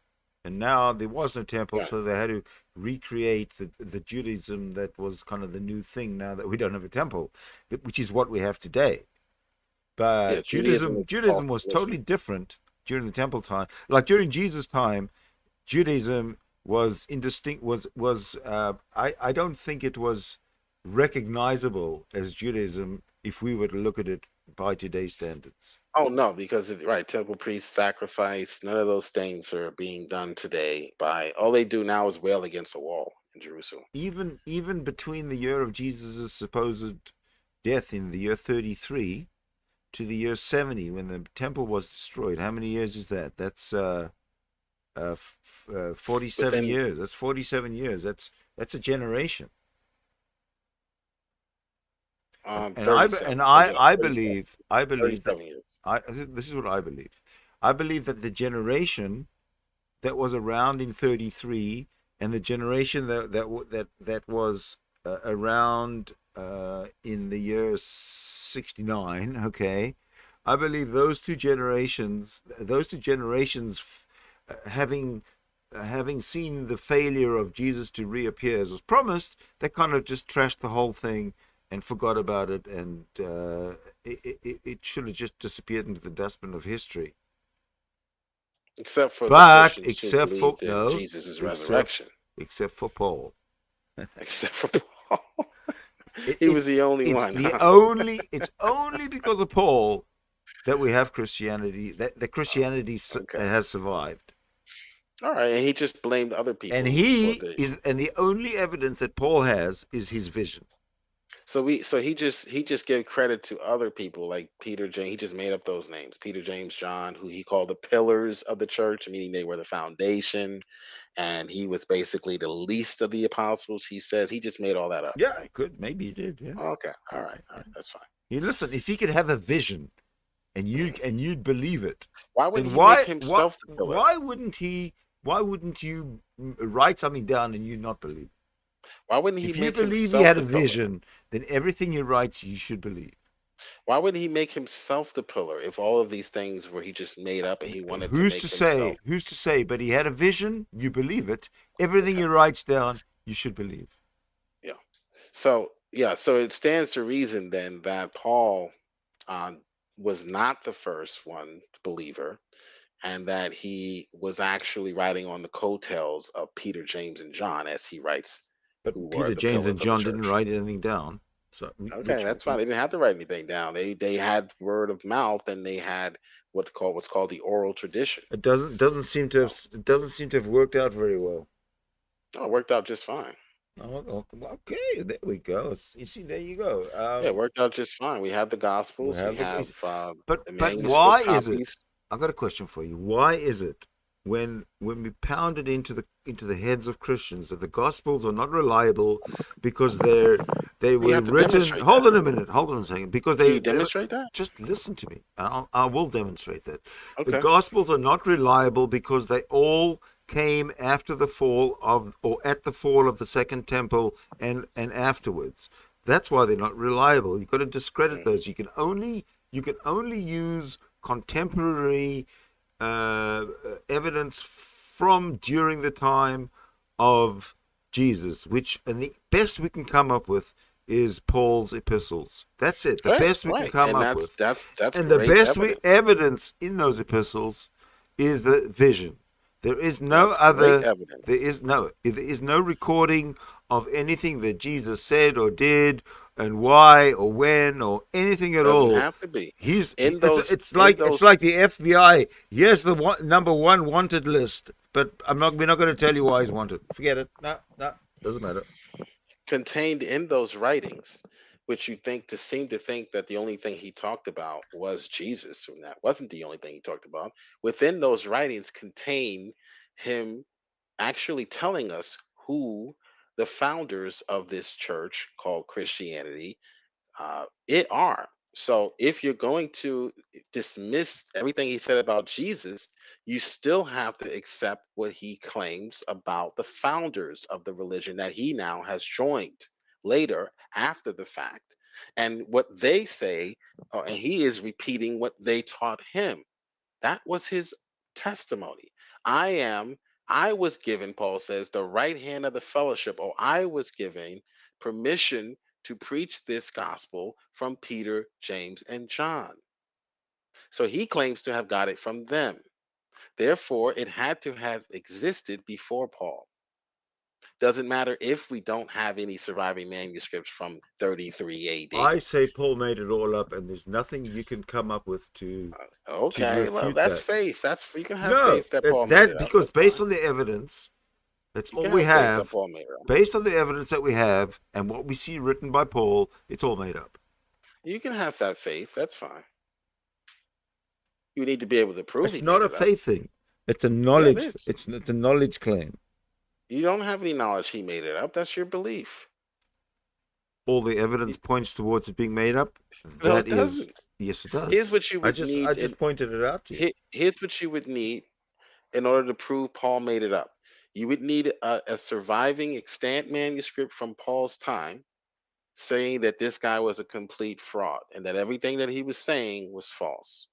That's what you would need to have evidence. No, the evidence, Paul made the best evidence we not have, speculation, not the pure best, speculation. The best evidence we have is that everybody ignored him because he was such a fraud. Everybody ignored him. Like who? Who ignored Everybody ignored him. That's why there's everybody? no history, because everybody was doing what he was doing. Everybody was doing apocalyptic preaching. Everybody during that time whose name was Bill or John or Jesus or Peter everybody or everybody was doing the shtick. It's always been a thing. So funny. Everybody was doing the Darth Dawkins. Okay, who is everybody? Everybody like Mr. Batman and Darth Dawkins. These kind of people exist today. They existed then in those days, way many more. Who ignored Paul? What does that even mean? They ignored. Who is we? Who is the we? Give me one person from the we that ignored Paul. What does that even mean? What do you mean? What are you talking about? You said everyone ignored Paul, and that was your evidence. No. I said everybody ignored Jesus. And everybody ignored Jesus. Everybody ignored Jesus, and that's why nobody wrote about him, except for Peter. What do you mean, everybody? Except for Paul. It's a very simple question. Who should have wrote about Jesus besides people in Palestine? Very simple question. Who should have wrote about him?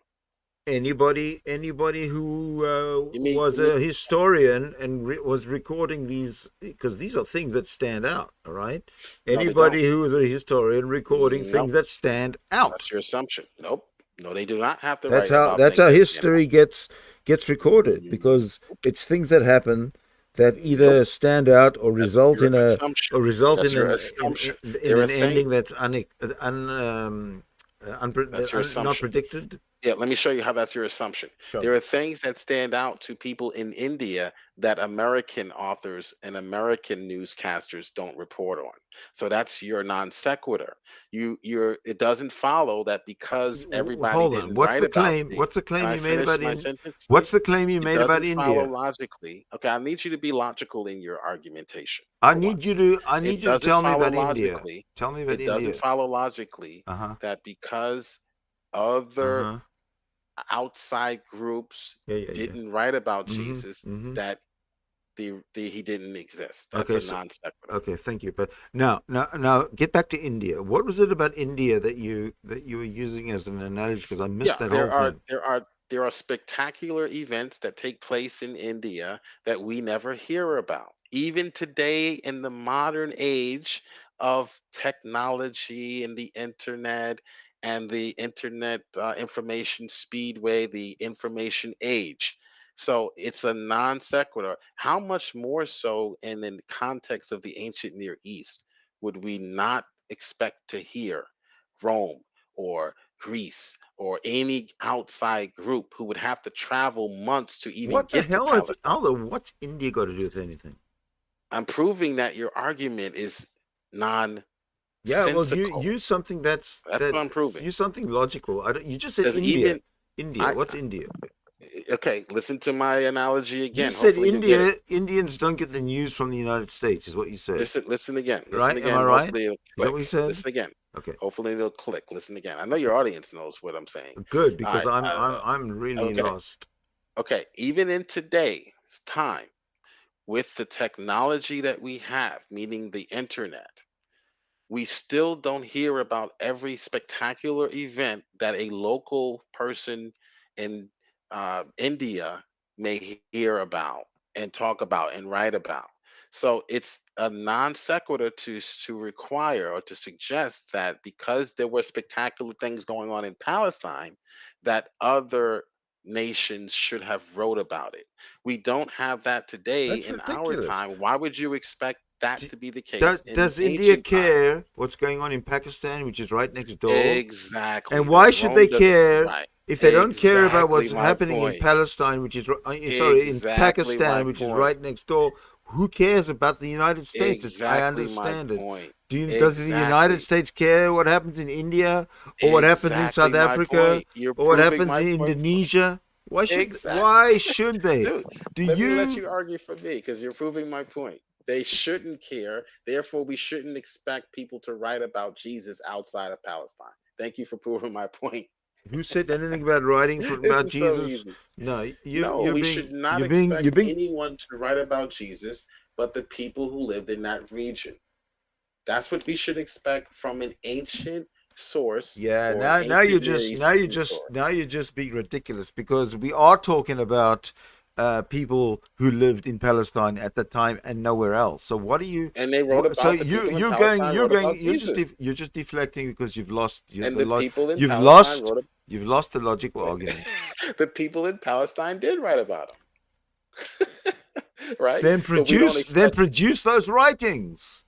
they did. We have the manuscript copies. We have one psychotic who had a vision. That's One it. psychotic who had a vision. Yes, that's it. Okay. All right. Who else do we have? In Palestine, At exactly the same time when we have Matthew, Paul we have wrote Mark, we his have Luke, epistles, we have John, we have who James. else do we have? We have James. Don't have James, because James wrote We have nothing. Peter, who wrote an epistle. If it did, it would be in the Bible. It is in the Bible. Epistle. James wrote an epistle. John wrote an epistle. The Gospel of James. I don't think it's in the Bible. James wrote an epistle. You didn't know that, did you? James wrote He wrote an epistle. He didn't write a gospel. And James was obviously, the brother of there's Jesus. no Gospel He was the of half James. brother of Jesus. Actually, there might be. Why? I know that. You know what I have? I have the Gospel of Judas because I bought it from online. And why is that? Why is that not in the Bible? The Gospel of Judas is even more reliable than you would suggest. Why is it not in the Bible? I'm about to explain. Can I talk for 5 seconds about you cutting me off?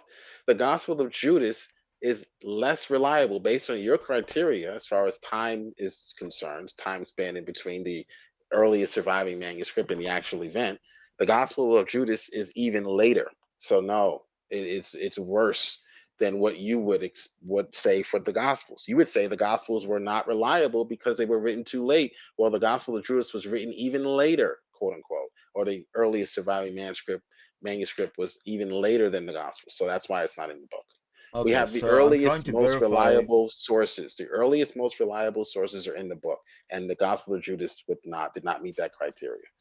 What criteria? Being early enough to fit the historical framework of Jesus Christ. It's not. It's too late. It's even later. So then why was John accepted? Who? John. John was a contemporary of Christ. No, but the Gospel of John was written in the year like 110 or something. It wasn't. The earliest surviving manuscript was what we found is dated 200 or something AD, but that's the earliest surviving manuscript. Okay, we have writings from the early church fathers in the first century, Polycarp, who were citing and quoting the same thing that we read in the earliest extant manuscripts or the Gospels. So even before they were the Gospels or before they were the Bible, we have church fathers writing the same thing that we see in these 200-year-old books that you think are too late because they're 200 years after the fact. So they corroborate the story that we find in these surviving manuscripts. So we don't have a problem with 200 AD. I do. I don't, because when you say Polycarp we, wrote. when you say we, who's the we? Christians. Who's Christians the we? don't have a problem because we know Polycarp.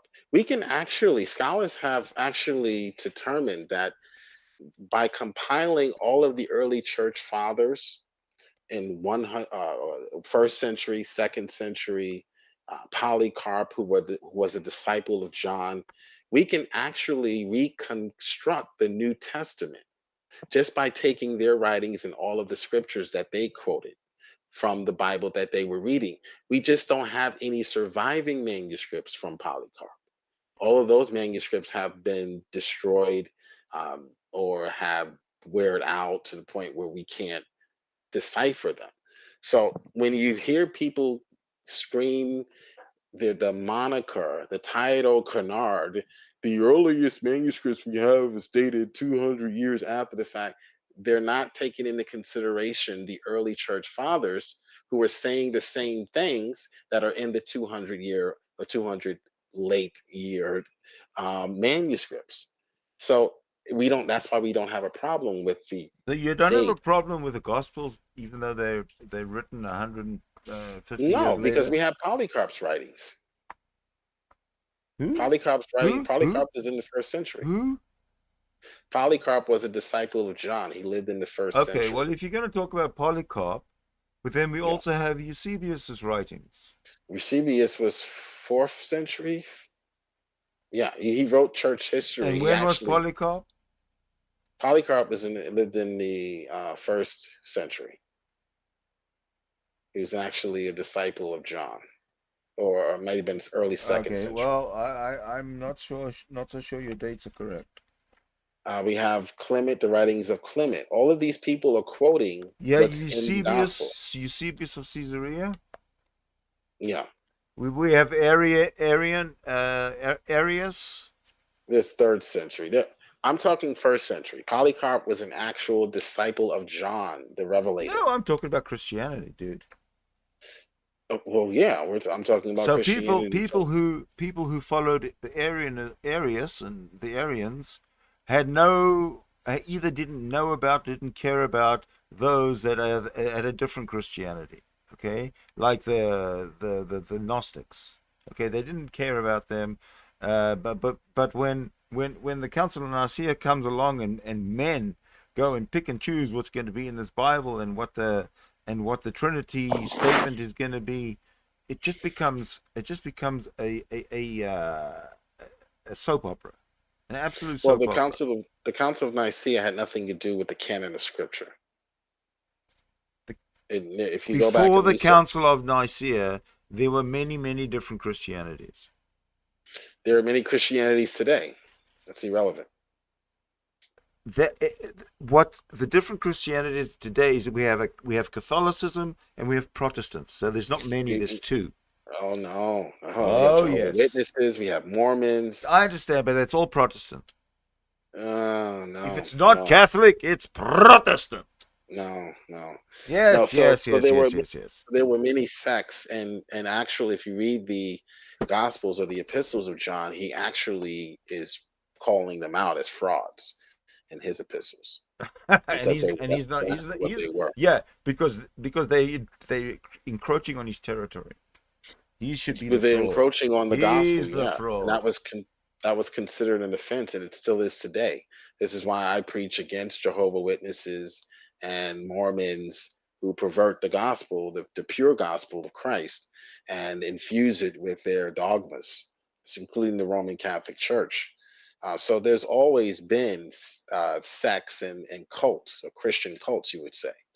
I don't know why that's significant, but that Paul even writes and says that there are people in the audience right now hearing me who are here to try to infiltrate and try to pervert what we're preaching. and call people after themselves. I'm sorry. Meaning they want Are you people to follow preaching? them. Are you preaching? Because I didn't really notice. No, I'm not preaching. I'm just telling you that this infiltration of the pure Christian faith has been going on since its inception. So it's no surprise that we have Gnostics popping What up. are you talking about Uh, infiltration?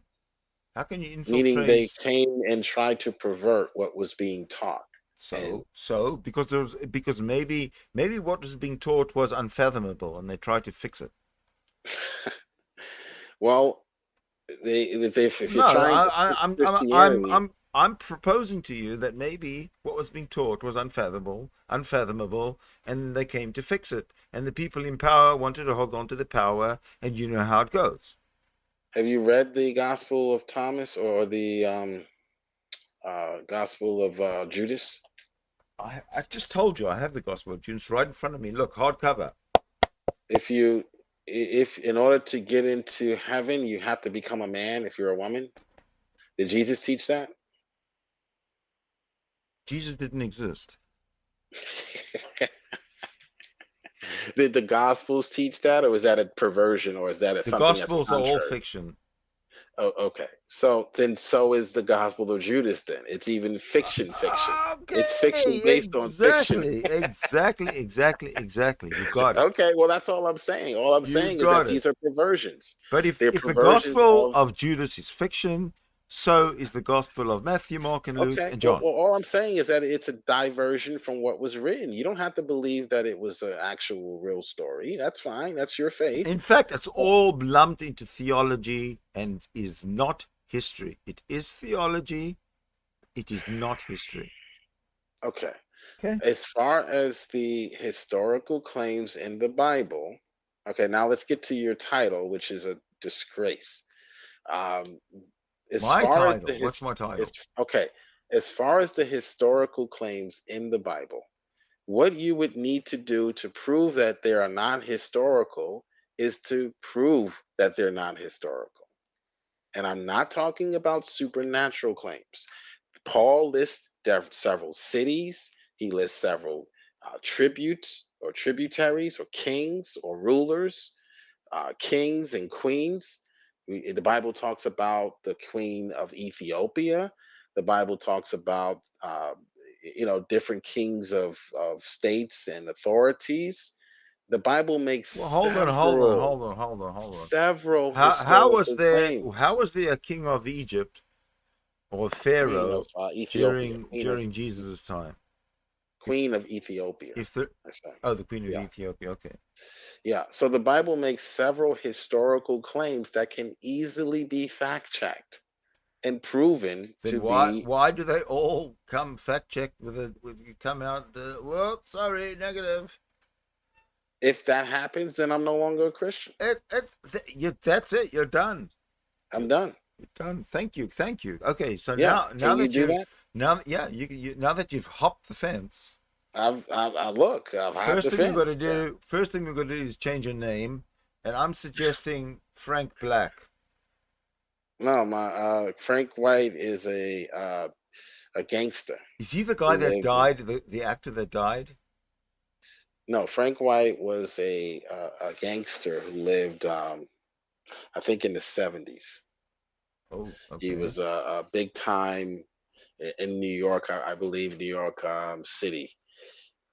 Frank White was his name. It probably wasn't his real name, but was he a white man? He was a drug lord. His real name was Frank, I think, Lucas, and he lived in Harlem. He was a drug trafficker in the 1960s and early 70s.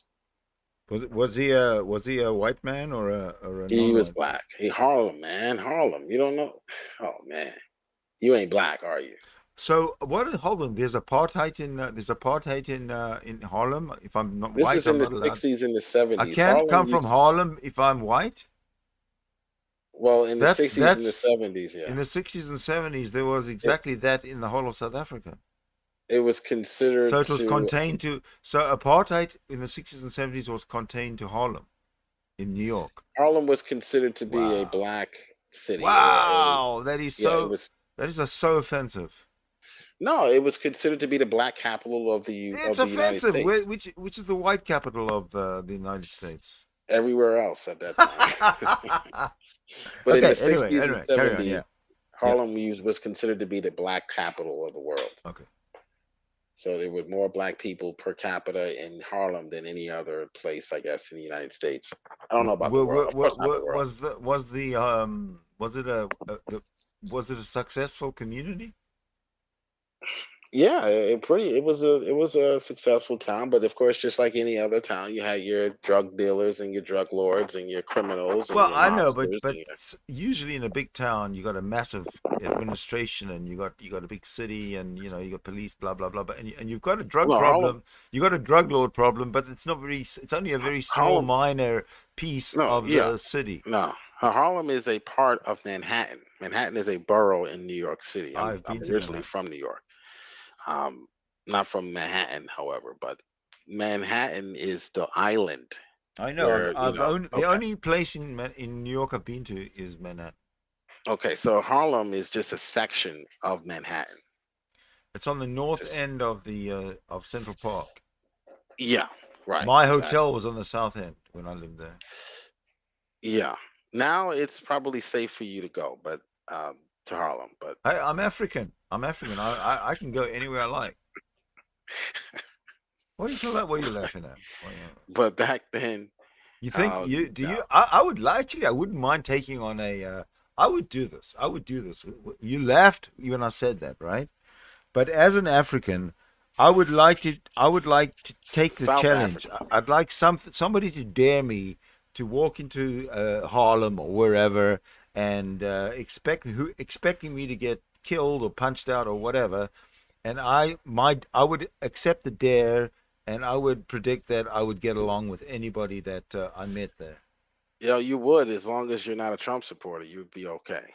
If you say you're a Trump supporter, you'll probably you won't make it home. I would never say I'm a Trump. Well, I'm not a Trump supporter. Well, yeah. Things have changed now. You can be white and blacks won't beat you up as long as you're down with the cause. Oh, okay. Well, will you put in a good word for me?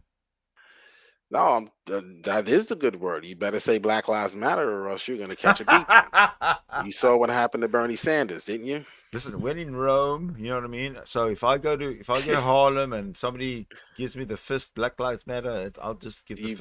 You better give the fist back, or else that'll be the end of Sydney. Well, I would only do it because I felt that it was the right thing to do. Yeah, because you're I wouldn't have any fear that precedes that. Well, if you were a Trump supporter, you probably wouldn't admit such. What is it even? What is it even fucking? What's the relevance of a Trump supporter walking around Harlem? Well, so what? because Trump. Who would know? Who would know? And why would they ask me? Because here in America, the white straight Christian, I'm an African. I'm walking around in Harlem. Who cares? No one's going to ask me if I support Trump. I'm an African in Harlem. Are you a Trump supporter? No, yeah, so. They'll ask you right before they punch you in the mouth if you don't answer fast enough. Yeah. No, man. You don't know how to. I'm an expert at conflict resolution. Oh, so am I. But there's no negotiating. So why are you saying they're going to punch you in the face? Because there is such hatred and animosity. Okay, but listen, Trump is so last year. No, he's still right now. He's still hated by most people. He doesn't have a platform. Remember when he was on Twitter? Everybody had a reason to hate him because he was everywhere. But now he's nowhere. His rallies are boom. Like his rallies. He's not on social media like he was. Tens of thousands. Tens of thousands is He's got nothing. More people coming to his rallies than Biden. Yeah, but those people are just country hicks. No, they're not. They're half the country. Half the country voted for him. We think even more. But a lot of the votes were flipped. But the only reason that would be what's the word? The only reason anybody would have any regrets about voting for Trump is because of Biden. Oh, well, they won't even admit. If I'd have known what Biden was going to be like, I would have not voted for Biden. Yeah, well, the whole thing Biden ran on I was mean, that I'm he just was saying, just I'm just going. paraphrasing American voters. I don't have that Yeah, say. well, Biden didn't run on anything but we're going to get rid of Trump. That was No, his Biden ran. calling card. So Biden ran on fumes. right, Yeah. he didn't run on anything. He didn't have a plan. He didn't have a plan for Afghanistan. He didn't He have a plan he for anything. ran Let's on just the be honest. He ran on populism. That was it. Well, he ran on hatred for Trump. That's what he ran on. That's why he won, quote That's unquote. populism because of the whole. Everybody hated Trump, so he ran with Right. it. Yeah. Well, that's Yeah. just listen. After 40 years in politics, you kind of get it. And he still didn't win. He won. No, he did not. Biden. Biden did not win. Biden's not the president. Trump destroyed him in a landslide, but we all know what happened with that. I don't want to get the channel shut down, but because if you talk about that, yeah. That's nonsense. Come on. No, it's not. Listen, No. do you think that Sidney Powell's in huge trouble I don't because care what Sidney Powell says. I'm looking at the no, audits that she's are being done. what she said has got her into big trouble. Big trouble. I don't care what Sidney Powell said. I'm looking at the audits that are being done now in Arizona, Georgia. They all reveal have they released those some results? shenanigans were going on. Yeah. Yeah, but Mm. I don't want to get your channel shut down because Yeah, no, I'm not even interested in talking about U.S. politics. Yeah. So evidence for historical evidence, in order to prove that the Bible is ahistorical, you would need to not just suggest that the Bible is making supernatural claims, therefore it's not historical. Okay. That's not why I reject the Quran, by the way. I don't reject the Quran because it makes supernatural claims, because I would just be exposing my anti-supernatural bias. I reject the Quran because it fails with historical matters or on historical matters, apart from its supernatural claims. So I believe in the supernatural. But the Quran has hadith to support it. It has a hadith to support its ahistorical claims. Many hadith. Don't you know that the Quran and the hadith is the evidence for the veracity of the Quran. Don't you know that? But what the Quran Hold says on. is false. What is the hadith in your understanding?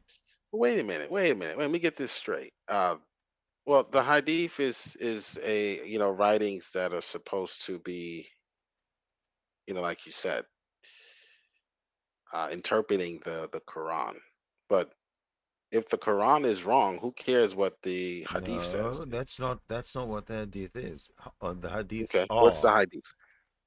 the hadith describes the historical life of Muhammad. Yeah. Okay. Okay. And that's how you know what to do. That's how you know what Muhammad did, and that you know that you're doing the right thing because there's a hadith about it. Okay. Oh, okay. Now, But do you accept the hadith? If the Quran gets something wrong historically, what can the hadith do to fix that? Can it change it? Do you accept the hadith? I accepted that it was written by people who were the companions to Muhammad. Sure. And okay, well, But that's not why what if I told you that the hadith were written 200 years after Muhammad died? That's fine. What would you say then? That's fine. Okay, because the fact is that Bukhari, the hadith, he died, or he lived 200 years after Jesus died. So he went back to ask for evidence of what Muhammad was like during his lifetime 200 years later. So that's the basis for the hadith. Why do you accept that? I reject the. I don't reject the. Yeah. I don't reject. No, let me finish. I don't reject the hadith or any writing on that basis. That to me is a very weak 200 argument. years later. 200 years later. I would not reject a writing on that basis. That is not what scholars use to determine whether something is historically or historical. No, this is not. Yeah, this is like a diary of rules according to Muhammad. That's the That's Quran. fine. That's not why I reject them. I reject them because of the claims that we can demonstrate are demonstrably false, the historical claims. I don't care Well, if your how earliest do surviving you? manuscript is 200 years later. Okay, That's fine. somebody writes down 200 years after Muhammad died that Muhammad tends his sheep every day and does certain things every day and prays and he has When is the Quran council dated? meetings, huh? What's the date for the Quran? Quran is about three. Sorry, about 632, something like that. Okay, so Muhammad lived, so it's written around the time of Muhammad, right? That's the Quran, yeah. But the Okay, so that's hadith, what I'm gonna the base. That's what I'm hadith, gonna base. the hadith are written 832. That's Well, 200 that's years what I'm gonna later. base my understanding of Islam on. The Quran. Right. Okay, that's The what you hadith should do. is the hadith is simply That the hadith is interpreting like the the Quran. gospel. The hadith to the Quran is like the gospels to uh, uh, the gospels to the New Testament. Okay, they come later. Okay. Why is that? Why is that relevant? I don't reject it based on the dating of the manuscripts. I reject it based on what the manuscripts actually say. Okay. So the Huh? manuscripts say things like Right? giving advice on what to do before No, I'm talking about the what historical clothes claim. to wear and how to No. present yourself and all this kind of stuff. There's nothing historical about the hadith. It's all about the life of Muhammad and what he did Who and was a how historical and what figure? he said and how wise he was and how to bathe and how many times to how to Was it treat your Muhammad wife and historical figure? how to treat your slaves, huh? Wasn't Muhammad a historical figure? Muhammad, So it is historical, and it also Muhammad himself, I think, is historical, but okay then. So it's a writing the about someone hadith in were written history. 200 years after after Muhammad Okay, died. but again, it's not about you're trying to harp on that and hang your hat on that as if that's my criteria. That's the only That's not thing my we have criteria. about Muhammad. My criteria is not the dating There, of the your extent of criteria, surviving your manuscript. My criteria is criteria is irrelevant. what's in the manuscripts. The Is what in the manuscript is logical what criteria override your criteria. is what's in the manuscript. Does it correspond to reality? That's what I'm going to look at We first and foremost. we have to say it's fiction Why? because it was written 200 years later. No, that's not criteria for fiction. That I can well, write a the story. people who I told can the people who okay. told the Let me just writer, debunk the your people who theory. told the writer who wrote it 200 years later that it was fiction, are the source Let me just debunk of the this really fiction. quickly because this is getting tiring. I can write a Well, I'm story sorry that about your logical 9/11. you don't have a I can logical mind. I can write a story, or someone can write a story about the Holocaust today, okay, and be just as accurate as someone who wrote about the Holocaust in 1930, whatever. Okay, the dating of the story is not necessarily what's now that's part of manuscript reliability or historicity, but it's not the end all to be all what you're trying to make it out to be. It's the That's just internal you trying evidence. to The weasel internal out of the evidence is fact that what's you've important lost the to me. whole logical argument. That's your logic No, that you're you're taking trying to stuff and hang. dismissing it because it suits your I'm needs. not dismissing it. I'm just saying it's not the end all to be all to manuscript Exactly. to manuscript reliability That's your dismissive or that's your history. dismissive move right there. So for example, let me give you an example. No one questions Homer, right? Iliad, I don't Homer's know. Iliad. I'm not familiar Okay. with Homer. Yeah. So no one questions Homer's Iliad when it comes to collegiate or college or higher education, academia, academia. No one. I You've don't know never about heard a that. I don't know historic. You've about that. never. Okay. I've never heard. I don't know if you have. I've never heard a historian or a someone who teaches history, social studies, question whether or not Homer wrote Iliad. Right? Homer was lived in what century? I have no idea. You tell me. 480, maybe 425 I have BC, around no there. idea. Okay. I guess Homer's part of No, no, wait, no, no, no. Greek, Homer is 800. Greek. Excuse me. Homer is 800 BC. Homer is 800 BC. That's 800 years before Christ. The earliest surviving manuscript is not found until 400 BC. That's a 400-year time gap. Yet you will not hear one scholar question whether or not Homer wrote Iliad. But he didn't claim it to be true. He wrote it as a bullshit story. Doesn't matter if and it's he a said, BS "I'm writing story. a bullshit story. Doesn't matter. It's called the Iliad, Is it and authentic? it is a bullshit story. Do not Is it? That's pray. Do irrelevant. not give me 10% That's do not irrelevant. tithe to me because I wrote the Iliad."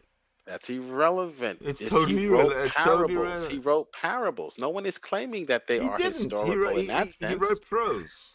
No one is claiming he wrote what we call But the Iliad exists, right? he wrote the what Iliad we call exists, and we know it's fiction. so Whoever wrote the it, point I'm making, whoever which wrote you're it, ignoring, whoever wrote the Iliad, we know it exists, and we know it's fiction. Correct? okay, so we have no evidence or the gap between Homer and his earliest surviving manuscript is 400 years. Yet no one questions whether or not Homer wrote Iliad. I'm not Why suggesting would that they? the Why would parables. I'm why not why would suggesting they? that the Why would they parables. question? Why would they I'm not question? suggesting that the parables are historical. Why would anyone question whether Homer wrote the Iliad? Why? Because there's a 400-year gap. But why? Yeah, I understand that, but why would anyone question it? Same reason why you question the Gospels. I There's a accept. gap. I accept that there's a 400-year gap between whatever it Okay, is. so you have a But double but I'm not standard. questioning. I'm not questioning the Iliad itself. You have a double standard. I'm that's not why. questioning the Iliad itself. I'm accepting that it's fiction. Who wrote it? It doesn't matter. It's fiction. It's right. It's meant to be fiction. But who It wrote is fiction. It doesn't matter who wrote it. It's fiction. Okay, it was written meant to be fiction. I don't care. Yes, Okay, it's so meant to let's be go fiction. to let's I go to accept it as something. fiction. It's fiction. Okay. It's got nothing to Dodge do with that any. one. It's got no relevance to Okay, anything let's we're go talking to about. something. Let's go to something that's history. Hold on a Someone second. wrote- Hold on a second. Hold on a second. You're just running away because you got defeated. I'm not running away. You're running away from the fact that you don't have any evidence Homer wrote Iliad. Yet you believe I told Homer you. wrote I told Iliad. you. I told you. You asked me that. I answered you. The Okay. Iliad exists. It doesn't matter who wrote it. I don't Doesn't matter care who who wrote it. wrote it. Great. It means nothing. Whether Homer wrote great. it or Jomer wrote it or Comer wrote it, it means fucking nothing. Iliad is Okay. there, exists. It's Because- fiction. Hold on. Okay, It's so it's fiction. fiction. Great. It's fiction. So We let's know move it's on. fiction. We accept it's fiction. It doesn't Great, matter great. that Homer matter who wrote wrote it it. or Okay. that So let's Schmomer get wrote to- it. It doesn't Okay, matter. So, so let's let's accept that, okay? Sure. So let's get to somebody who actually wrote history. That's never questioned. Okay. Caesar wrote the Gallic Wars, or Gallic, I think it might be pronounced. The Okay. the Right. I think it was the Gaul, because they were Gallic. Gauls. They were Gallic? Gauls. Gallic Wars, I guess. Yeah. Gallic or Gallic, right? Okay. Those events took place 44 BC to about 100 BC. 100 BC to about 44 BC. No. Okay, Hold on. the Whoa. Caesar Yeah, was go ahead. killed. Caesar was assassinated in 43 or 44 BC. Okay, So- so we know so- that, right? Yeah. Right. So we know that those writings took place, or the events would have had to have taken place, Leading up to even if 44 Caesar BC. didn't write them, right? Even if Caesar didn't, maybe he commissioned some, right? That's usually how kings did No. it. You don't understand the writings of Caesar. He wrote about his battles, his victories, his Yes. conquests, and how he did it. Yes. Exactly. It was Yeah. like an Yeah. autobiography. I don't know why you're bringing that up, because it's irrelevant to my point. It's an So listen to my point autobiography what first. Caesar wrote. Yeah, listen to my point. Nobody and else then can you write an argue against it. autobiography You're arguing with your against a inner straw thought man. I agree. with your inner thoughts like Caesar did. I agree. So Caesar wrote about himself. He wrote about his exploits, his battles, etc. Great. He didn't Listen to write my about it. point Excuse me. before He you give a counter bragged about. He argument. Otherwise, you bragged argue a straw about man. that. He bragged about. He did. He did. Sure. Listen to this. The earliest surviving manuscript that we have comes 950 years after he wrote, quote unquote. What about that time gap? I don't believe you. You don't believe why? I don't believe you. You don't believe that the time gap is 950 years after he wrote it's in I the don't. ninth century? No, I don't believe that. No. Okay, look it up. Why? It's never been. Because it It's shows never that there been. is a It's never inherent. ever. It's never ever It been brought didn't. up because it's Of not course true. not, It's because not it's only the true. Bible. It's It's not only the true. Bible that people bring up when they want to talk about time gaps. But when it comes about other history, Straw they man. ignore them. They Straw ignore man. it. Straw They ignore man. it. Straw man. When it comes to other historical writings that are accepted, everything Hey nobody guys, ever what is the fallacy that this man is committing right now? I'm not committing a fallacy. I'm showing you your bias. You have a bias against scripture. When it comes to other writings where there's a huge time gap, 2, 3 times, 4 times I don't more than the accept. I Bible, don't accept you that there's. just oh I don't accept that there's. I don't accept that there's a time gap between all right, let's Caesar move on. between Caesar and his writings of 900 years. I don't believe. 950 years. I don't accept that. And Look it up. and the reason I don't accept it is because So it wasn't ever brought out to my attention. Because it should be, because it's a of big course thing. it It's a wasn't. big, huge. Of course It's it a wasn't. major thing.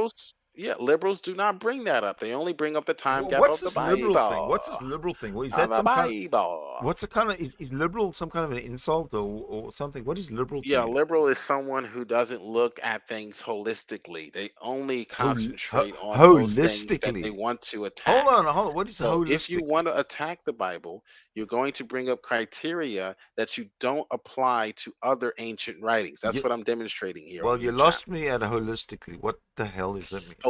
Holistic means that you're not looking at the whole picture as far as what manuscript writings, ancient manuscript writings, and what their flaws are in the totality.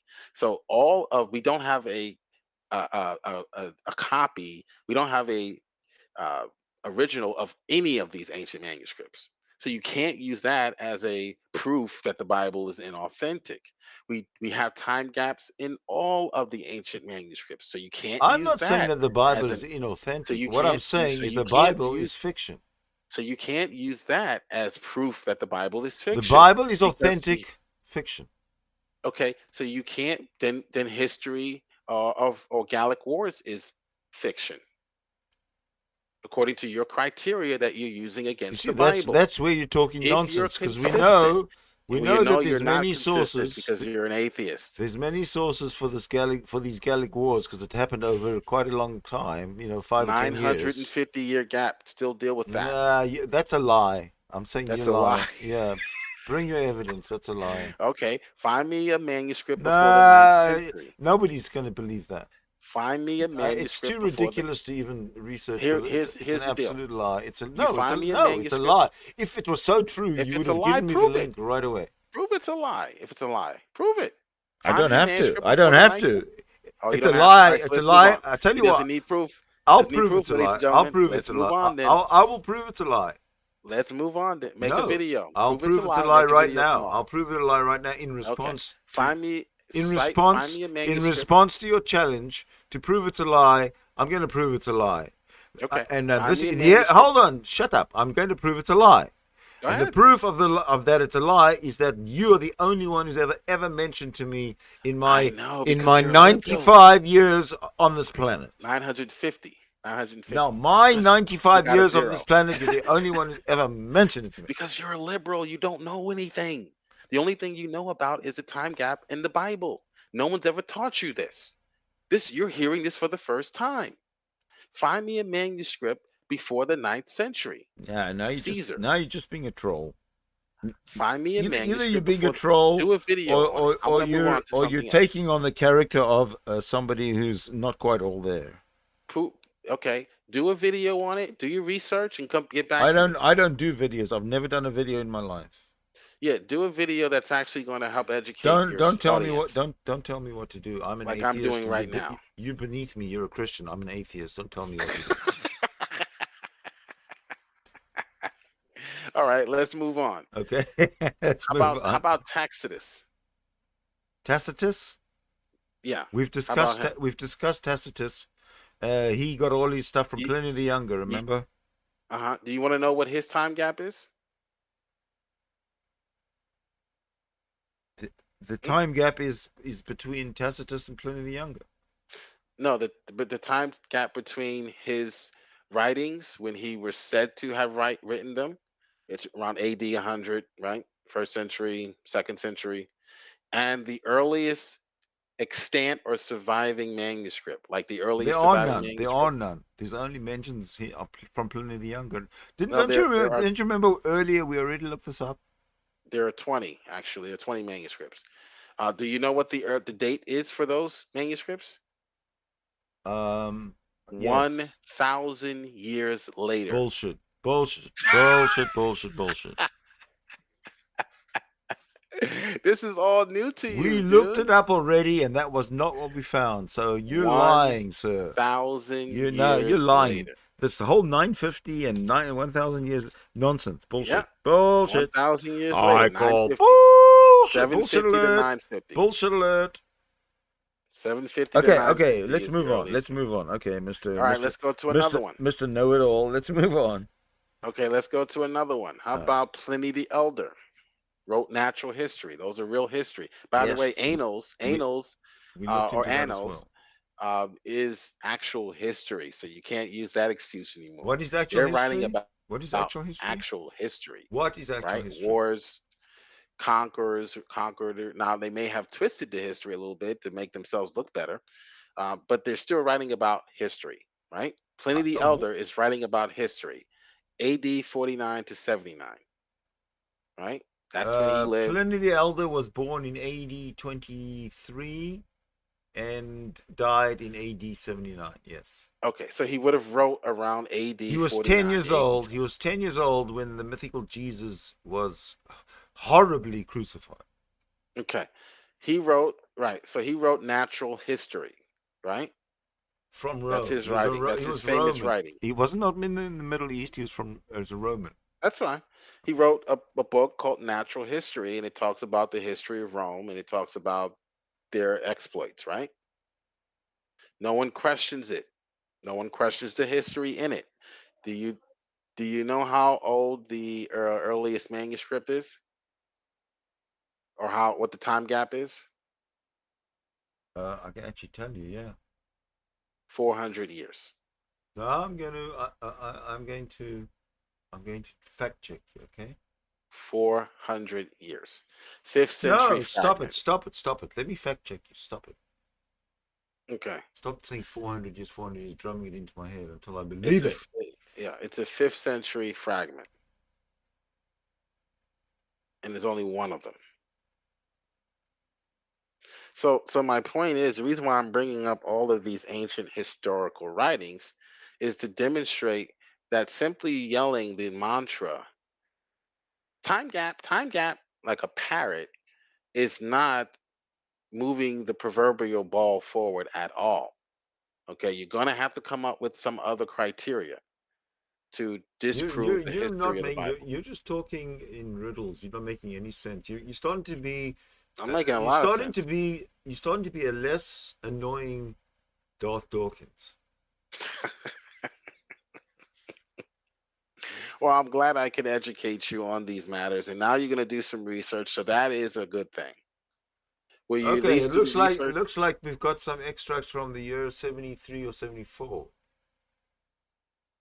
They're dated to 73 or 74, right. But not so the surviving that's not man. 1,000 years difference. But no, that's not the surviving manuscript. Yes, that's what I'm referring to.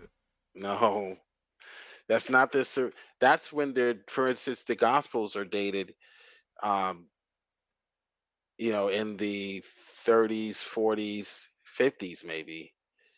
But the earliest manuscript we don't have. The Gospels didn't AD 130. Stop it. The Gospels didn't start until the year 70. That's the at the earliest. minimum. At the minimum. The earliest extant manuscript is So AD don't say 130. 30s and 40s when you know that's a lie. AD You see, 1. this is Well, why we you're can't. conflating. This is You're why conflating. we got to watch you Christians what you say.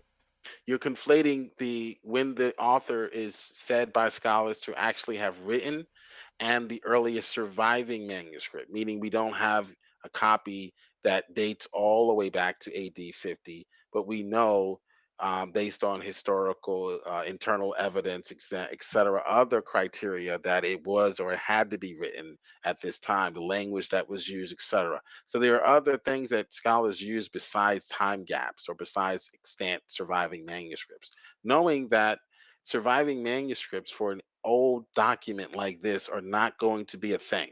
I just demonstrated that.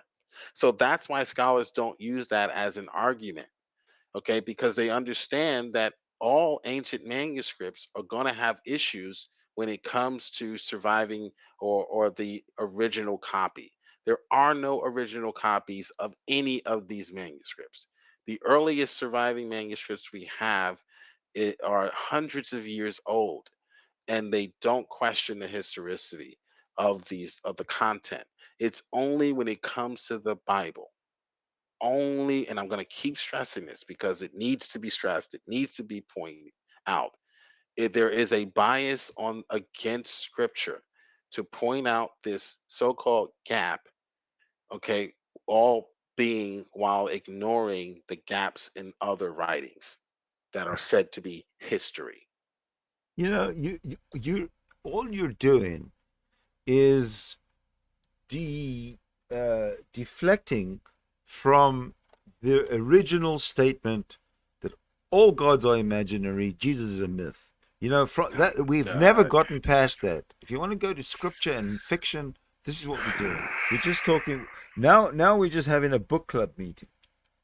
Sydney, you're going to need more than mantras to defeat a Christian faith that has thrived and has survived for 2,000 years. Okay. Mantras, tired old canards that have been debunked over and over again Now you're are using not a going to script. work. Now you're using a script. I've heard this before from you. No, I'm debunking, I've I'm heard this before demonstrating from your you. script. Literally, it's a script. You have a script too. You preach it every night on your channel. It's nauseating. Well, I don't have a script. It's all from memory. Which still makes it a script. No, because I never mantra. ever wrote it down. I just say it. Okay, so let's say that there is time gaps. There are time gaps in all of the ancient manuscripts. Now, can you demonstrate that what the manuscripts actually say about history are mythological? I can demonstrate that none of the manuscripts throughout history demonstrate that God exists. Okay, so you're moving on to now existence for God instead of Yeah, because I could care less historicity. about your Okay, Christianity. all God right. does not exist. All gods are imaginary. It says so on the introduction screen. I know what your screen says. Yeah, Okay. leave your ego at the screen door.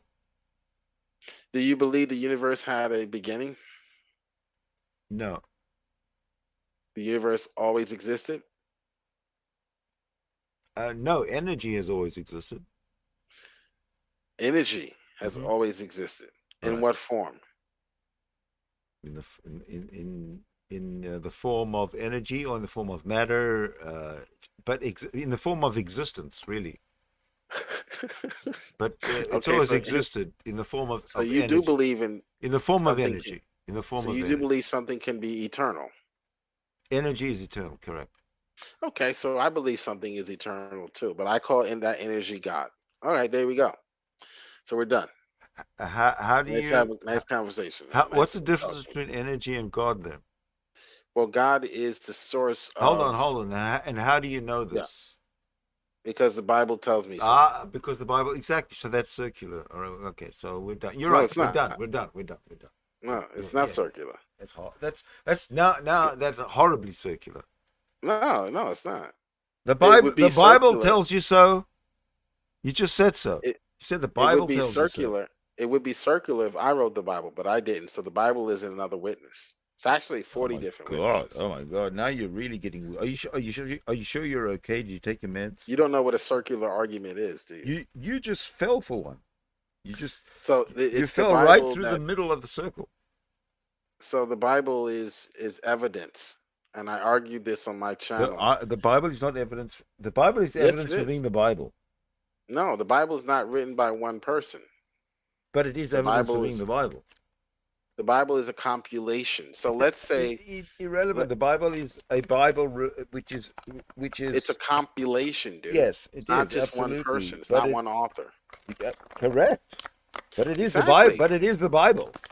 The Bible is not one author. It's made But up it of doesn't books. matter. But it is the Bible. It does matter. So let me give you an example. Let me give you How an does it? example. How does it matter? It's the Let me Bible. give you an example. All right. Let's say you took all of the encyclopedias and you combined them. Let's say there were 66 different encyclopedias and you combined them into one canon. Would that be considered one witness or 66 witnesses of those events that happened in each of those I mean, well, all books? encyclopedias should contain the same information, so it would be Yes, 66. exactly. Right. So would that be one witness or would that be 66 different witnesses of those events? It would be zero witnesses, but it would be You're done there. 66. You're But it would done be there, bro. 66. But it would be 66 encyclopedias. Yes. Yes. Let's say you found Funkenwagner. Give me another one. Britannica. Let's say you found 66 encyclopedias who all say the same thing. They're all telling the same history. They're just maybe telling it in a different way. Perhaps there's some omissions of some events, and some Some are encyclopedias. more researched than others, right? Well, let's say we've done the internal evidence and they all are accurate. They just don't all tell the same historical Some events. have been more Some don't peer-reviewed than include others. 9/11. Some do include 9/11. No, Some no, no, no, no, include, no, no, no. Bullshit. right. They all include 9/11. Some may not. Some may not have chose Then to it's not include an 9/11. encyclopedia. Then it's a propaganda manual. No. Maybe it was written before No. 9/11 happened. Well, Maybe it was written before 9/11 happened. So the point I'm well, making then is that all encyclopedias are. What about the not one before written in the very, 2002, very dude. first encyclopedia?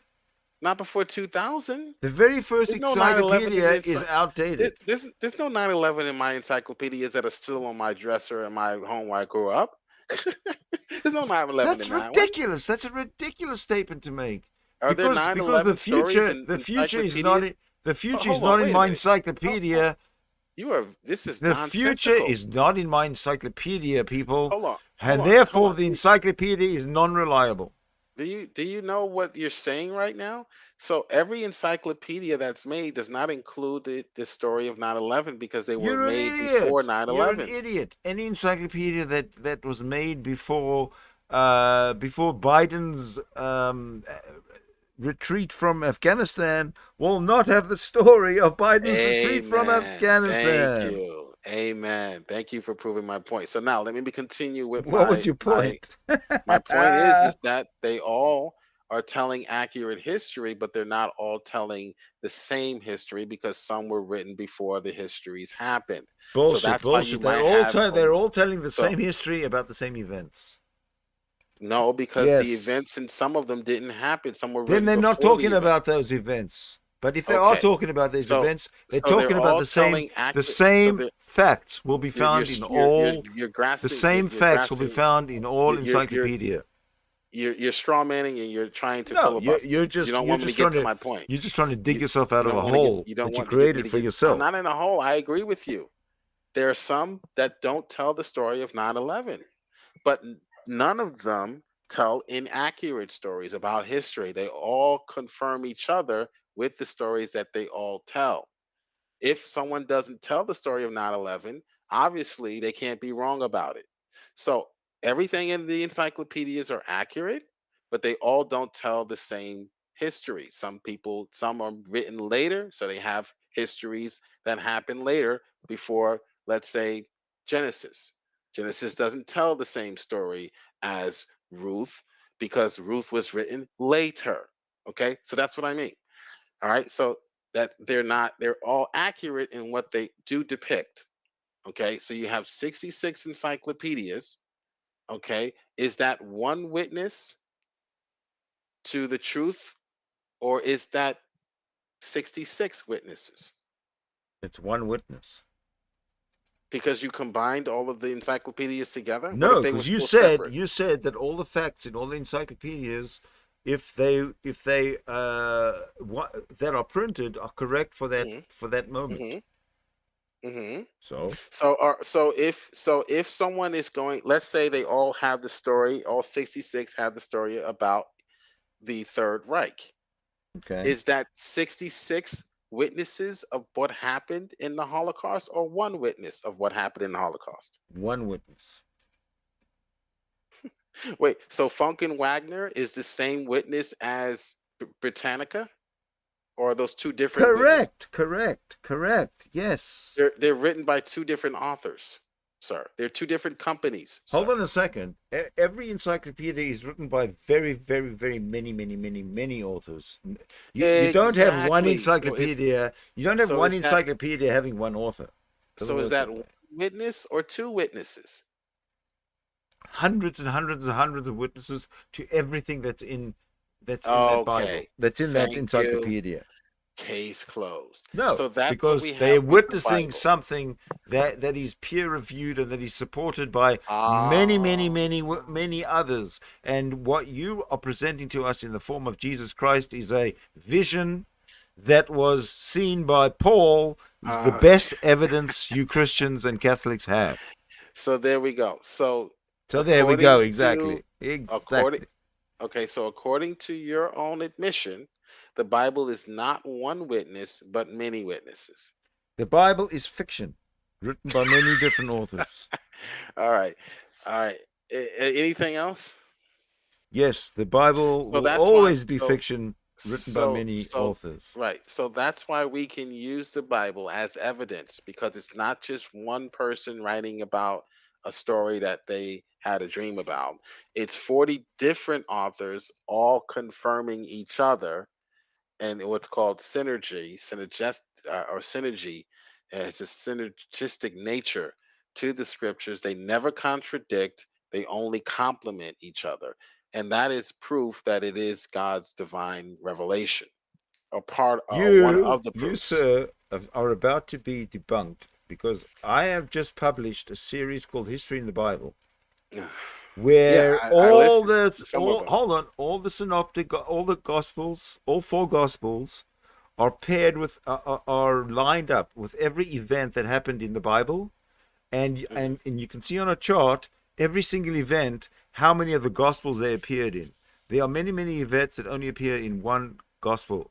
There's some Great. events which appear in all four gospels, and there are even Hmm. other events that appear in all four gospels but are contradictory from Hmm. one or two to the others. Sure, So prove it. Prove it. Give me one example of a contradiction. And by the way, and even in our example of the encyclopedias, like I said, there are some things that don't appear in Funk and Wagner that may appear in Britannica. like That what? doesn't Like mean, what what? is that? Like what? And we're talking about I can get a copy if the you'd same like and show you. edition, the same publication year you're talking about, right? They weren't published in the same year. This the No, event that you happened. can only Can I finish compare speaking? what's published this year to what's published this year. But that's not what we have in the scriptures. In the scriptures, we have books that are published in different years over a span of 1400 years, What's right? So if you have encyclopedias that are published over a span of 1400 years, you don't expect them to no say no now you the same really thing. are Same. you're illogical. There's something wrong with I your mean, logical. your logic All right. So has show me a contradiction. disappeared on you. It's I don't know, escaped you. Yeah. All right. So show me a contradiction in the Bible, in the Synoptic Gospels.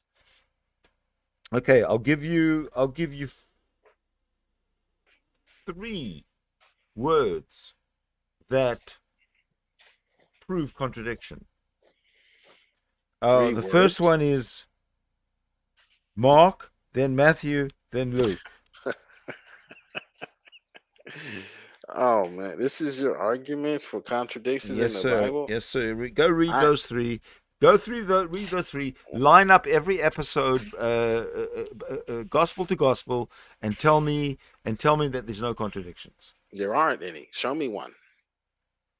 I'll have to play you an episode of the history in the Bible. Can I invite you to my channel where you can get your No, best? I can do it for you. I can do it for you right now, but I'll have to play you a episode of history in the Bible.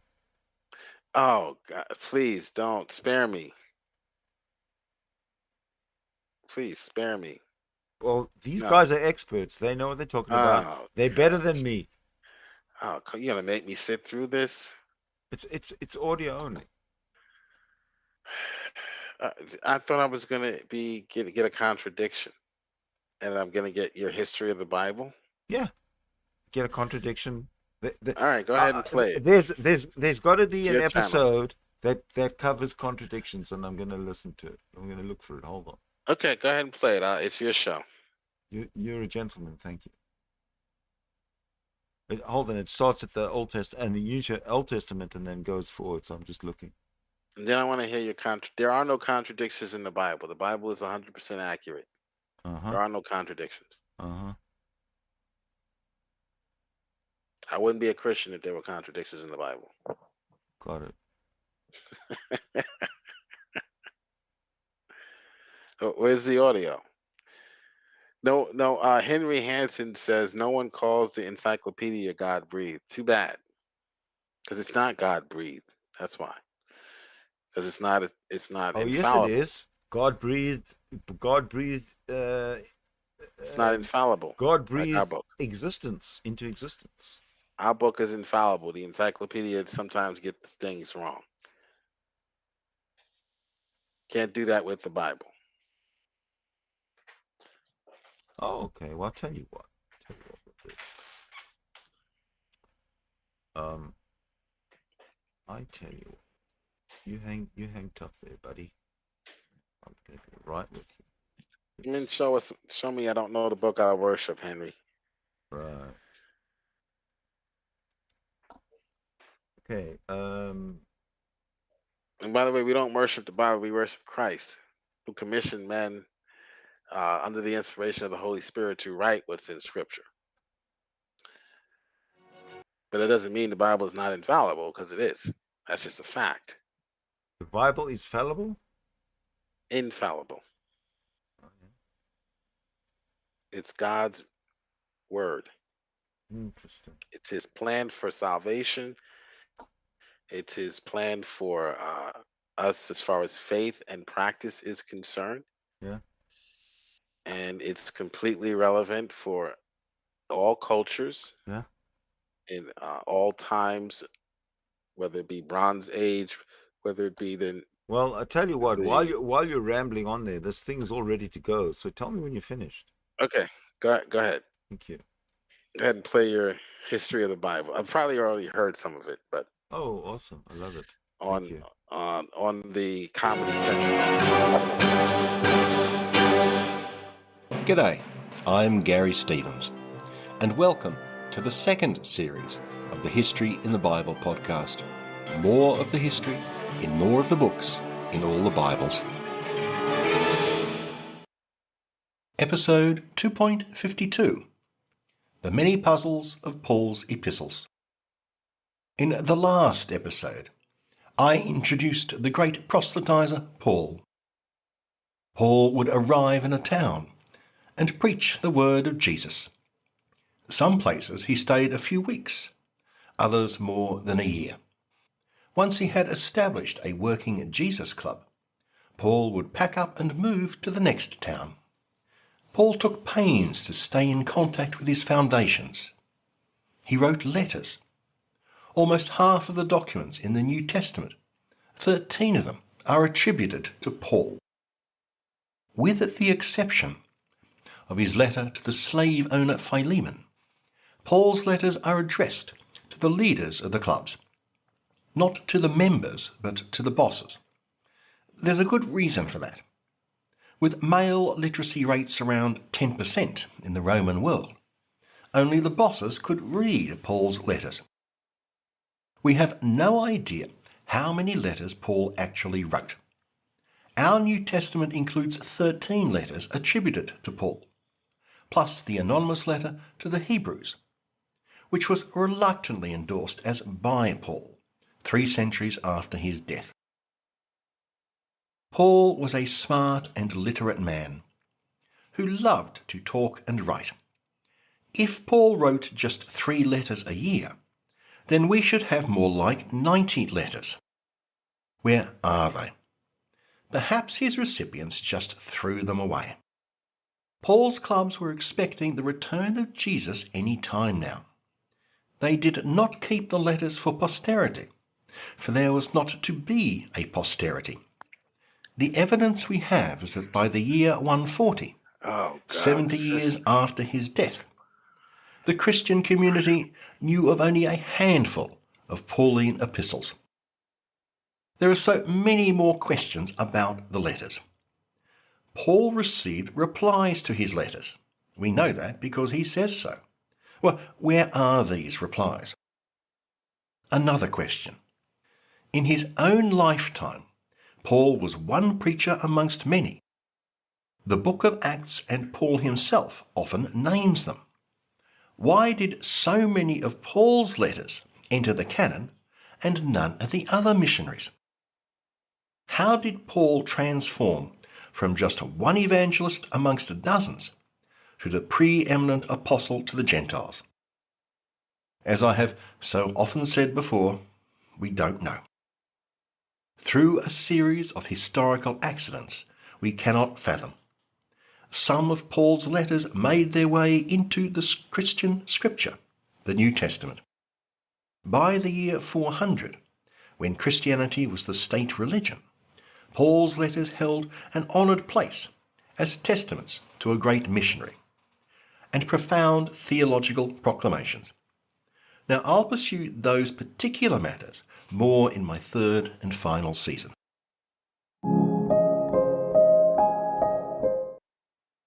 Paul's letters were only subjected to critical analysis in the early 19th century. Ferdinand Christian Bauer was a German professor who lived in the early Victorian era.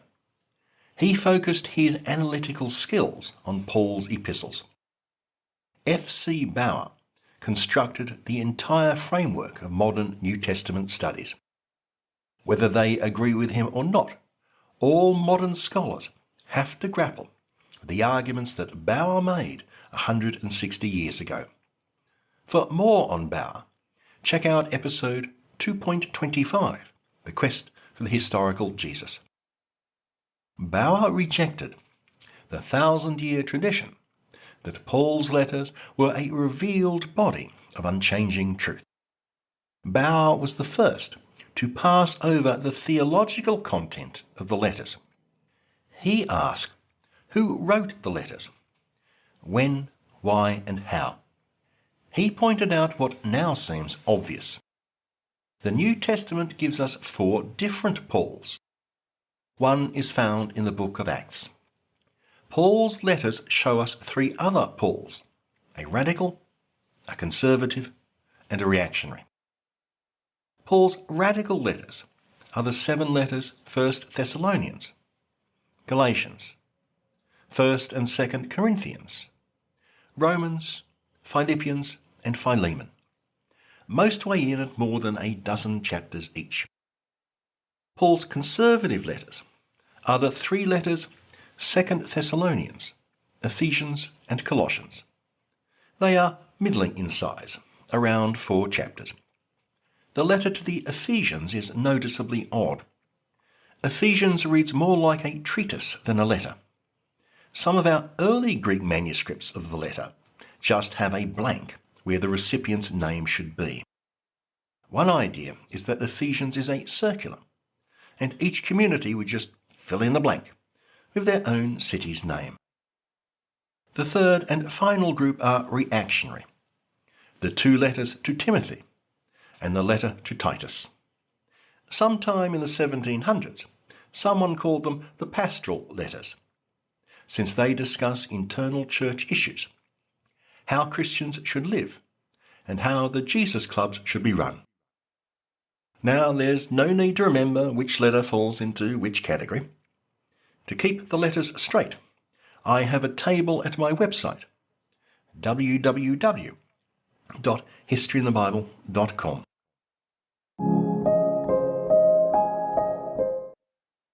Let's take a look at how the letters differ on 5 key issues: slavery, families and households, the Jewish law, the nature of Christ, and the end times. I begin with Paul's views on slavery. In his radical phase, Paul wrote a short letter to the slave owner Philemon. Somehow, Philemon's runaway slave Onesimus has attached himself to the imprisoned Paul in Rome. Paul writes to the slave owner, quote, Philemon 1:8. Though I am bold enough in Christ to command you to do your duty, yet I would rather appeal to you on the basis of love. I am appealing to you for my child, Onesimus. I am sending him back to you. I wanted to keep him with me, so that he might be of service to me during my imprisonment for the gospel. But I preferred to do nothing without your consent, in order that your good deed might be voluntary. Perhaps this is the reason he was separated from you for a while, so that you might have him back forever, no longer as a slave, but a beloved brother. So if you consider me your partner, welcome him as you would welcome me. If he has wronged you in any way, charge that to my account. Yes, brother, let me have this benefit from you in the Lord. Refresh my heart in Christ. End quote. This letter was cited by both sides of the slavery debates before the American Civil War. Abolitionists argued that Paul hoped that Philemon would do the right thing by Jesus, exercise grace and mercy, and emancipate the slave. Slavers held that Paul returned the slave to Philemon, and so all Christians were bound to return runaway slaves. In stark contrast to his letter to Philemon, Paul shows no compassion in his conservative letters. In the conservative letter to the Ephesians, Paul takes slavery for granted. He reminds slaves and owners of their mutual obligations. Quote, Ephesians 6:5. Slaves, obey your earthly masters with fear and trembling, as you obey Christ, doing the will of God from the heart. Render service with enthusiasm, as to the Lord, and not to men and women, knowing that whatever good we do, we will receive the same again from the Lord, whether we are slaves or free. And masters, do the same to them. Stop threatening them, for you know that both of you have the same master in heaven, and with him there is no partiality. End quote. In the reactionary pastoral letters, Paul goes just one step further. There are no mutual obligations in these letters. In the pastorals, all the obligations fall on the slaves. In his letter to Titus and his first letter to Timothy, Paul demands obedience from slaves and nothing from their masters.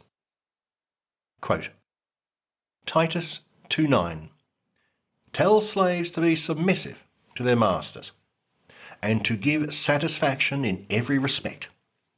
They are not to talk back, not to pilfer, but to show complete and perfect fidelity, so that in everything they may be an ornament to the doctrine of God our Saviour. 1 Timothy 6:1.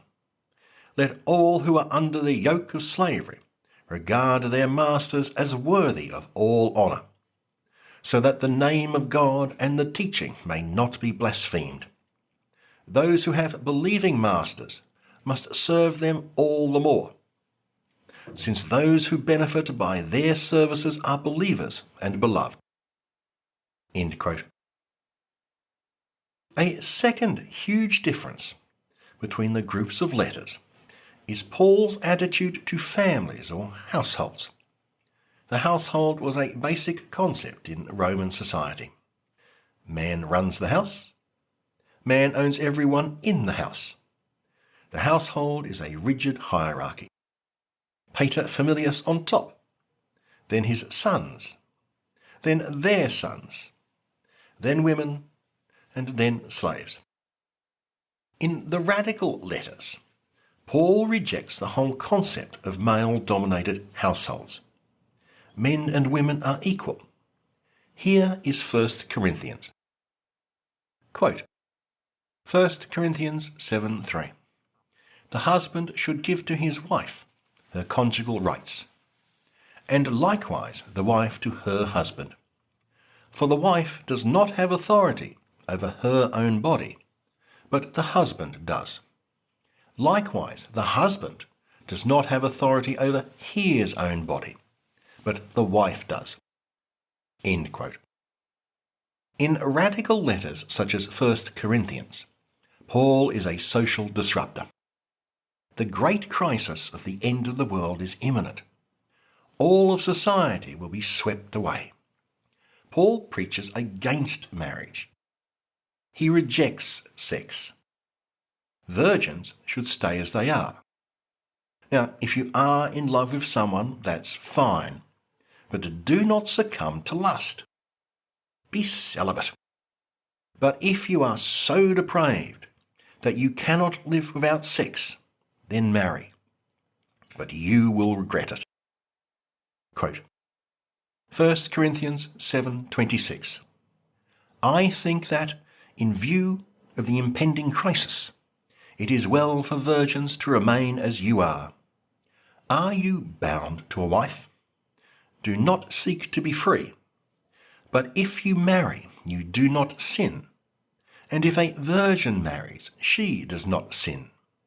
Yet those who marry will experience distress in this life. The appointed time has grown short. From now on, let even those who have wives be as though they had none. If anyone thinks that he is not behaving properly towards his fiancée, if his passions are strong, and so it has to be, let him marry as he wishes.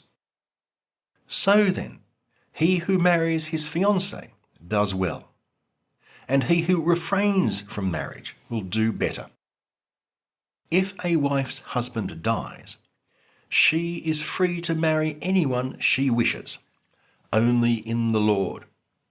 But in my judgment, she is more blessed if she remains as she is. End quote. The Paul of the radical letters applauds women. In a Judaism where women were regarded as incapable of religious leadership, Paul allows them to prophesy. The conservative letters, such as Colossians, insist on rigid Roman household relations. Quote, Colossians 3:18. Wives, be subject to your husbands, as is fitting to the Lord. Children, obey your parents in everything. Slaves, obey your earthly masters in everything, not only while being watched, but wholeheartedly fearing the Lord. End quote. Nowhere in the radical letters do we find such an insistence of Roman household structure. On the contrary, in those letters, Paul insists on the superiority of the ascetic life free from marriage. As usual, the reactionary pastoral letters go that extra mile past the conservative letters. The pastoral letters reject everything that Paul says in his radical letters. They relegate women to mute ciphers. Here is the reactionary letter 1 Timothy. Quote, 1 Timothy 2:8.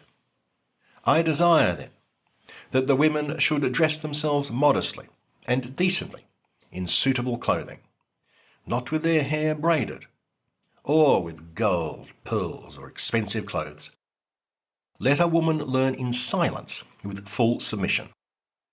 I permit no woman to teach or to have authority over a man. For Adam was formed first, then Eve. And Adam was not deceived, but the woman was deceived. Yet she will be saved through childbearing, provided they continue in faith and love and holiness with modesty. End quote. The radical Paul of 1 Corinthians urges celibacy on virgins and widows. He discourages marriage. Paul certainly doesn't want you to have children. The reactionary Paul of 1 Timothy says the exact opposite. In that letter, Paul insists that widows marry to keep them out of trouble. And he throws in a dollop of misogyny, simply not found in the radical Paul. Quote, 1 Timothy 5:13. Young widows learn to be idle, gadding about from house to house. And they are not merely idle, but also gossips and busybodies, saying what they should not say. So I would have younger widows marry, bear children, and manage their households, so as to give Hasatan no occasion to revile us. For some have already turned away to follow Satan. End quote. 1 Timothy. Okay. I think that's kind of enough of that one. I have another one to bring up. I see that my opponent, the good Mr. Who was that? Frank White. I see that he left. He couldn't handle the evidence piling up against him. The burden was way too much, ladies and gentlemen. However, like I said, let us not stop the crusade to find the original, the historical Jesus Christ.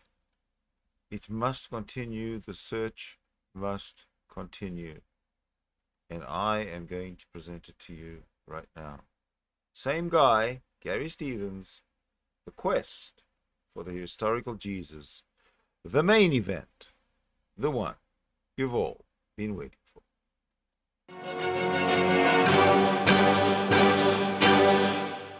G'day, I'm Gary Stevens, and welcome to the second series of the History in the Bible podcast. More of the history in more of the books in all the Bibles. Episode 2.25, The Quest for the Historical Jesus. In the last episode, I related how modern scholars have assembled what they believe to be a reliable Greek text of the New Testament. On to the final half of my final season, the history in the New Testament. Over the course of the past 150 years, New Testament scholarship has not been a relentless march to a greater certainty. New Testament scholarship has weathered 4 great intellectual tsunamis, each obliterating the older. Is the current wave the last? Who knows?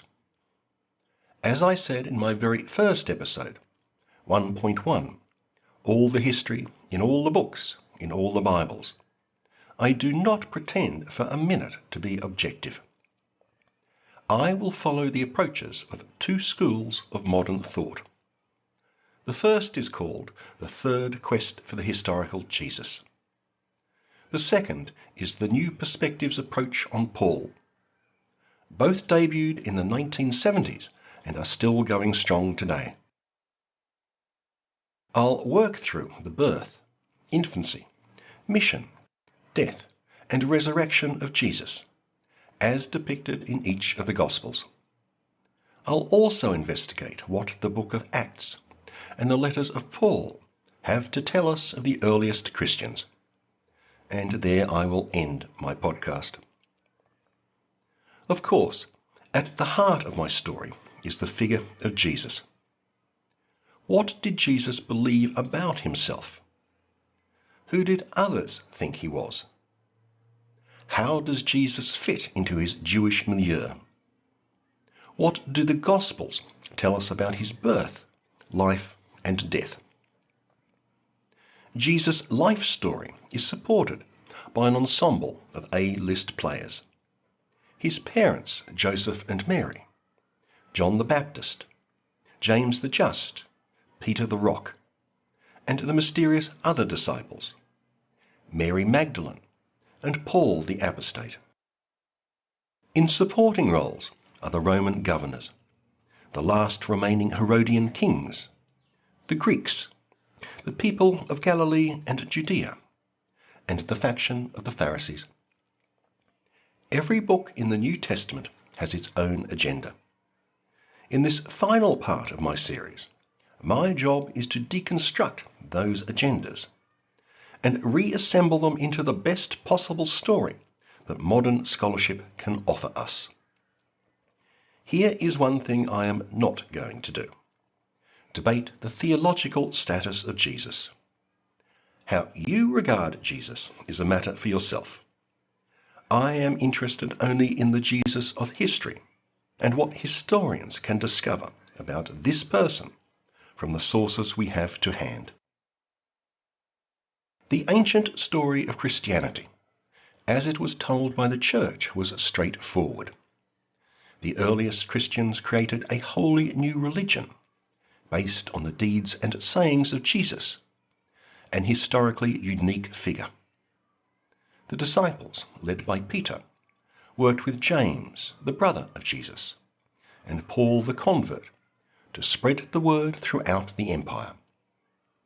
The letters written by Paul, Peter, John, and other apostolic figures all demonstrated their commitment to Jesus and to the common goal.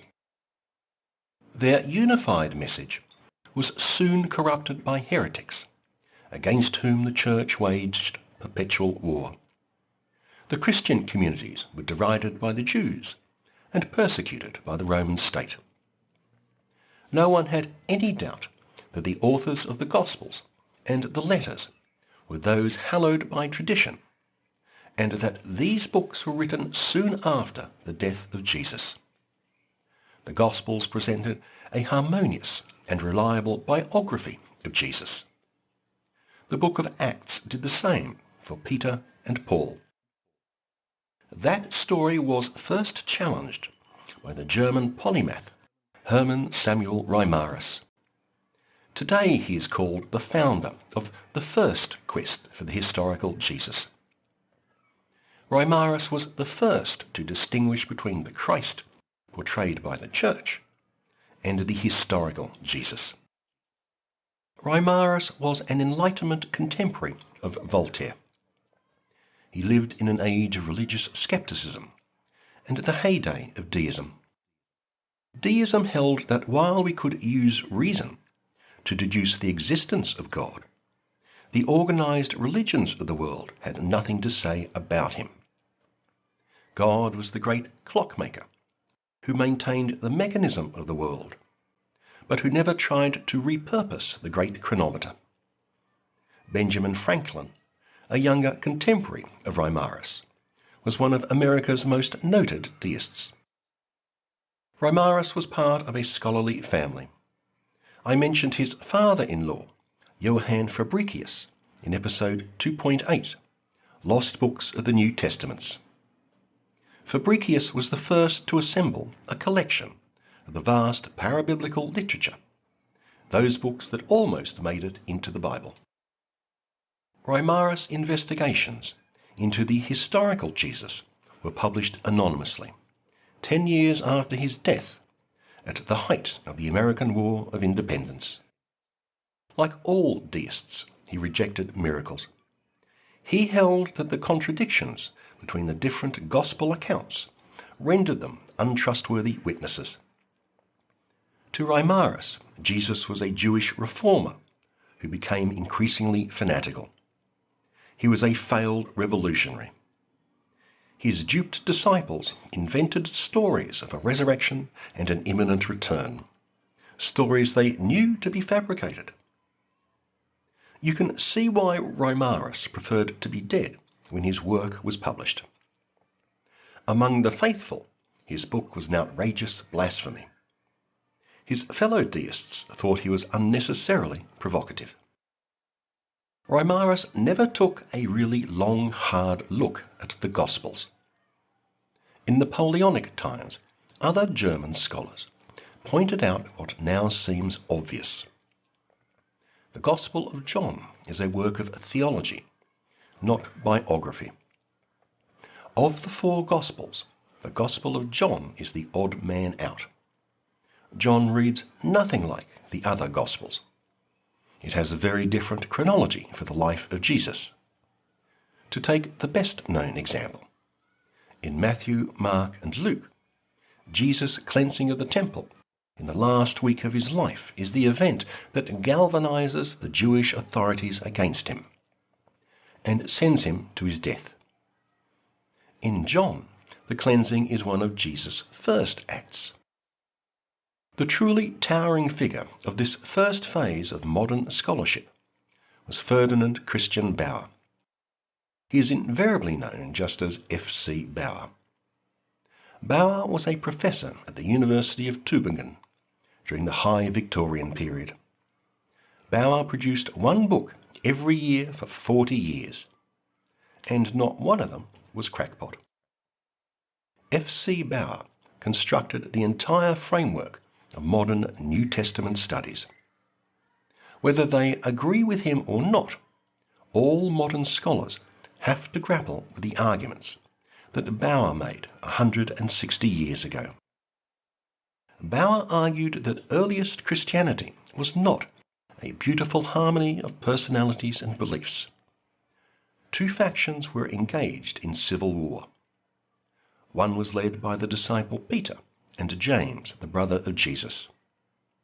They saw Jesus as the one come to save the Jews. To be saved, they said, you first had to become a Jew and follow the Torah, the law. The other party was led by Paul. He argued at length that anyone could be saved, and they certainly did not have to follow the Torah. This was the central conflict at the heart of earliest Christianity. Bauer showed how most books in the New Testament were on one side or the other. The Gospel of Matthew, the letter of James, and Revelation were pro-Torah. Paul's letters and the Gospel of Mark were anti-Torah. The later books of the New Testament tried to reconcile the two as presenting a united front. The book of Acts depicts Paul and Peter in agreement. In Acts, Peter sounds more like Paul than the Peter of the Gospels, and Paul sounds more like Peter than the Paul of the letters. The last of Paul's letters, to Timothy and to Titus, contained thoughts that Paul repudiated in his early letters. But these notions would have been amenable to Peter's faction. The church also added some brief letters, supposedly written by Peter, which depict Peter as sympathetic to Paul's faction. Bauer's big ideas will be a constant thread in future episodes. Through the end of the 19th century, critics increasingly turned their forensic skills on the New Testament books. Paul's letters were especially put under the blowtorch. By 1900, few scholars believed that the letters to Timothy and to Titus and to the Hebrews were actually written by Paul. Paul's authorship of the letters to the Colossians, Ephesians, and 2 Thessalonians fell under a cloud that has never been lifted. The 19th century was spent questing for the historical Jesus, trying to disentangle the life of Jesus from the theology and the later accretions of the church. In the opening decades of the 20th century, a new wave said that all their work was futile and irrelevant. Two legendary Lutheran scholars stand out: the French-German polymath Albert Schweitzer and the German professor Rudolf Bultmann.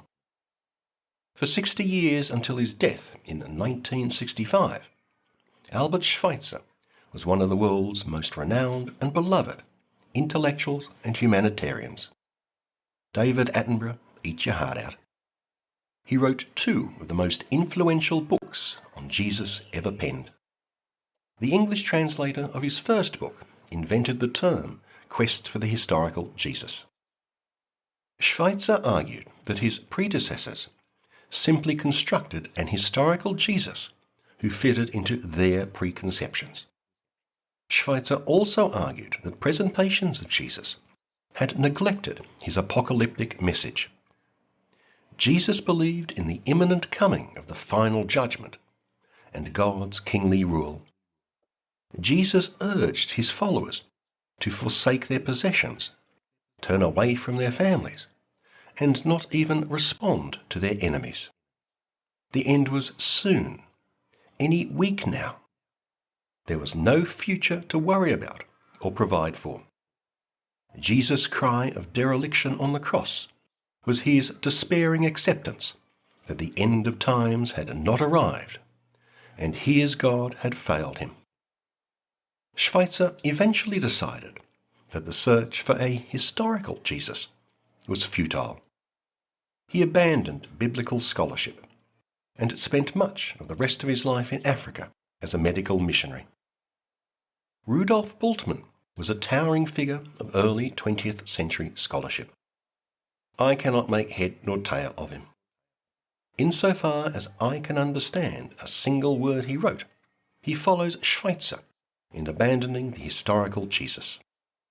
Bultmann argued that the historical analysis of the New Testament was pointless and unnecessary. The historical facts of the life of Jesus meant nothing to the disciples and Paul, and should mean nothing to us today. Christianity starts with the death of Jesus, not with his life. Bultmann argued we can only talk of the thatness, not the whatness of Jesus. Only that Jesus existed, not what Jesus did in his life. Everything important about Jesus happened after he died. Maybe it reads better in the original German. In the first third of the 20th century, Schweitzer and Bultmann had very firmly stomped on the heads of any professors who wanted to construct a biography of Jesus. Biblical academics only put their heads above the parapets when Schweitzer and Bultmann were old men. After the Second World War, professors began a second quest for the historical Jesus. As it had been for a century, study was led by those trained in German universities. Challenging Schweitzer and Bultmann, the second questers asserted that it was indeed possible to construct a biography from the Gospels. We only need tools to analyse the Gospels in a systematic manner. The questers started from a baseline. To find the authentic, historical Jesus, they said, we must exclude everything in the Gospels that can be found in the Judaism of the time, and we must exclude everything found in later Christianity. And so we can precisely delineate the life and sayings of Jesus. The most influential scholar of the second quest period was the German professor Walter Bauer, no relation to F.C. Bauer. He reinterpreted the entire history of the Church as it had been presented by Christians from earliest times. The Church Fathers follow a single, unremitting line. Orthodoxy was right belief, the true message of Jesus. Heresy was deviation from right belief. Right belief preceded heresy. The true message of Jesus was corrupted by villains who wished to pervert the purity of the original message. The Church Fathers fought relentlessly to preserve the original, pristine orthodoxy against later wicked heresy. Check out the 2nd century Father Irenaeus, the great hammer of the heretics, whom I discussed in episode 2.22, Battle for the New Testament 2 against Marcion. Walter Bauer contended all that was garbage. He argued that the early church did not comprise a pure orthodoxy that developed cancerous heresies. As far back as we can trace our sources, he said, right from the time of Jesus, Christianity was a warring community of factions and beliefs. The eventual winner rewrote the history of the conflict to portray itself as the one true religion, and all its competitors as evil. Towards the end of his life, Bauer's ideas were spectacularly vindicated in the 1940s by the discovery of the Nag Hammadi manuscripts. I covered those finds in episode 2.18, Modern Debates, Scandal of the Dead Sea Scrolls. The Nag Hammadi documents show that Christians drew sustenance from a lush forest of diverse works and beliefs, all of which were later suppressed. Walter Bauer showed that concepts of orthodoxy and heresy were meaningless. Heresy was just a label that the winners attached to the losers. The second questors constructed tools to analyse passages in the Gospels. One is the criterion of difference. A passage in the Gospels or letters is likely to be authentic if it shows Jesus as rejecting contemporary Jewish doctrine. The second questors compared Jesus' sayings and practices against the rabbinic literature, especially the Mishnah, the Jewish law digest of the High Roman Empire. Any saying or practice that differs from the Mishnah is likely authentic. The criterion of difference also holds as authentic a gospel passage that grates against later Christian writers, or goes against the natural inclinations of the gospel author. A good example is the sign nailed to Jesus' cross, reading King of the Jews. All the Gospels mention that sign, but no later Christian does. None of the Church Fathers call Jesus King of the Jews. The second questors held that this was very good grounds to assert that the Gospel writers had recorded a real historical fact about the death of Jesus, a fact that later embarrassed the Church. Another example is Jesus' sayings on divorce. Here is the Gospel of Mark. Quote, Mark 10:2. Some Pharisees came, and to test him they asked, "Is it lawful for a man to divorce his wife?" He answered them, "What did Moses command you?" They said, "Moses allowed a man to write a certificate of dismissal and to divorce her." But Jesus said to them, "But from the beginning of creation, God made them male and female. For this reason a man shall leave his father and mother and be joined to his wife, and the two shall become one flesh. So they are no longer two, but one flesh. Therefore, what God has joined together, let no one separate." End quote. Judaism had no problem with divorce. The criterion of difference holds that we can safely regard this as an authentic saying of Jesus, since Jesus disagrees with the Jews. But now listen to what Matthew says. Quote, Matthew 5:31. "It was also said, whoever divorces his wife, let him give her a certificate of divorce.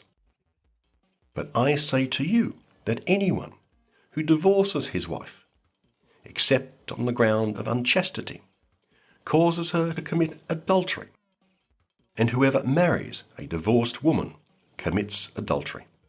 End quote. Matthew gives people an out. He knows people get divorced. Matthew wants to soften Jesus' hardline stance.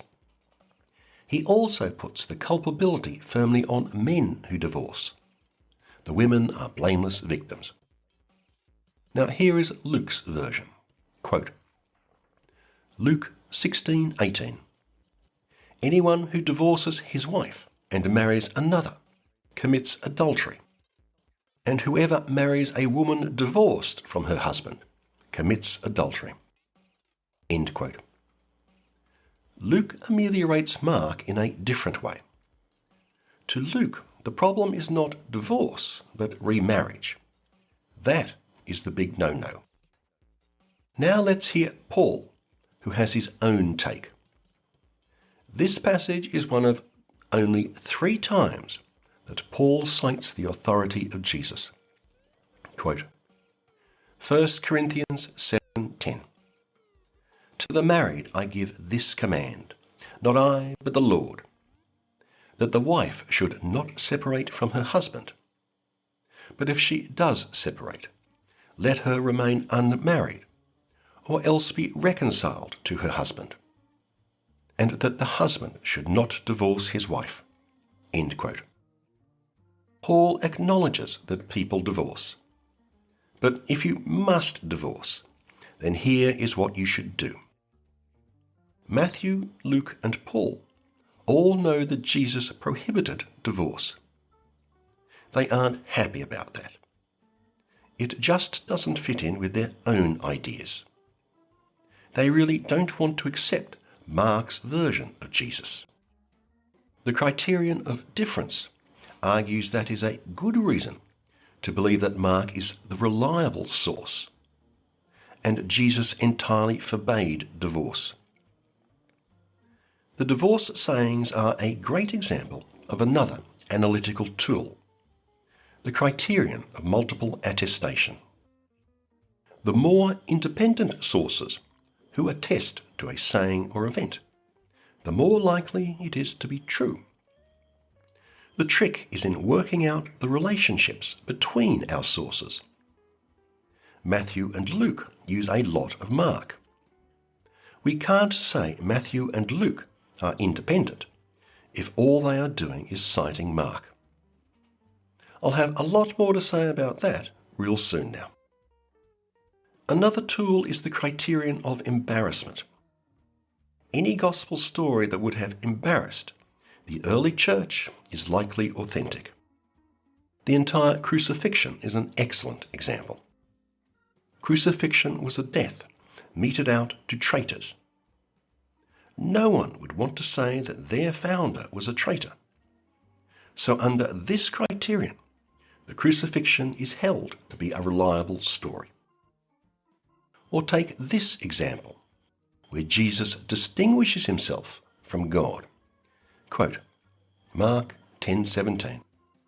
As he was setting out on a journey, a man ran up and knelt before him and asked him, Good teacher, what must I do to inherit eternal life?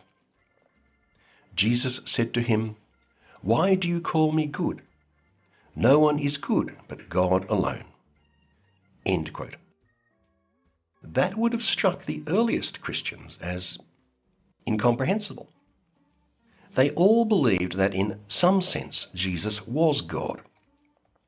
But here Jesus seems to be denying that relationship. Under the criterion of embarrassment, this is likely something Jesus actually said. The whole basis of the second quest was undermined in the 1970s by yet another wave of scholars. I'll just mention 3 of the leading lights for your later reference. As of this podcast, all are alive and thriving. Why not look them up? The first is Nicholas Thomas Wright, always known as N.T. Wright or Tom Wright. Tom Wright is a retired Anglican bishop and now a professor at the University of St Andrews in Scotland. The second is Ed Parish Sanders, a Texan born and bred, and now a professor at Duke University. Of course, he is only ever called E.P. Sanders. Third up is James D.G. Dunn, another British professor. What is it with this fetish for initials? Now, there are some weird coincidences here. N.T. Wright was Bishop of Durham in England. James D.G. Dunn was a professor at Durham University in England. E.P. Sanders was a professor at Duke University in Durham, North Carolina. Lots of Durhams here. The professors of the second search for the historical Jesus allowed their endeavours to be labelled the new quest for Jesus, but they were not impressed by the appellation. The new wave explicitly say they are undertaking the third quest for the historical Jesus. The scholars of the second quest were European Protestant theologians. In the third quest, the historical Jesus is the subject of study by a gaggle of international scholars from many disciplines and faiths. This is a worldwide intellectual endeavour, not just a European one. The third quest is also the first to mine books outside the canon, such as the Gospel of Thomas and the works found in the Dead Sea Scrolls. Previous generations had pooh-poohed any source outside the New Testament. The third quest scholars embrace every papyrus find. If you feel inclined, why not listen to my episode 2.17, Recovering the Bible, a Century of Revelations, for more on that topic. The third quest rejects the central dogma of the second quest. The second quest held that the truth about the historical Jesus was to be had by ignoring everything in the Gospels that tied Jesus to Judaism and to later beliefs such as Gnosticism. Scholars of the third quest hold that is precisely the wrong assumption to make. To the contrary, Jesus can only be understood by placing him into his Jewish context. Before the third quest, the Jewishness of Jesus was a real matter of dispute. Throughout the entire history of the Christian Church, Jesus' Jewish identity has been downplayed, if not denied. Today, no one sees Jesus' Jewishness as contentious. Jesus was a Jew, and any evaluation of his words, deeds, and fate must keep that in mind.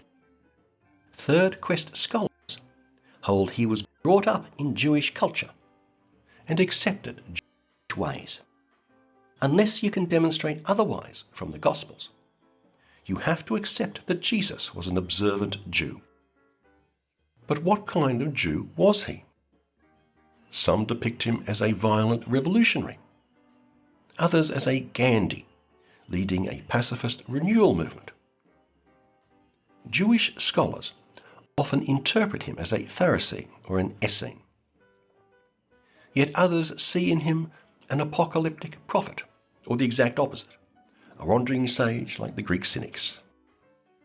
Like the scholars of the second quest, those of the third quest have their own analytical tools to assess the trustworthiness of the gospel accounts of the life of Jesus. I earlier mentioned the criteria of difference, embarrassment, and multiple attestation. The third quest scholars reject the criterion of difference, the idea that a gospel passage is likely to be authentic if it shows Jesus as rejecting contemporary Jewish practices. The third questers want to show how connected Jesus is to Judaism, not how different. The second questers had relied on the Mishnah as a historical compendium of Jewish practice. Modern Jewish scholars have shown that the rabbinic texts are inconsistent, where one document may say that Rabbi A, who lived in time X, first opined about such and such. Another document attributes the same opinion to Rabbi B, who lived generations later.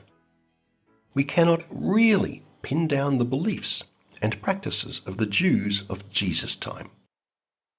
If we don't know what mainstream Jews of the time thought, how can we judge how Jesus differed from them? Out the window with the criterion of difference. The analytical tool that the second quest scholars took as fundamental was shown to be worthless. Most third quest scholars are also sceptical of the criterion of embarrassment. It just seems too vague. Quite a number of other tools have been considered in the past years since the third quest gathered momentum. Some have proposed a criterion of historical plausibility. The key, these scholars say, is this: whatever is attributed to Jesus must locate him as a first-century Judean. Now comes the important part. It must also explain later developments in the primitive Jesus clubs. Here's an example. In this passage from Mark, Jesus rejects Jewish dietary laws. Quote, Mark 7:14. Then he called the crowd again and said to them, "Listen to me, all of you, and understand. There is nothing outside a person that by going in can defile, but the things that come out are what defile." End quote.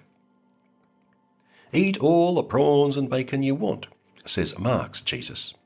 Forget the diet. But if Jesus really said that, then passages in Acts and Paul's letter to the Galatians make no sense. In these accounts, Peter and James insist that Jesus' fans must follow Jewish dietary practices. The criterion of historical plausibility holds that Mark is unreliable. Jesus never said his fans could avoid kosher. There are lots of other suggestions for analytical tools and criteria. One notion is that a story attested to by both friends and foes of the Christians is likely authentic. For example, Christians hold that Jesus was not the son of Joseph. A few pagan writers and the later Jewish Talmuds agree. They say Jesus was the son of a Roman soldier. Both friendly and hostile sources aver that Joseph was not the biological father of Jesus. So there is a nugget they hold in common, and therefore likely authentic. I have no idea how to evaluate all these tools and criteria that eminent professors have devised. They argue furiously with themselves, so I'm certainly not going to stick my oar in. In the next episode of The History in the Bible, I present the very earliest witness to Christianity. Thanks for listening. For maps, charts, and diagrams, check out my website, www.historyinthebible.com.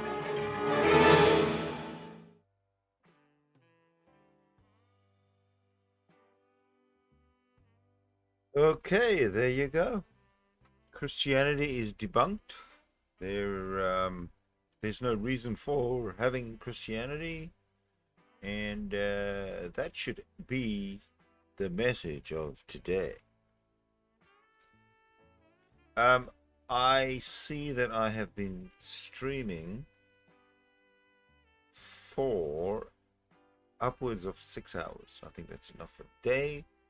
I am going to sign off until tomorrow, when we can hopefully get another 6 hours out of the deal.